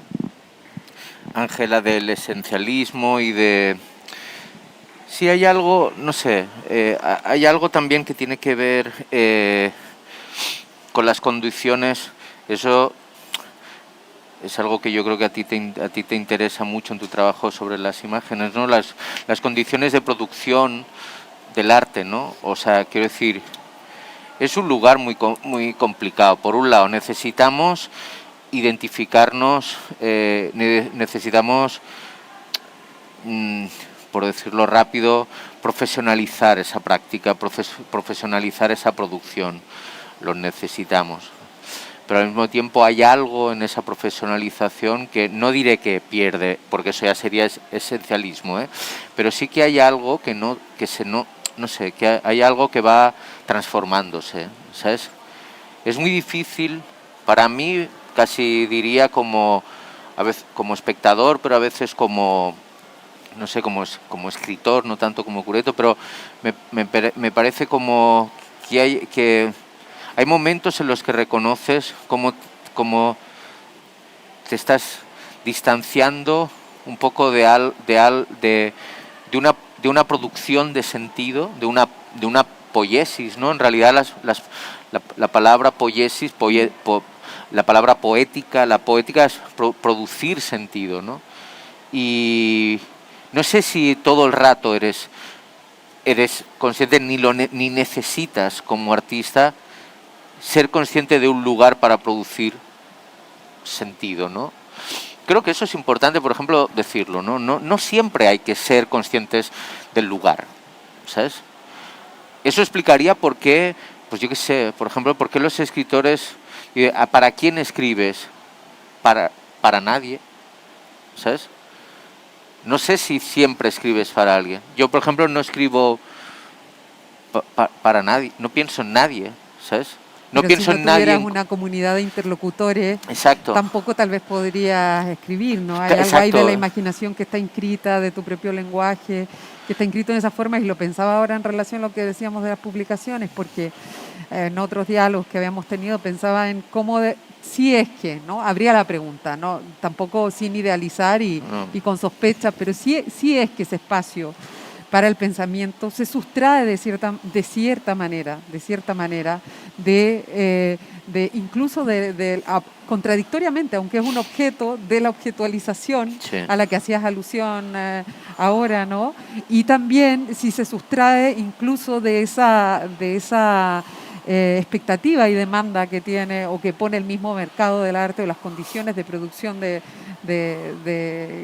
se generan esas obras. O sea, creo que hay algo ahí, primero, sí hay algo que puede abrir una posibilidad, ¿no? Hay de un pensamiento, porque el arte siempre está produciendo pensamiento, la cuestión es si produce pensamiento crítico, ¿no? O cuáles serían sus posibilidades para producir pensamiento crítico, porque si no siempre está afectando de una u otra manera en asentar ciertas ideas, en asentar figuraciones, en asentar imaginarios simbólicos, ¿no? Que son los que compartimos. Yo entiendo lo que dicen, no estás pensando en un lector ideal ni en una persona específica, pero al mismo tiempo está muy inscrito en una comunidad de interlocución. Sí, ¿no? sin duda. Me refería más a como, por decirlo así, como una forma de hacer, ¿sabes? O sea, mira, voy a poner un ejemplo, si queréis, metodológico, de alguien que yo creo que aquí más o menos conocemos y queremos incluso. ¿Sabéis? Miguel Benlloch, nuestro querido amigo, performer, tal, que falleció no hace mucho tiempo. Por ejemplo, a mí Miguel, yo escribí un artículo en El País cuando falleció Miguel, un poco de... No falleció, cuando tenía una exposición en Sevilla, su última exposición, y una de las cosas y vienen al hilo un poco de lo que estamos hablando es... O sea, me encantaba, por ejemplo, de esa práctica, la práctica de Miguel Benlloch, esa manera como de hacerla desde un lugar que era un no lugar, ¿no? Que no era el lugar del performer, no era el del artista queer, tampoco ni siquiera era el del artista, ¿sabes? Sino que era algo como que iba pasando, ¿sabes? O sea, luego, pero al mismo tiempo con una grandísima capacidad de impacto, ¿sabes? O sea, como si no tuviera ninguna relación la capacidad de incidir, de interpelar con el lugar, ¿sabes? O sea, Miguel podía hacer lo que hacían, podían ser como chistes, teatrillos, en algunos casos no en otros, ¿eh? Y realmente veías eso que estaba en otra escala no esencialista, como decía Ángela, que estaba en otra escala no formal y tenía una grandísima capacidad de incidencia. Y un momento que aún está, ¿no? Cuando, por ejemplo, Miguel fallece, que hay una gran impugnación, una gran reivindicación de su trabajo y empiezan a salir las grandes palabras, ¿me entiendes? Y a mí, por ejemplo, me parecía como que había ahí, no sé, ¿sabes? Algo que me chirriaba, ¿no? Pero no estoy hablando de una autenticidad que se estaba historiografiando, tal, sino que esas palabras como puerta, ¿sabes? Como maneta, no, personalmente no me servían mucho para entrar ahí, sino que, bueno, en lugar de un gran porticón, pues a lo mejor era una puertecita cutre, ¿no? Para entrar a ese trabajo. No sé si me estoy explicando, ¿me entendéis? Que era como, había un choque entre por eso hablaba antes de desinteresarse del relato, del contrarrelato, de tal. Si es que eso me da igual. Hay a veces autores, y pondría el caso de Miguel Benlloch, que eran absolutamente potentes sin lugar, digamos, ¿no? O sea, me acuerdo que en ese artículo, y Miguel le gustó mucho esa referencia, yo hablaba de aquel libro de Nancy que habla de la desobra, ¿no? Nancy tiene un libro que se llama La comunidad desobrada, que habla de la idea de la desobra, ¿no? De no tener obra, por decirlo así. Bueno, ahí él le daba como mucha poética a Nancy y tal, y tampoco yo no es que lo esté ahora reivindicando, no lo penséis así, pero sí esa manera de hacer las cosas un poco...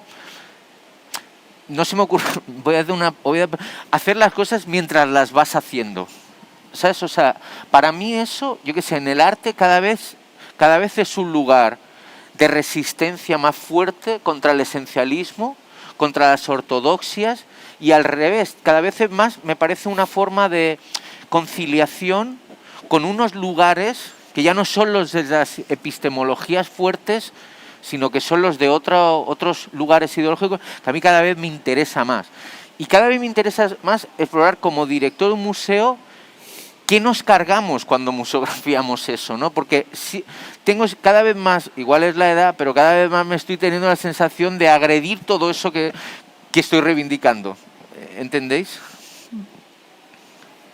Bueno, yo quería recordar también, a propósito de Judith Chicago, que en su momento ya se le acusó de explotación a los indígenas, porque claro, esas obras, ahora un poco hablando de Carlos Garaycoa, que él no hace las obras, y nos da igual, no es el tema, pero sin embargo, como en un caso él no hace las obras, no es criticable, en el caso de Judith Chicago sí que fue criticable el hecho de que pusiera a trabajar a una serie de personas para hacer los manteles, los platos, etcétera, ¿no?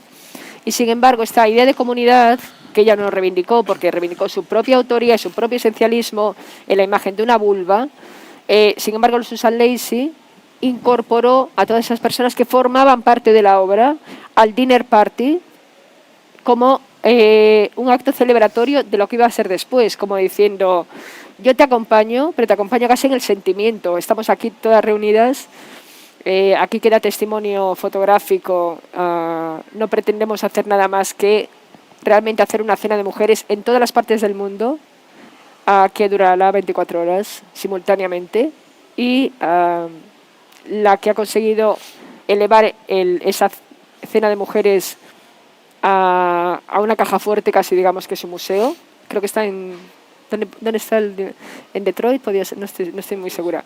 Pues ha acabado siendo la obra de Chicago. Es decir, simplemente no es que vayamos a tirarnos piedras contra nosotras mismas, las feministas, pero sí que es importante trazar esa matrilinealidad, porque de hecho se ha nutrido la literatura y de eso se nutrirá siempre igualmente el arte contemporáneo, que estamos haciendo ahora y que estamos viendo que incluso cualquier acción en la calle tiene un código genético, como si nos hubiéramos incorporado a nosotras mismas, algo que hemos visto de soslayo, hemos leído de soslayo, o hemos visto muy de corrida en un museo, o ni siquiera, pero está como incorporado en un código genético nuestro, que es el arte de las malas experiencias. Seguimos no estetizándolo, al contrario, estamos denunciando la espectacularización de todo ello. Y entonces son sutilezas que darían para... no sé, quizás un artículo y nada más, porque en realidad el canon nadie lo va a mover en cuestión de mujeres, muy poco. Pero sí, quizás las notas a pie de página son interesantes, ¿no? Podríamos abrir el diálogo, a lo mejor si hay preguntas de las personas que están acompañándonos y pensando juntas con nosotras el día de hoy. ¿Sí?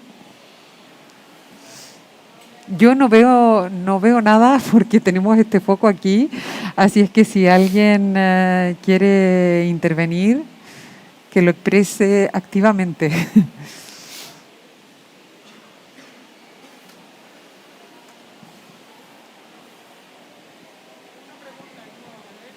Sí. Perdona, ahí te dan el micro. Gracias. Gracias. Esto que dijiste tan interesante de los no lugares, respecto a las posibilidades de incorporar los no lugares, justamente las narrativas de estos no lugares, aquello que es el pre-off, aquello que está al margen, en lo intersticial. ¿Qué posibilidades dentro de toda esta avalancha audiovisual y también dentro de la institución, que es el museo, centro cultural, etcétera? O sea, ¿cómo es posible resignificar toda una narrativa potente, variada, diversa, dentro de un contexto tan heterogéneo y tan dividido, en fin. Sí, sí realmente es muy... Es difícil, es muy complejo, porque por un lado hay, o sea, por un lado, por mucho que apelemos a las... Por mucho que el autor esté muriendo desde hace tantos años, o sea, al final no está muerto, sino que estaba, no de parranda, sino que estaba ahí, ¿no? O sea, que decir, por mucho que vengamos, digamos, promocionando la muerte de la autoría o de diferentes formas de autoría, hay un momento determinado, en momentos determinados, el autor, la autora, el autor me refiero, se hace ahí presente. Entonces, esos ejercicios de afirmación de la autoría a veces, que son necesarios, tal, pero a veces son precisamente, tienen ese elemento contraproducente, ¿no? Luego también en el arte creo que nos manejamos en general, ¿no? Bueno, en las artes, no solo en el arte plástico, la literatura, en el cine, tal, nos manejamos seguramente por... No sé si eso tiene una relación, pero seguramente por nuestra relevancia económica, digamos, tenemos que manejarnos con conceptos muy escandalosos, ¿no? Por el poco, digamos, por la escasa relevancia que a veces se tiene en comparación con otros territorios o esos campos, ¿no? Con lo cual, ya cuando empezamos a sacar terminología de alto voltaje, terminología pesada, ya nos hemos metido en el gran problema, ¿sabes?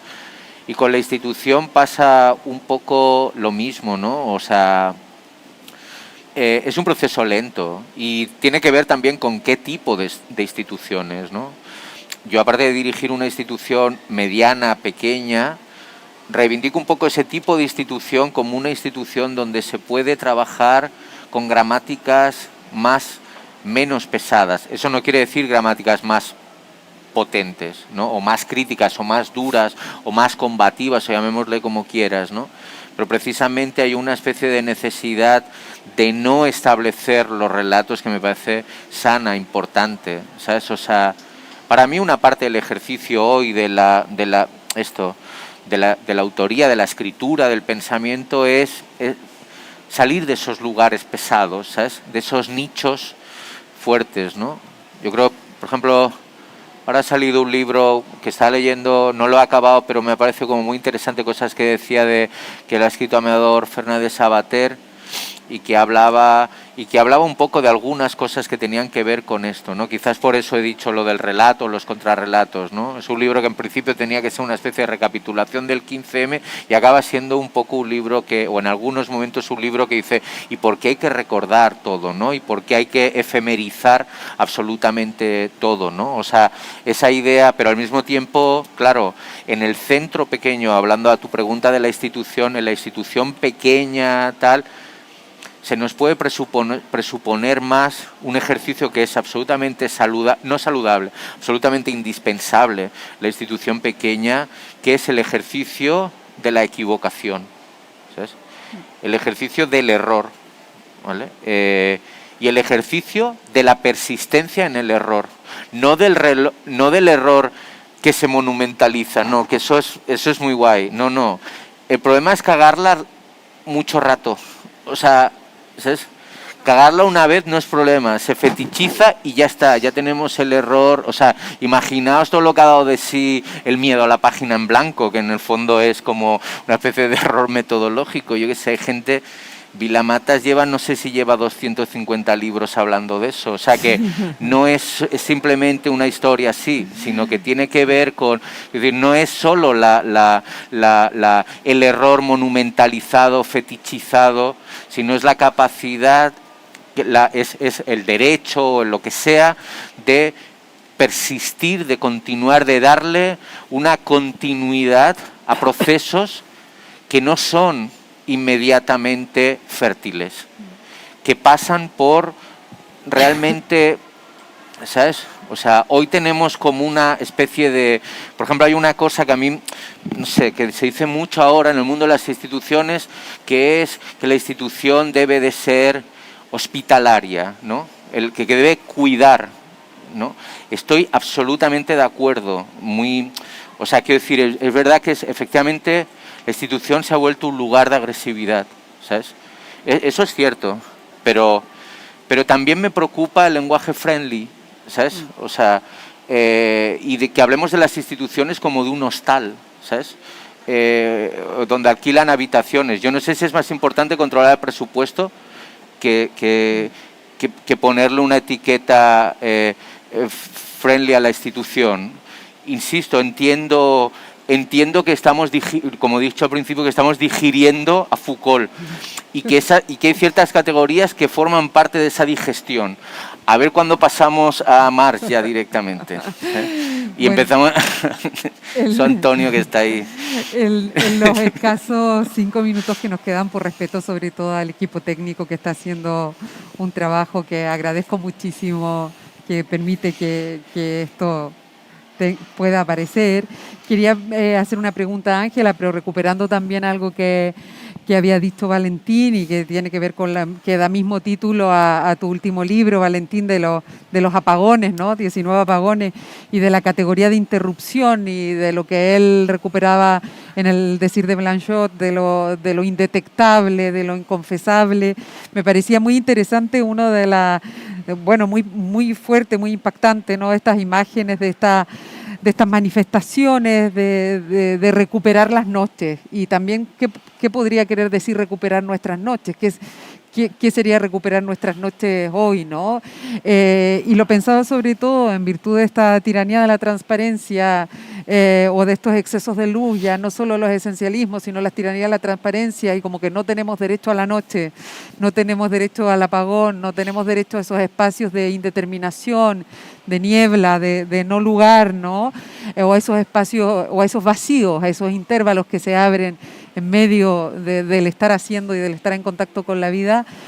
No sé si podrías a lo mejor compartir alguna reflexión o intuición, no sé si te evoca algo esta idea de cuál sería, qué sería recuperar nuestras noches, que además sigue siendo recuperar nuestras, muy literalmente, aún esto no es algo que tengamos asegurado ni de lejos, el poder estar en la calle tranquilas a la hora que sea. No lo sé, pero yo cada vez veo más a madres llevando a sus hijas al gimnasio a artes marciales. Cuando yo digo lo de la patada de la puerta, estoy hablando de acción y de lucha. O sea, la lucha no ha terminado. Es recuperar la noche, pero recuperar el día, básicamente, para poder recuperar la noche. Y es que el Pompidou va a cerrar para volverse a hacerse un lifting, y que quizás recuperar la noche sería tomar el Pompidou para poner en evidencia. Yo hoy en día estoy a favor de cerrar muchísimos museos, ¿eh? Vamos, sería el anatema hoy en día porque cada vez se abren más, pero yo empezaría a cerrar no solamente los chinos, porque total, en fin, son como todos privados, pero esta cosa de que un museo se queda sin director porque el director ha tirado la toalla, tal, pues ciérrenlo y que quede la colección, y que sea un repositorio para que la gente, como las iglesias que te dan la llave, pues que pueda alguien ir a visitarlo, porque realmente la estética siempre está de la calle, entonces yo no sé hasta qué punto lo de recuperar la noche es algo que es una llamada a la lucha, esto sin duda, ¿no? Y remito a esta preocupación de las madres para que sus hijas sepan defenderse. Y esto también es algo que va a cambiar el código genético de las mujeres, porque claro, seremos más fuertes, seremos más libres, seremos más compañeras de los hombres, etcétera, ¿no? Aquí no se trata de una lucha de lucha de clases, pero es una lucha entre hombre y mujer. Entonces, bueno, yo diría esto. La mejor noticia del lifting del Pompidou es que empieza a reflexionar porque hace una exposición de condominio femenino, donde, por cierto, yo he descubierto 2 o 3 artistas fabulosas de las que ahora tengo que investigar si incluso Picasso hizo como una especie de abducción formalista, pero eso sí, sirven para estas cosas, pero insisto que hay que introducir el arte de tantas mujeres anónimas de la forma más natural posible, que es irrupción. Y eso para mí es muy natural. Entonces, ¿qué hace falta? Que haya en las instituciones no solamente mujeres, sino hombres con esa sensibilidad. Yo sí que defiendo las cuotas, pero también defiendo las cuotas ideológicas. Es decir, ¿de qué sirve una mujer dirigiendo un museo si realmente va a seguir? O sea, los jurados hay que pensarlos muy bien, y que hay una coherencia de voluntad y de qué vamos a querer hacer. Porque esta cosa de ¿queremos mujeres? Pues sí, claro que las queremos. La única cosa sabia que dijo Margaret Thatcher es que cuando una mujer estúpida llega al poder es que habremos conseguido la igualdad, ¿no? Pues vale, pues llegaremos a esto y habrá que facilitar que esa mujer estúpida llegue al poder, que aquí en Madrid ha llegado una, por cierto. Pero dicho esto, la cuestión es cómo se forman estos grupos que van estos jurados o grupos que van a decidir quién va a detectar un despacho y cómo se va a desarrollar todo eso. O sea, es de una grandísima responsabilidad. Y si no desde un ayuntamiento de una ciudad no se es capaz de hacer eso, que es lo fácil, que alguien piense cuáles son las personas que van a determinar durante unos cuantos años, digamos, que configuren el pensamiento colectivo a partir de las obras que se expongan en un centro. Si no nos damos cuenta de lo importante que es el día en que se han nombrado a un ministro de Cultura que, en fin, no sé, no voy a decir mucho, pero es la peor noticia que hemos tenido en la cultura desde los últimos meses, y es una persona que viene de Barcelona, conocemos muy bien, pero, no sé, el Ministerio de Cultura no tendría que ser, o desaparece, por mí, yo casi que desaparezca el Ministerio de Cultura, que es casi, con esta elección casi es como un acto de desaparición, nada por aquí, nada por allá, ¿no? Entonces, esto es lo fundamental, no conseguir que al final esté fulanita en una dirección, viene de atrás, viene de cómo llegamos a ser coherentes hasta el final. Esto es un acto de acción que es tan importante como saber defenderse por la noche. Para mí está todo ligado, es la misma pelota. Muchas gracias, Ángela. No sé, Valentín, si quieres añadir una ultimísima cosa antes de... Lo de la noche, no sé. Yo, por ejemplo, lo del tema del apagón en el libro era como tenía una imagen muy de mi barrio, que es como una imagen que siempre he asociado a la política, no he asociado a... Es extraño como a veces se hacen asociaciones, pero yo soy de un pueblo de la periferia de Barcelona, se llama Ripollet, era un pueblo así industrial de migrantes que venían de todo el mundo.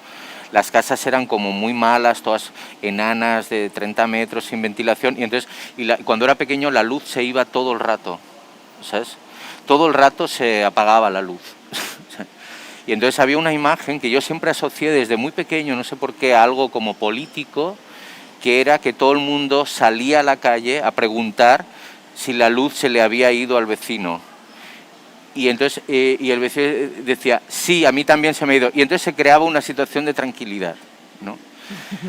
Entonces era como... Y luego, ¿sabes? Abandonabas la seguridad de tu casa, que en realidad aquello no podía llamarse casa, ni tú tampoco, porque era del banco, y era de la tal, salías a la calle, tal, y a mí me pareció esa imagen como de la gente abandonando sus lugares y yendo a la calle a ver si a otro le pasaba lo mismo, me pareció una imagen como muy... O sea, no una imagen de política en el sentido de irrumpir en el espacio, de irrumpir en el espacio público, ¿no? O sea, entonces... Y el libro Los apagones lo que exploraba era eso. No era tanto una cuestión de la noche, sino frente a la tiranía de la que decías tú, de la transparencia o el carácter marcial de las mañanas, ¿no? La mañana era como para trabajar, ¿no? Y la noche era para gozar. Pero había una cosa intermedia que era el apagón, que era como para socializarse, ¿no? No, sería mejor la mañana para trabajar, la noche para gozar y el apagón para confabularse y para conspirar. Bueno, con esta invitación al apagón, a que los apagones se multipliquen, en donde tal vez puedan crecer otros formatos para el arte, para las maneras de hacer, para las maneras de investigar, en donde las que entendemos que las publicaciones de artistas tienen un lugar central. Agradezco muchísimo este espacio para el diálogo, para el pensamiento, y muchas gracias también por la escucha. Gracias.